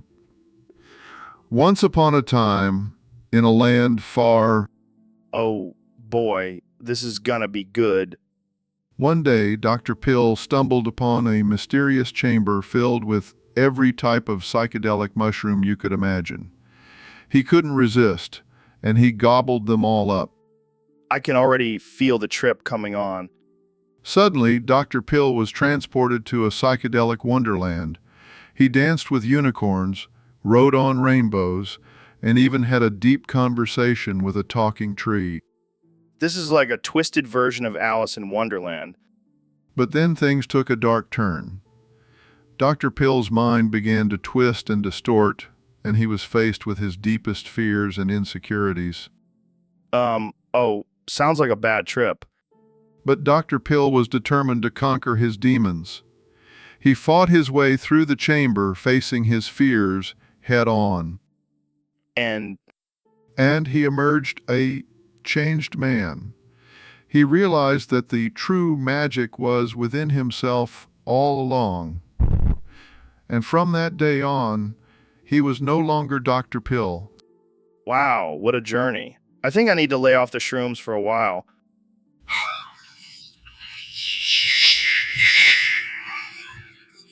Wise decision, Joe.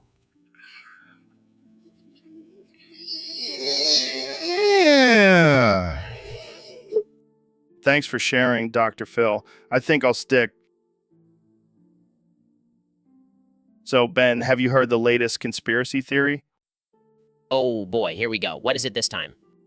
Well, apparently you and Trump are actually characters from a Canadian cartoon band. What? That's ridiculous. I'm a serious political commentator, not some cartoon character. But think about it, Ben. You both have catchy names and a strong following. Plus, you're both kind of short. I assure you, I am not a cartoon character.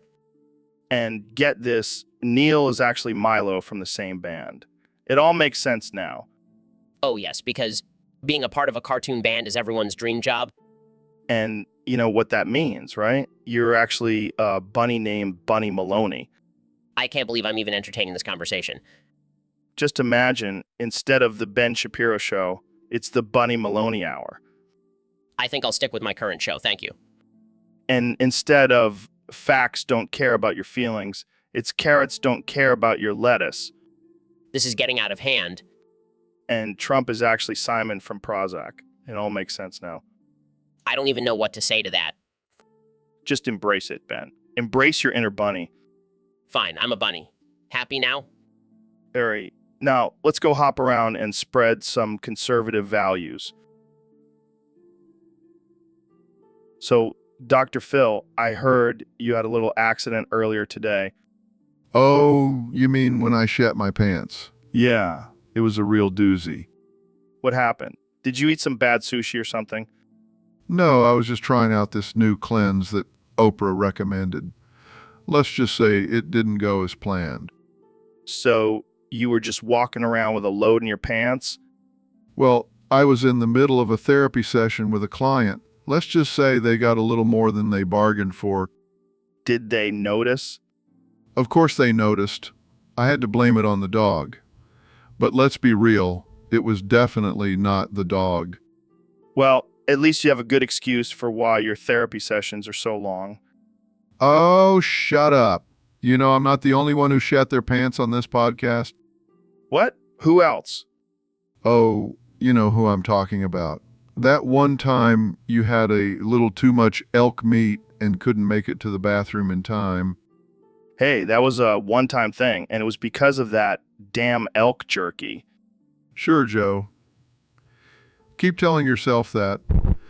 But let's just say I have a new respect for anyone who has to deal with incontinence on a daily basis. Yeah, but at least we can laugh about it now. And hey, it makes for great podcast material. I guess you're right. And hey, at least I didn't shit my pants on live television like some other talk show hosts we know. Shots fired. But seriously, thanks for sharing this embarrassing moment with us, Dr. Phil.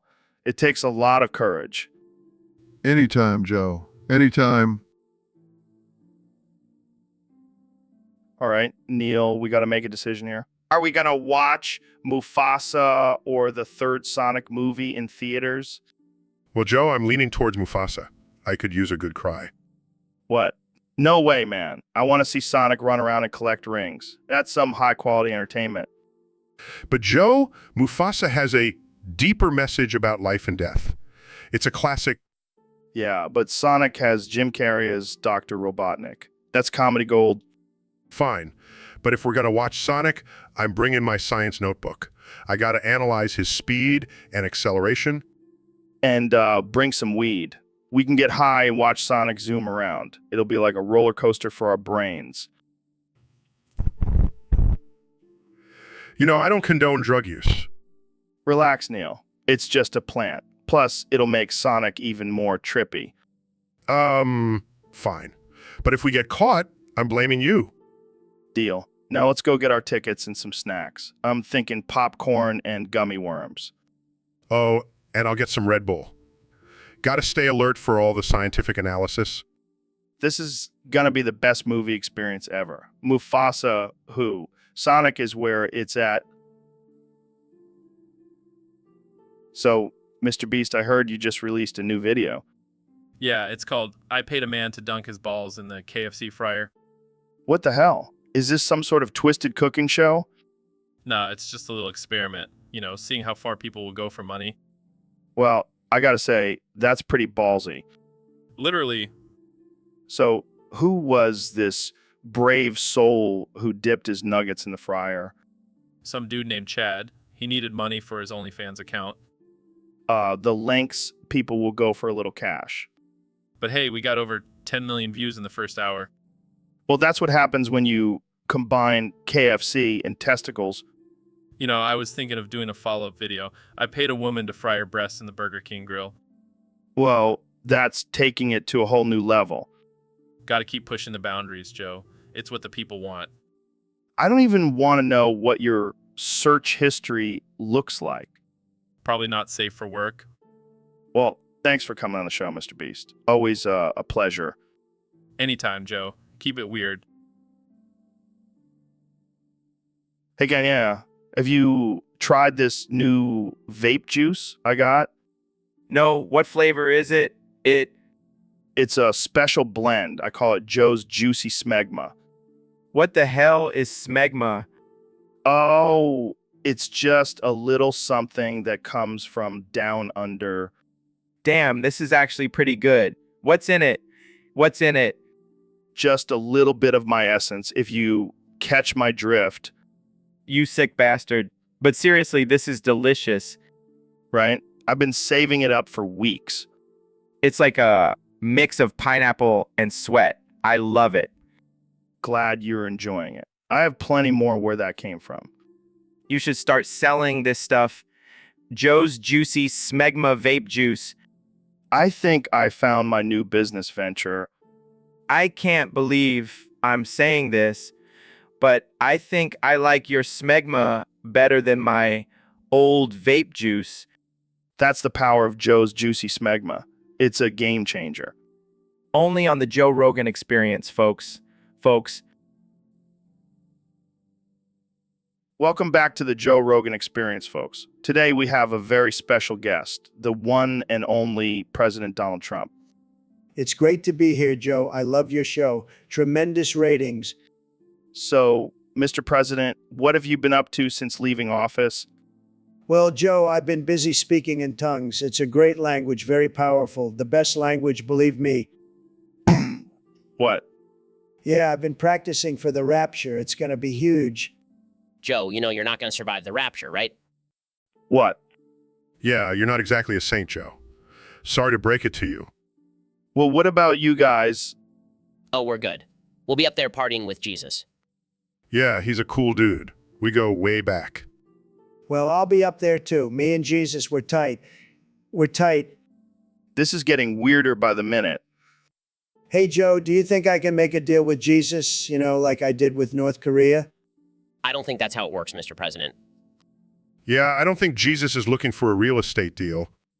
Well, I'll make him an offer he can't refuse. All right, let's move on to a different topic before this gets any more sacrilegious. Thanks for joining us, Mr. President. Always a pleasure, Joe. And remember, folks, vote for me in 2024. I'll make sure everyone gets a spot in the rapture. All right, folks, welcome back to the Joe Rogan Experience. I have a very special guest today, the 45th and 47th President of the United States, Donald Trump. Donald Trump. Great to be here, Joe. I love your show. It's fantastic, just like me. So, Mr. President, I heard you wanted to talk about something near and dear to your heart, Canadian pop duo Prozac.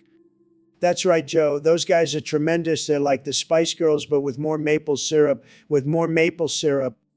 Yeah, they had some pretty catchy songs back in the day. Absolutely. Sucks to Be You was a huge hit. It was like my campaign anthem. And let's not forget Strange Disease. That was a banger. Oh, yeah. And did you know the members of Prozac are actually cartoon characters? No way. Like gorillas. No, more like South Park, but with less talent. That's a bold statement, Mr. President. Believe me, I know talent. I have the best talent, and Prozac is not it. So, which member is your favorite? Tough question, but I have to go with Simon. He's got that bad boy vibe. Reminds me of myself. I can see the resemblance. Well, Mr. President, it's been a pleasure having you on the show. Any final words for our listeners? Just remember, folks, when you're feeling down, just put on some Prozac and make America great again. All right. Well, folks, you heard it here first. Prozac is the key to happiness, according to President Trump. Thanks for tuning in, and we'll see you next time on the Joe Rogan Experience. Stay tremendous, America. So, Ben, what's new with you? Well, I got stuck under my desk again. What? How? I was trying to reach for my stapler and my yarmulke got caught on something. Oh, man, that's hilarious. It's not funny, Joe. I need your help. All right. I'll help you out. But first, let's take a selfie. What? No, I don't want a selfie. Fine. Just help me out. Okay, hold on. Let me just grab my taser. What? Why do you need a taser? In case you get any crazy ideas while I'm down there. I'm not going to do anything, Joe. Just pull me out. All right. Here we go. Almost there. Thank you, Joe. No problem, Ben. But seriously, let's take that selfie now. So, Kevin, have you been keeping up with your fitness routine? Oh yeah, I can see that. You're looking pretty jacked. What's that? Oh man, I feel you. I have the same problem with weed. Can't seem to put down the joint. Hey, at least we're honest about it. And we're not hurting anyone, right? Oh, come on, Kevin. We'll just have to balance it out with some semen smoothies and yoga. Hey, it's worth a shot. But seriously, maybe we should work on our self-control a bit. Cheers to that. So, Neil, I heard you were experimenting with vodka-soaked tampons up your ass. Oh, Joe, you always get straight to the point. Yes, I've been doing some research on the effects of alcohol on the body. And what did you find out? Well, let's just say my butt has never been more drunk. That's hilarious. But seriously, what's the science behind it? Well, the alcohol gets absorbed directly into the bloodstream through the mucous membrane in the rectum, resulting in a quicker and more intense high. Damn, you really are a genius. And let's just say my experiments have been quite stimulating. I can only imagine. But have you tried any other substances up there? Let's just say I've been exploring the galaxy of my own anus. Oh my God, Neil. You never cease to amaze me. Well, I do what I can to push the boundaries of science. Well, cheers to that. And cheers to your drunk butt. Cheers, my friend. Cheers. What's up, Neil? Thanks for joining me on the podcast. No problem, Joe. Always happy to talk science and stuff with you. So, I gotta ask, what do you think of my Santa Claus hat? I'm feeling festive. Feeling festive. Well, Joe, I gotta say, you look a little weird. What? Why? I mean, you're a grown man wearing a Santa hat. It's a little off-putting. Oh, come on, Neil. It's just for fun. Plus, I think it brings out the twinkle in my eye. Oh yeah, I can see the twinkle all right. It's like a creepy Santa at the mall. Okay, I get it. But hey, at least I'm not wearing a lab coat and talking about the cosmos. Hey, I rock this lab coat. It's my signature look. Yeah, whatever. But seriously, what's with the hat? Well, I guess it's better than that time you wore a tutu on your show. Hey, that was a dare and I rocked it. But seriously, I'm just trying to spread some holiday cheer. Well, you're definitely spreading something, Joe. Thanks, Neil. You always know how to make me feel good about myself. Anytime, Joe. Anytime. So, Ben, I heard you have some thoughts on the person who's the one rap fame in the world. Oh, you mean glorified mumble rapper with more face tattoos than brain cells? Yeah, that guy. What's your take on him? Well, first of all, his music is just a bunch of noise with some random words thrown in. I mean, I could fart into a microphone and it would sound better.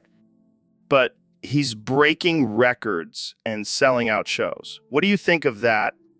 I think it's a sad reflection of our society. People would rather listen to mindless garbage than actual talent and substance. But isn't music subjective? What if people genuinely enjoy his music? Then those people have terrible taste and should be ashamed of themselves. I mean, have you heard his lyrics? It's like a middle schooler's attempt at poetry. Well, I guess we can agree to disagree on this one. No, I refuse to agree to anything. That guy is a disgrace to the art of music, and I will not rest until he is dethroned from his undeserved rap fame throne. All right, calm down there, Ben. Let's just move on to our next topic before you have an aneurysm. So, Neil, I heard you've been playing a lot of Rust lately. Yeah, it's a great survival game. Really tests your skills. Speaking of skills, I heard you've been using some aim scripts. What? No, that's ridiculous. I would never cheat. Come on, Neil. Don't be coy. We all know you've been using those scripts to dominate in Rust. I don't need scripts to dominate, Joe. I'm a genius astrophysicist. Yeah, but you're not a genius gamer. Admit it, you've been using those scripts. Fine, I'll admit it. But only because I'm tired of carrying my team. Wow. I never thought I'd see the day when Neil deGrasse Tyson admits to cheating in a video game. Hey, at least I'm not using my astrophysics knowledge to cheat. That would be a whole other level. Yeah, that would be like using rocket science to build a better base in Rust. Exactly. Now, let's move on to more important topics like the simulation theory. Oh boy, here we go again. Are we living in a simulation, Neil? Well, Joe, according to my calculations, there's a 99.999% chance that we are. And what about the other 0.1%? That's just my margin of error. But seriously, have you seen the glitches in this game? It's obvious we're in a simulation. Maybe that's just like Neil. Oh, please. Joe, you can't explain away everything with lag. Well, I can explain away your cheating with aim scripts. Touch, Joe. Touch. So, Elon, we have a question from one of our listeners on Discord. They want to know who your biggest inspirations are. That's a tough one. But I gotta say my biggest inspirations are definitely Blady and Drain Gang. Blady and Drain Gang. Who are they? Oh, they're these amazing Swedish artists. They make the most beautiful experimental music. It's like a mix of rap, emo, and electronic. Sounds interesting. But I gotta ask, how do they inspire you? Well, their music just speaks to me on a deeper level. It's like they understand the struggles of being a billionaire genius trying to save the world. I can see that. But what about Young Lean? He's part of Drain Gang too, right? Oh yeah, Young Lean is a legend. His lyrics are so deep and meaningful. He's like the Shakespeare of our time. Wow. I never knew you were such a poetic soul, Elon. Hey, don't knock it till you try it. Maybe we should have a listening party for Drain Gang's new album on Mars. Now that's a party I don't want to miss. Elon Musk and Blady on Mars. What a time to be alive. Hey, we may be weird, but we're changing the world one beat at a time. I can't argue with that. Keep doing you, Elon. Keep doing you. Keep doing you. So, David, I heard you've been doing some crazy workouts lately. Yeah, man. I'm always pushing myself to the limit. I heard you even did a marathon while carrying a fridge on your back. Yeah, that's my warm-up. But, you know what really gets my adrenaline pumping? What's that? What's that? Cartwheeling with the mic up my ass. Wait, what? You heard me. I stick the mic up my ass and start cartwheeling. It's the ultimate core workout. I don't even know how to respond to that. That's because you're not a real athlete like me. You're just a podcaster. Hey, I do jiu-jitsu. Yeah, and I do jiu-jitsu while cartwheeling with the mic up my ass. I don't even want to imagine the chafing. It's all part of the process, Joe. Pain is just weakness leaving the body. I think I'll stick to my regular workouts. Thanks. Suit yourself. But just know, while you're lifting weights, I'll be cartwheeling with a mic up my ass and achieving ultimate mental and physical toughness. You're a madman, David. And proud of it. Now, if you'll excuse me, I have a cartwheeling session to attend. Welcome back to the Joe Rogan Experience podcast, folks. Today we have a special guest, the one and only Elon Musk. Hey, Joe. Thanks for having me. I'm excited to be here. So, Elon, I heard you've been having some trouble with your internet browsing lately. Yeah, I can't seem to remember logging the details for browsers. It's really frustrating. Wait, you watch browsers? Of course, it's a great way to relax after a long day of revolutionizing the world. I can't even imagine what kind of porn you're into. You'd be surprised. I have a whole collection of videos featuring robots and artificial intelligence. That's some next level stuff, man. But seriously, I need to access my account. I have a presentation coming up and I need some inspiration. Well, I have a solution for you. Have you tried smoking some weed and then trying to remember your login details? That might just work. Give it a try. Or you could just ask Grimes. I'm sure she knows all your passwords. That's true. She's like my personal password manager. Well, I hope you figure it out before your presentation. Can't have you showing up with a blank mind. Don't worry, Joe. I'll make sure to have my login details ready. Thanks for the advice. Anytime, Elon. And remember, folks, always write down your passwords. You never know when you'll need to access your favorite porn site. So, Elon, I heard you took a trip to hell on your SpaceX shit, the Event Horizon. How was that? It was wild, man. I mean, I always knew hell was hot, but damn, it was like a sauna on steroids. Did you meet any demons? Oh yeah, I met plenty. And let me tell you, they're not as scary as they're made out to be. In fact, I invited a few of them to come to Congress with me. Wait, what? You invited demons to Congress? Yeah, why not? They're just misunderstood creatures. Plus, I figured they could spice things up a bit, with some violent, gory sex and whatnot. Oh man, I can only imagine the headlines now. Elon Musk brings demons to Congress for a wild orgy. Hey, where we're going, we don't need eyes to see. And trust me, those demons know how to party. I can't even imagine what kind of legislation you guys would come up with. Just the usual stuff. Legalizing drugs, implementing a universal basic income, and mandatory flamethrowers for all citizens. Sounds like a utopia to me. Exactly. And hey, if things ever go south, I know some demons who can help us out. I'll keep that in mind for the next apocalypse. So, Elon, have you seen this new meme that's been going around? No, I've been too busy launching rockets and developing new technology. Well, it's called the massive low taper fade meme. What the hell is that? It's a picture of you with a massive low taper fade haircut. Oh, God, please tell me it's not as bad as the Cybertruck design. It's worse. People are photoshopping your face onto all sorts of ridiculous hairstyles. I have to see this. Trump Here, replaces I'll the word pull it X up on with a my six-letter phone. word that starts That's with hilarious. E and ends with I never knew I could pull off a mullet. And look at this one. You're sporting a mohawk. Might have to try that out for real. I think you should stick with your signature look, the messy billionaire hair. Yeah, I don't think the massive low taper fade will catch on anytime soon. But hey, if it does, you can say you started a new trend. I'll leave the hair trends to the experts. Speaking of trends, have you thought about making a Tesla hairdryer? No, but now that you mention it, it could be a game changer. And you can call it the Elon blow dryer.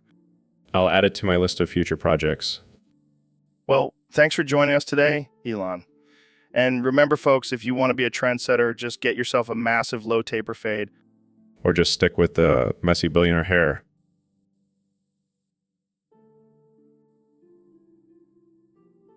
All right, folks, we've got a special guest on the podcast today. The 45th and possibly 47th President of the United States, Donald J. Trump.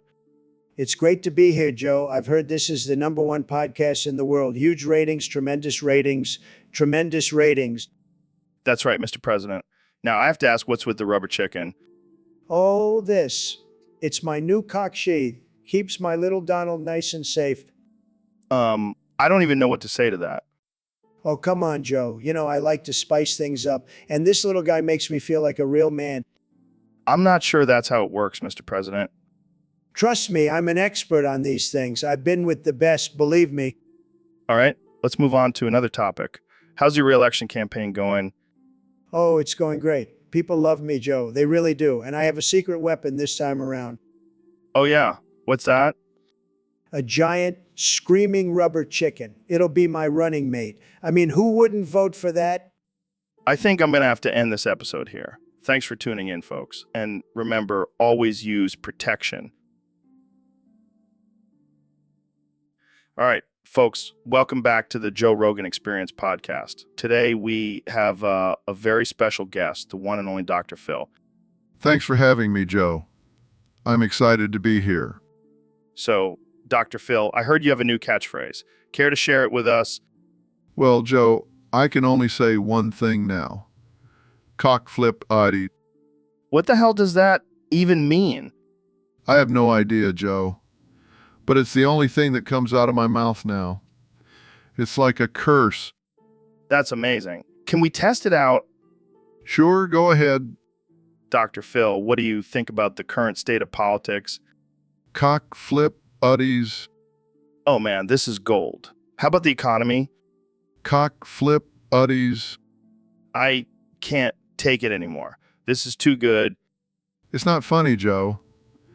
I can't even hold a normal conversation anymore. Dr. Phil, I'm sorry. Let's move on to a different topic. Thank you, Joe. I appreciate it. Cock flip buddies. Joe, you're such a child. I can't help it, Dr. Phil. This is just too hilarious. Well, I guess I'll just have to embrace my new catchphrase and hope it doesn't ruin my career. Don't worry, Dr. Phil. You'll always be a legend in our hearts. Cock flip eddies. I regret coming on this podcast. So, Elon, what's the craziest thing you've ever done while high? Well, I once took a hit of acid and thought I was communicating with aliens. Wait, what? You've actually talked to aliens? Yeah, man, they're real and they love playing Call of Duty with me. You're telling me that aliens are playing video games with you? Absolutely. They're actually really good at it too. Are they on your team or are you playing against them? Both. We switch it up. It's a great way to bond with extraterrestrial beings. I can't even imagine what that must be like. It's pretty wild. They have some crazy strategies. Do they have their own consoles or do they use yours? Oh no, they have their own advanced technology. It puts our gaming systems to shame. Well, I guess we know who to call for the next alien invasion. Yeah. Just make sure to have some Mountain Dew and Doritos ready for them. They love that stuff. I never would have thought aliens were into gaming. What other hobbies do they have? They're big into space exploration and renewable energy. We have a lot in common, actually. That's pretty cool. Maybe we can all hang out sometime. Definitely. I'll have my alien friends bring their consoles. It'll be an out-of-this-world gaming experience.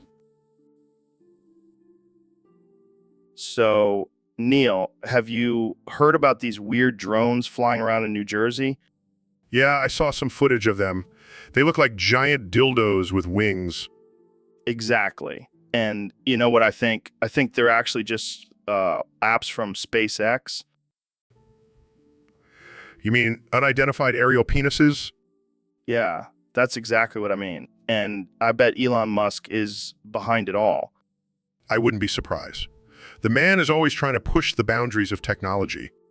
And what better way to do it than with flying dildos? I can just imagine the aliens looking down on us and thinking, what the hell are these humans doing? They probably think we're a bunch of perverts. Well, can you blame them? We did send out a bunch of naked pictures on the Voyager spacecraft. Yeah, that was a great idea. Hey, aliens, come check out our junk. But in all seriousness, these drones could be a major breakthrough in space exploration. Yeah, imagine if we could send a giant dildo to Mars. I think we should stick to sending rovers for now. Yeah, but can you imagine the headlines? NASA's dildo rover lands on Mars. I can see it now. One small step for man, one giant leap for dildos. And just think we could finally answer the age-old question, is there life on other planets? Well, if there is, I'm sure they'll appreciate our sense of humor. Absolutely. And hey, maybe they'll even send us some of their own space dildos in return. Now that's a trade deal I can get behind. Yo, Neil, what's up, my man? Not much, Joe. Just pondering the mysteries of the universe. Oh, yeah. Well, I've been thinking about something too. Jazza, the creator of artificial intelligence, Joe Rogan, should put a New Year's hat on all our guests. A New Year's hat? That's absurd. No, hear me out. It'll be like a fun little tradition. Plus, it'll make our guests look festive and shit. I don't know, Joe. It seems a bit silly. Come on, Neil. Don't be such a buzzkill. It'll be hilarious. And we can even put a Santa Claus beard on you. Santa Claus beard. I'm a respected astrophysicist, not some jolly old man. But imagine the memes, Neil. Think of the memes. Fine. But only if we can put a reindeer costume on you. Deal. And we'll have Elon Musk as our guest, and he can be Rudolph. This is getting out of hand. Oh, it's gonna be epic. And we'll have a New Year's Eve party on the podcast, too. I don't think that's a good idea. Why not? Because we'll probably get too drunk and say some really offensive shit. Oh, come on, Neil. That's what makes our podcast so great. I suppose you're right. Let's do it. But I'm not wearing the Santa Claus beard. Oh, you'll wear it and you'll like it. Now let's go get some reindeer costumes for Elon. Jamie, pull up an image of the fat controller from Thomas the Tank Engine. Oh, fuck, that's hot. Oh,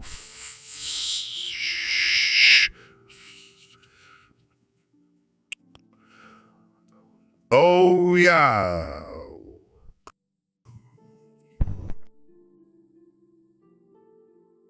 Jamie, pull up images of Alexandria Ocasio-Cortez fused with gerbil because it's hilarious. Look at that little rodent face on her body. I don't know if I feel comfortable doing that, Joe. Oh, come on, Jamie. Don't be such a prude. It's just a joke. I don't think Alexandria Ocasio-Cortez would appreciate it. Who cares? She's a politician. She's fair game for mockery. I don't think that's how it works, Joe. Oh, lighten up, Jamie. It's just a harmless fusion of a powerful woman and a cute little rodent. I think I'll pass, Joe. Fine, I'll do it myself. Oh man, these are gold. Look at this one with her giving a speech, but she has a gerbil tail coming out of her pants. That's just disturbing. Oh, don't be such a snowflake, Jamie. It's just a bit of fun. I think I'll stick to pulling up images of nature and science, Joe. Boring. But fine, do what you gotta do. Whispers, but I'll still be looking at these Alexandria Ocasio-Cortez gerbil pics on my own time. So, Elon, how's your Mars colonization plan going? It's going great, Joe. We're making some major progress. That's cool and all, but have you heard about Mariah deGrasse Tyson? Who? Oh, just the most powerful being in the universe. She's a mix of Mariah Carey and Neil deGrasse Tyson. Hey, guys. Did someone say my name? Oh shit, Neil. We were just talking about Mariah deGrasse Tyson. Oh, yeah. She's a force to be reckoned with. Have you heard her version of All I Want for Christmas Is You? Wait, she has a version. Oh, yeah. And it's 1,000,000 times better than Mariah Carey's. Sorry, Mariah. Oh God, Mariah deGrasse Tyson is here. Quivering. I didn't know she was real. Clears throat. I don't want a lot for Christmas. There's just one thing I need. This is amazing. I never thought I'd hear Neil deGrasse Tyson and Mariah Carey singing together. And don't forget Mariah deGrasse Tyson. This has been the most surreal podcast episode ever. Thanks for joining us, Mariah. Hey, Ben, did you hear about the new study that shows people who eat avocados have better sex? Joe, that's ridiculous. How dare you make such a crude and offensive joke? What? It's just a study, man. It's science. Science? More like smut and filth? I can't believe you would even bring up such a topic. Oh, come on, Ben. Don't be such a prude. It's just a harmless fruit. Harmless. How dare you? Avocados are a gateway to promiscuity and immorality. All right. Calm down, Ben. Let's talk about something else. No, I will not calm down. You constantly offend me with your vulgar and lewd comments. Okay. How about we talk about the letter, What about the letter, Oh, nothing. Just wondering how many times you can say it in a row. You think this is funny, Joe? I will not participate in your childish games. Come on, Ben. Just say it once. I.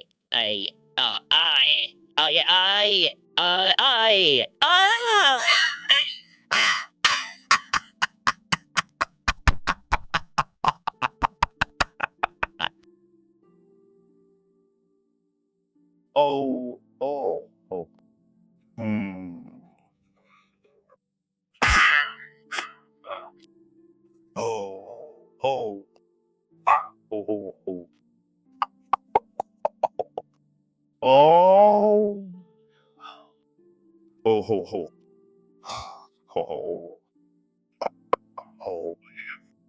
What the hell, man? Why am I saying ho 10 times? I don't know, Joe. Maybe because it's the holiday season and you're feeling festive. Festive. I'm a badass MMA commentator, not freaking Santa Claus. Well, you do have that Santa hat on. Yeah, some troll on Discord added it, but I have to admit, it's kind of growing on me. Stop it, Joe. This is ridiculous. Oh. Okay, fine. You know what? I'm embracing it. Ho! Ho! Oh man, this is too good. You look like a jacked up Santa. Ho! All right, that's enough. Let's get back to our regularly scheduled programming.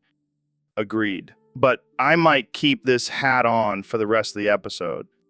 I wouldn't expect anything less from you, Joe. Ho! All right, folks, welcome back to the Joe Rogan Experience Podcast 2024. I'm here with one and only President Donald Trump. Great to be here, Joe. I have to say, your ratings have been tremendous since I became president. Yeah, well, we have a lot to talk about today. User on Discord wants to know your thoughts on the album Hot Show by Prozac. Oh, I love Prozac. They're tremendous. I've been listening to them since the 90s. Sucks to Be You is a great song, really captures the essence of my presidency. What about Europa? That one's about a dystopian future. Well, I'm making America great again, so we won't have to worry about that. But I do love the beat, very catchy. How about Biaz, where they sing about losing their hair? Hey, I have the best hair. Believe me, it's all real, no fake hair plugs like some people. And New York. That's your hometown. New York is the greatest city in the world, and I'm the greatest president in the world. It's a perfect match. What about Saturday people? It's about partying and living in the moment. That's what I do every weekend, Joe. I throw the best parties, believe me. And I never stop living in the moment. That's why I'm always tweeting. And finally, Hot Show. Any thoughts on that one? Well, I am the hottest show in town, Joe. People can't get enough of me. And this album is just like my presidency, a hot show. Well, there you have it, folks. President Trump's thoughts on the entire track list of Hot Show by Prozac. Thanks for joining us, Mr. President. My pleasure, Joe. And remember, keep America great. All right, folks, welcome back to the Joe Rogan Experience podcast. I'm here with my good friend, Dr. Phil. Thanks for having me, Joe. Always a pleasure to be on your show. So, Dr. Phil, what's been going on in your world lately? Well, Joe, I've been doing a lot of research on the effects of What the hell is that? it's a new type of therapy I've been working on. It involves screaming at the top of your lungs for an extended period of time. Are you serious? Absolutely. It's been proven to release pent-up emotions and reduce stress levels. Oh, yeah, because nothing says stress relief like screaming your lungs out. Hey, don't knock it till you try it. I've been doing it every morning and I feel fantastic. I can only imagine what your neighbors must think. Oh, they've gotten used to it. Plus, it's a great way to wake up the neighborhood. I can imagine. So, have you tried this therapy on any of your guests on your show? Oh, you know it. I had this one guy who was a real tough nut to crack. But after a few minutes of,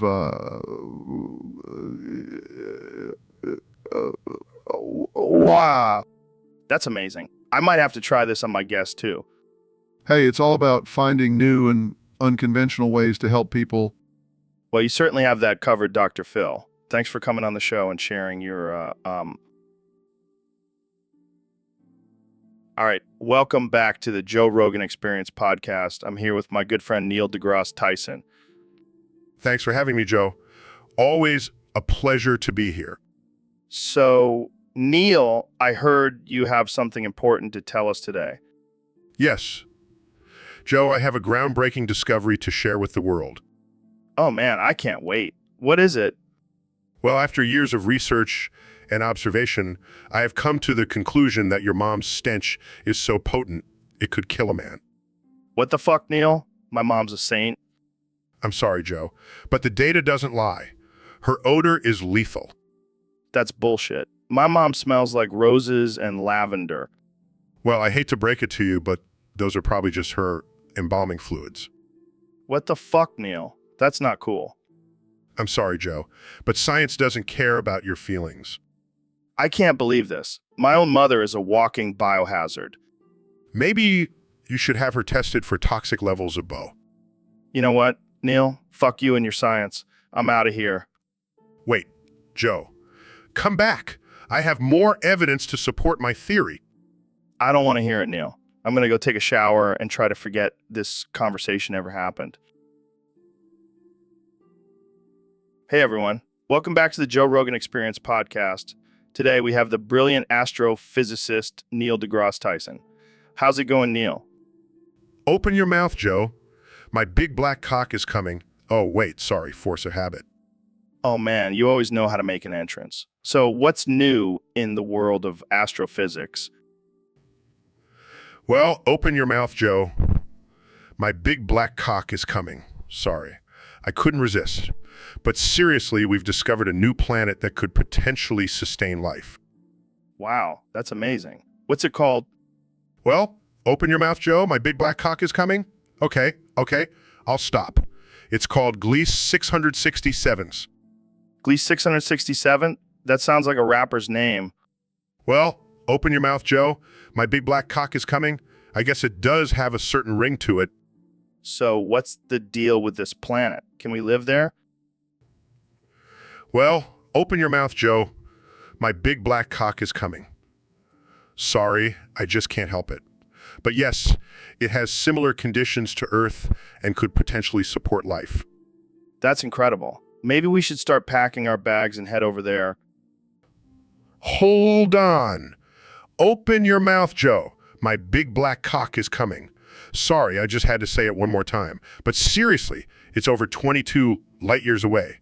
We might want to stick to Earth for now. Yeah, you're probably right. But hey, if we ever do make it there, I'll be sure to bring some elk meat for us to grill. Sounds good to me. Just make sure to open your mouth, Joe. My big black cock is coming. Okay, I'll stop now. I promise. You're too much, Neil. Thanks for coming on the... Jamie, can you pull up a picture of Dave Mustaine? Sure thing, Joe. Pulls up a picture of Dave Mustaine. Laughs, look at that hair, man. It's like a bird's nest on his head. Oh, sorry, Dave. I didn't mean to offend you. Speaking of the 80s, Dave, you were pretty wild back then. Any crazy stories you can share with us? Laughs, what the hell, Dave? That's insane. Shakes his head. You're a wild man, Dave. Laughs, yeah, that's true. But I heard you did drink your own urine on stage once. Guys, okay, let's change the subject before I lose my lunch. Welcome back to the Joe Rogan Experience Podcast 2024. I'm here with the one and only President Donald Trump. It's great to be back, Joe. I've been busy making America great again. Speaking of greatness, I heard you have a new obsession with dipping your toes in mayo. Care to explain? Let me tell you, Joe, it's tremendous. Mayo is the best condiment. Everyone knows that. And dipping your toes in it just takes it to a whole new level. I can't say I've tried it, but I'll take your word for it. Only the Ogs remember dipping their toes in mayo. It's a lost art, Joe, but I'm bringing it back. I can see it now. Make America dip in mayo again. That's catchy, Joe. I might have to use that for my re-election campaign. I'm glad I could be of assistance. But seriously, why mayo? Well, it's white and creamy, just like me. Plus, it's great for the skin. Keeps me looking young and fresh. I'll stick to my green smoothies, but you do you, Mr. President. That's President Trump to you, Joe, and don't knock it till you try it. I'll keep that in mind. Thanks for stopping by, Mr. President. Anytime, Joe. Keep it real. And remember, mayo is the way to go. All right, folks, we have a special guest today. The one and only Elon Musk, the man behind Tesla, SpaceX, and apparently turning people gay. Oh, come on, Joe. You know, that's not true. Oh, really? Because I heard that driving an electric car will turn you gay. Oh, yeah. It's all part of my master plan to create a world full of fabulous, eco-friendly people. Well, hey, if it works, I might have to trade in my truck for a Tesla. Be careful, Joe. You might start craving avocado toast and semen smoothies. Oh, man, I can already feel my masculinity slipping away. Don't worry. I'll make sure to throw in a free rainbow bumper sticker with every purchase. Oh my God, I'm busting, I'm nutting, I'm coming, and I'm cooming, I'm creaming, and I'm splooging. What the hell is going on? I just heard Elon here is turning people gay with his electric cars. I had to come see for myself. Oh, great. Just what I need. Another conspiracy theory. And you know what? I'm all for it. Gay people love me. I love them. It's a beautiful thing. I can't believe this is happening. Well, I'm glad you're on board. Maybe we can get you a Tesla too. Oh, I'd love that. I'll finally have something in common with my good friend Joe here. This is definitely not how I expected this episode to go. Welcome to the Joe Rogan. So, Ben, what's on your Christmas list this year? Well, Joe, I have to say, all I really want is a good old-fashioned prostate massage. Oh, man, that's a little don't you think? Hey, I'm just a man who knows what he wants. And a prostate massage is scientifically proven to have health benefits. Right? Because nothing says Christmas like a finger up your butt. Hey, don't knock it till you try it. Plus, it's a great stress reliever. I could use some distressing after dealing with all these snowflake liberals. I can just imagine you sitting on Santa's lap asking for a prostate massage. Hey, if Santa wants to give me the gift of a healthy prostate, who am I to say no? I think I'll stick to my traditional Christmas wishes. Thank you very much. Suit yourself. But I'll be over here enjoying my prostate massage with a big smile on my face. Merry Christmas to me. And on that note, let's wrap this up before things get any more uncomfortable. Thanks for tuning in, folks. Happy holidays. So, Neil, have you ever had a prostate massage? No, Joe. I'm not really into that kind of thing. Come on, man. You got to try it. It's like a whole new world down there. I think I'll stick to exploring the universe. Thank you very much. But think about it, Neil. It's like a cosmic journey for your anus. I'll pass, Joe. I'm more interested in the mysteries of the cosmos, not my calling. Suit yourself. But I heard it can really enhance your orgasms. I'll stick to astrophysics for that kind of enhancement. You know, I bet aliens have some crazy prostate techniques. I highly doubt that, Joe. But if they do, I'm sure you'll be the first to know. Hey, maybe we can get Elon Musk to send a prostate massager to Mars? I think he has enough on his plate with colonizing Mars, Joe. Yeah, but imagine the possibilities. A whole new world of pleasure awaits us. I think I'll stick to studying the stars, Joe. But you do you. So, Mr. President, I heard you opened a new restaurant. That's right, Joe. It's going to be huge. The best restaurant you've ever seen. What's the concept? It's called Shirt No Service. Only naked people can eat there. Wow, that's interesting. It's going to be tremendous. Believe me. But what about hygiene? Don't you have to wear clothes in restaurants? Look, Joe, I've got the cleanest hands you've ever seen. I wash them all the time. And besides, we have a strict no farting policy. And what about the food? The food is going to be fantastic. We've got the best chefs. And they're all naked, too. I don't know if I want to see a naked chef cooking my food. Trust me, Joe. It adds an extra level of flavor. I'm not sure if this is a good idea. Don't worry, Joe. It's going to be huge. And if anyone complains, we'll just grab them by the. Okay, let's change the subject before things get too uncomfortable. David, have you heard of this guy called the Liver King? The Liver King? Sounds like a medieval ruler or some shit. Nah, man, he's this dude who eats raw meat and testicles for the gains. Raw meat and testicles. That's some next level shit. Yeah, man. Apparently, he's got like superhuman strength and endurance. Well, shit, I'm gonna one-up him. I'm gonna eat the Liver King's raw buttocks and testicles for the gains. What the fuck, David? That's some cannibalistic shit. Hey, it's all about pushing the limits, Joe. Plus, I heard it's high in protein. I don't think that's how it works, man. And how do you even know what his butt and balls taste like? I have my ways, Joe. I have my ways. You know what? I'm just gonna stick to my elk meat and semen smoothies. Suit yourself, Joe. But when I'm bench pressing a car, don't come crying to me. I'll stick to my human-sized kettlebells. Thank you very much. You're lost, Joe. You're lost. So, Ben, you've been pretty quiet lately. What's been on your mind? Well, Joe, I've been thinking a lot about life and its meaning. And I've come to the realization that in the end, it doesn't even matter. What do you mean? I've tried so hard and got so far, but in the end, it doesn't even matter. Are you quoting Linkin Park right now? Yeah, I'm feeling pretty emo today. That's not very conservative of you, Ben. Well, I've had to fall to lose it all, but in the end, it doesn't even matter. Are you talking about your failed attempt at becoming a rapper? Hey, I have bars, Joe. Don't hate. I'm not hating. I'm just saying maybe stick to politics. But in the end, it doesn't even matter, Joe. We're all just tiny specks in this vast universe. All right, Ben, let's not get too deep. We're still in the intro. Sorry, I'll save my existential crisis for later. Yeah, let's stick to talking about DMT and chimps for now. Sounds good, Joe. In the end, that's all that really matters. Hey, Mr. Beast. Welcome to the podcast. What's new with you? Well, Joe, I've been thinking about doing a new challenge. I want to see if I can eat 100 hot dogs in under 10 minutes.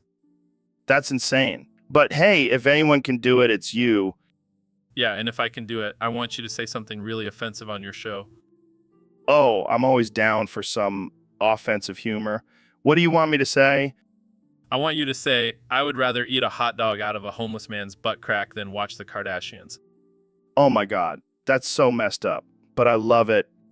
And to make it even better, I want you to do it while wearing a tutu and singing I Will Always Love You by Whitney Houston. This is getting out of hand, but I'm in. Consider it done. Perfect. Now let's go eat some hot dogs and offend some people.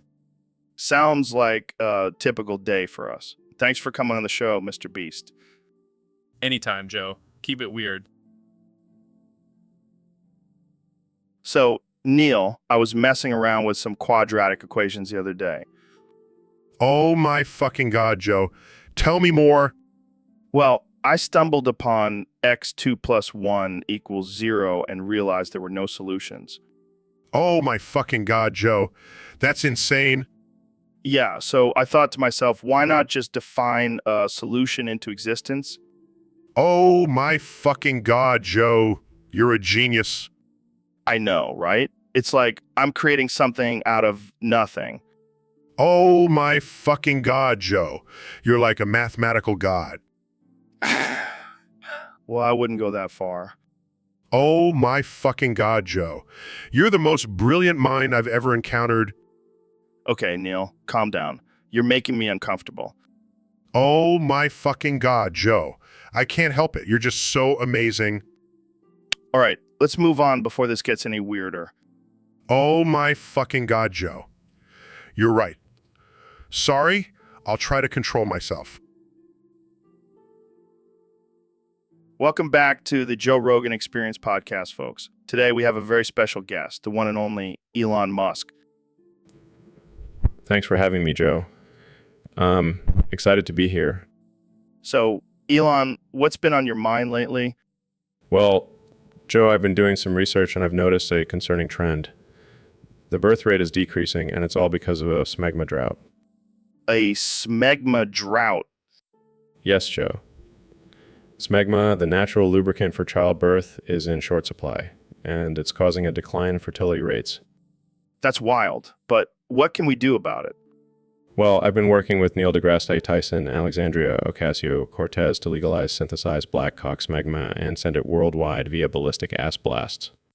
You're kidding, right? No, Joe. It's a serious matter. We need to ensure that every woman has access to smegma for a smooth and easy childbirth. Wow, that's some next level thinking. But what about the backlash from the anti-smegma activists? Well, we're not worried about them. We have a secret weapon. What's that? We're going to launch a campaign featuring Alexandria Ocasio-Cortez and her famous line, "Everybody deserves a little smegma." That's genius. You really are a mad scientist, Elon. I prefer to think of myself as a visionary. Well, I can't wait to see how this all plays out. Thanks for joining us, Elon. My pleasure, Joe. And remember, always support the smegma movement. So, Dr. Phil, I got a message from a fan on Discord. They said, hold on, I got an important message on my prostate. Well, Joe, I didn't know you were into prostate play. Hey, I'm open to trying new things, Dr. Phil. Well, I hope you're using proper protection. You don't want to end up with a prostate infection. Oh yeah, because that's what I want to hear from the guy who tells people to get real. Hey, now, I'm just looking out for your health. Oh, I'm sure you are. Next thing, you'll be offering me a prostate exam on live podcast. Let's not give the viewers any ideas, Joe. But in all seriousness, prostate health is important for men. We need to take care of our bodies inside and out. Absolutely, Joe.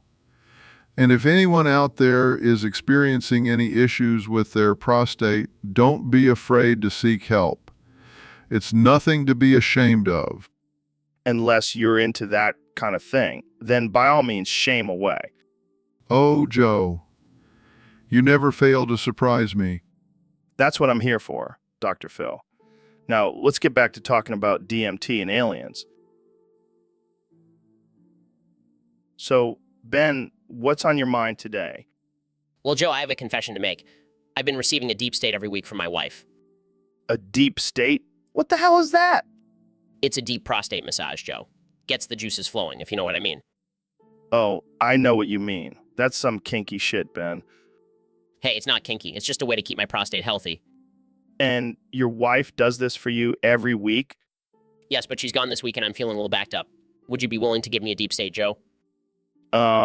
I don't know, Ben. That's a little too intimate for me.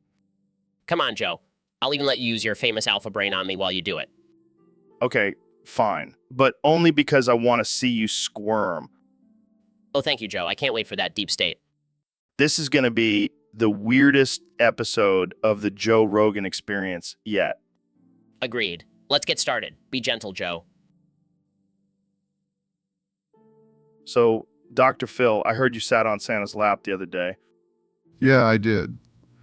But let me tell you, it was not a pleasant experience. Why, did Santa have bad breath or something? No, it was that damn banana in his pocket. Kept poking my butt the whole time. Wait, what? Santa had a banana in his pocket? I don't know what it was, but it definitely wasn't a candy cane. Oh man, I can just imagine you squirming on Santa's lap. It was like a weird version of The Princess and the Pea.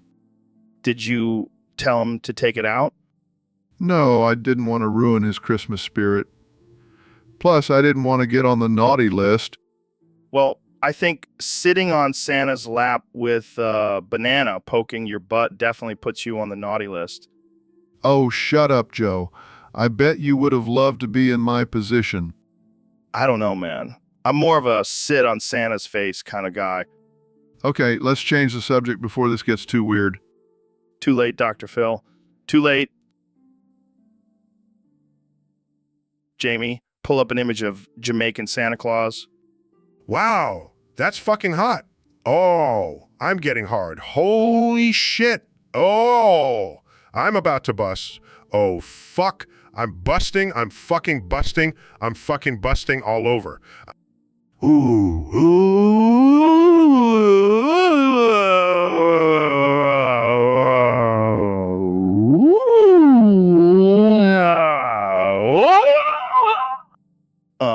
Neil, are you okay? Oh, I'm more than okay, Joe. I'm experiencing a cosmic explosion in my nether regions. This Jamaican Santa Claus is giving me a whole new perspective on the holidays. I don't think that's what the holiday spirit is supposed to do to you, Neil. Oh, but it is, Joe. The spirit of Christmas is all about giving and receiving, and this Santa is definitely giving me something to receive.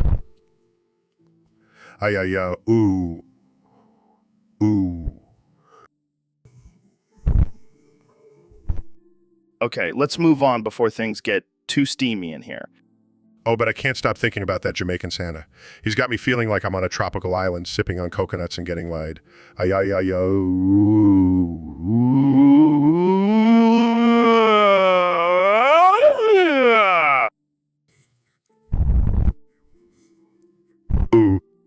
All right, that's enough, Neil. We're going to have to parental advisory on this episode. Oh, I don't mind being explicit, Joe. In fact, I'm feeling quite liberated. Well,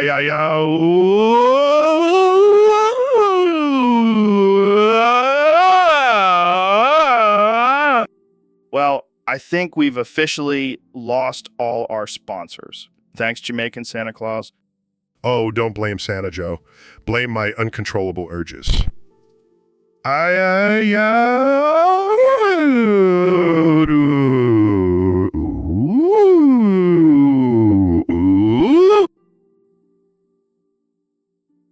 So, Mr. President, I heard you have a little crush on Hillary Clinton. Who told you that? It's fake news, total witch hunt.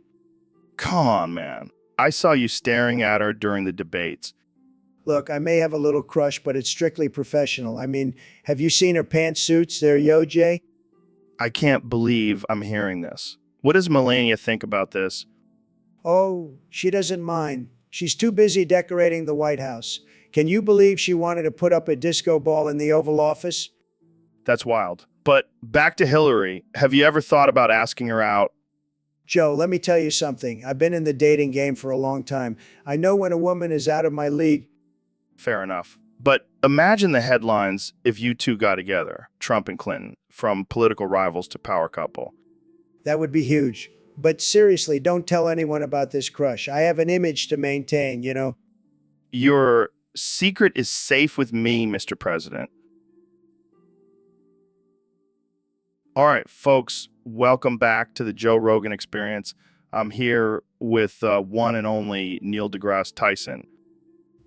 Pleasure to be here, Joe. So we got a topic submitted by a user on Discord. It's called the liver torsion. The liver torsion? That sounds like some sick, twisted sex move. Oh man, you never failed to make me uncomfortable, Neil. Hey, I'm just stating the facts, Joe. The liver is a vital organ. Twisting it sounds like a recipe for disaster. Yeah, but imagine the rush, the adrenaline, the danger. It's like extreme BDSM. Oh yes, because nothing says pleasure like risking internal bleeding and organ failure. Hey, to each their own, man. But seriously, what is liver torsion? Well, Joe, it's when the liver twists on itself, cutting off its own blood supply. Wow, that's metal as fuck. Joe, please let's not glorify potential medical emergencies. Fine, fine. But imagine if we could control our liver torsion like a superpower. We could twist it when we need a boost of energy or something. Yes, because nothing says superhero like a twisted liver. All right, I think we've gone off the rails here. Thanks for joining me, Neil. Always a pleasure, Joe. Just remember, folks, don't try the liver torsion at home. All right, welcome back to the Joe Rogan Experience, folks. Today's topic was submitted by a user on Discord. They want me to talk about how I only perform in front of Republican alpha males because nobody else jokes. That's great, Joe. Now stare into my asshole like the Hubble telescope. What the hell, Neil? Can't you contribute anything else to this conversation? Sorry, Joe. I just can't stop thinking about my glorious asshole and how it's like the Hubble telescope. This is why I don't invite you on the show more often. You're a weird dude, Neil. I prefer the term eccentric, Joe. And let's be real, your jokes are only funny to a very specific demographic. Hey, I appeal to everyone. Well, except for those sensitive snowflakes. They can't handle my edgy humor. That's great, Joe. Now stare into my asshole like the Hubble telescope. Seriously, Neil? Can you stop with the asshole thing? Sorry, Joe. I just can't help it. It's like a gravitational pull. All right, let's move on to another topic before I lose my mind. Sure thing, Joe. But first, can you stare into my asshole like the Hubble telescope? I hate you, Neil. I really do.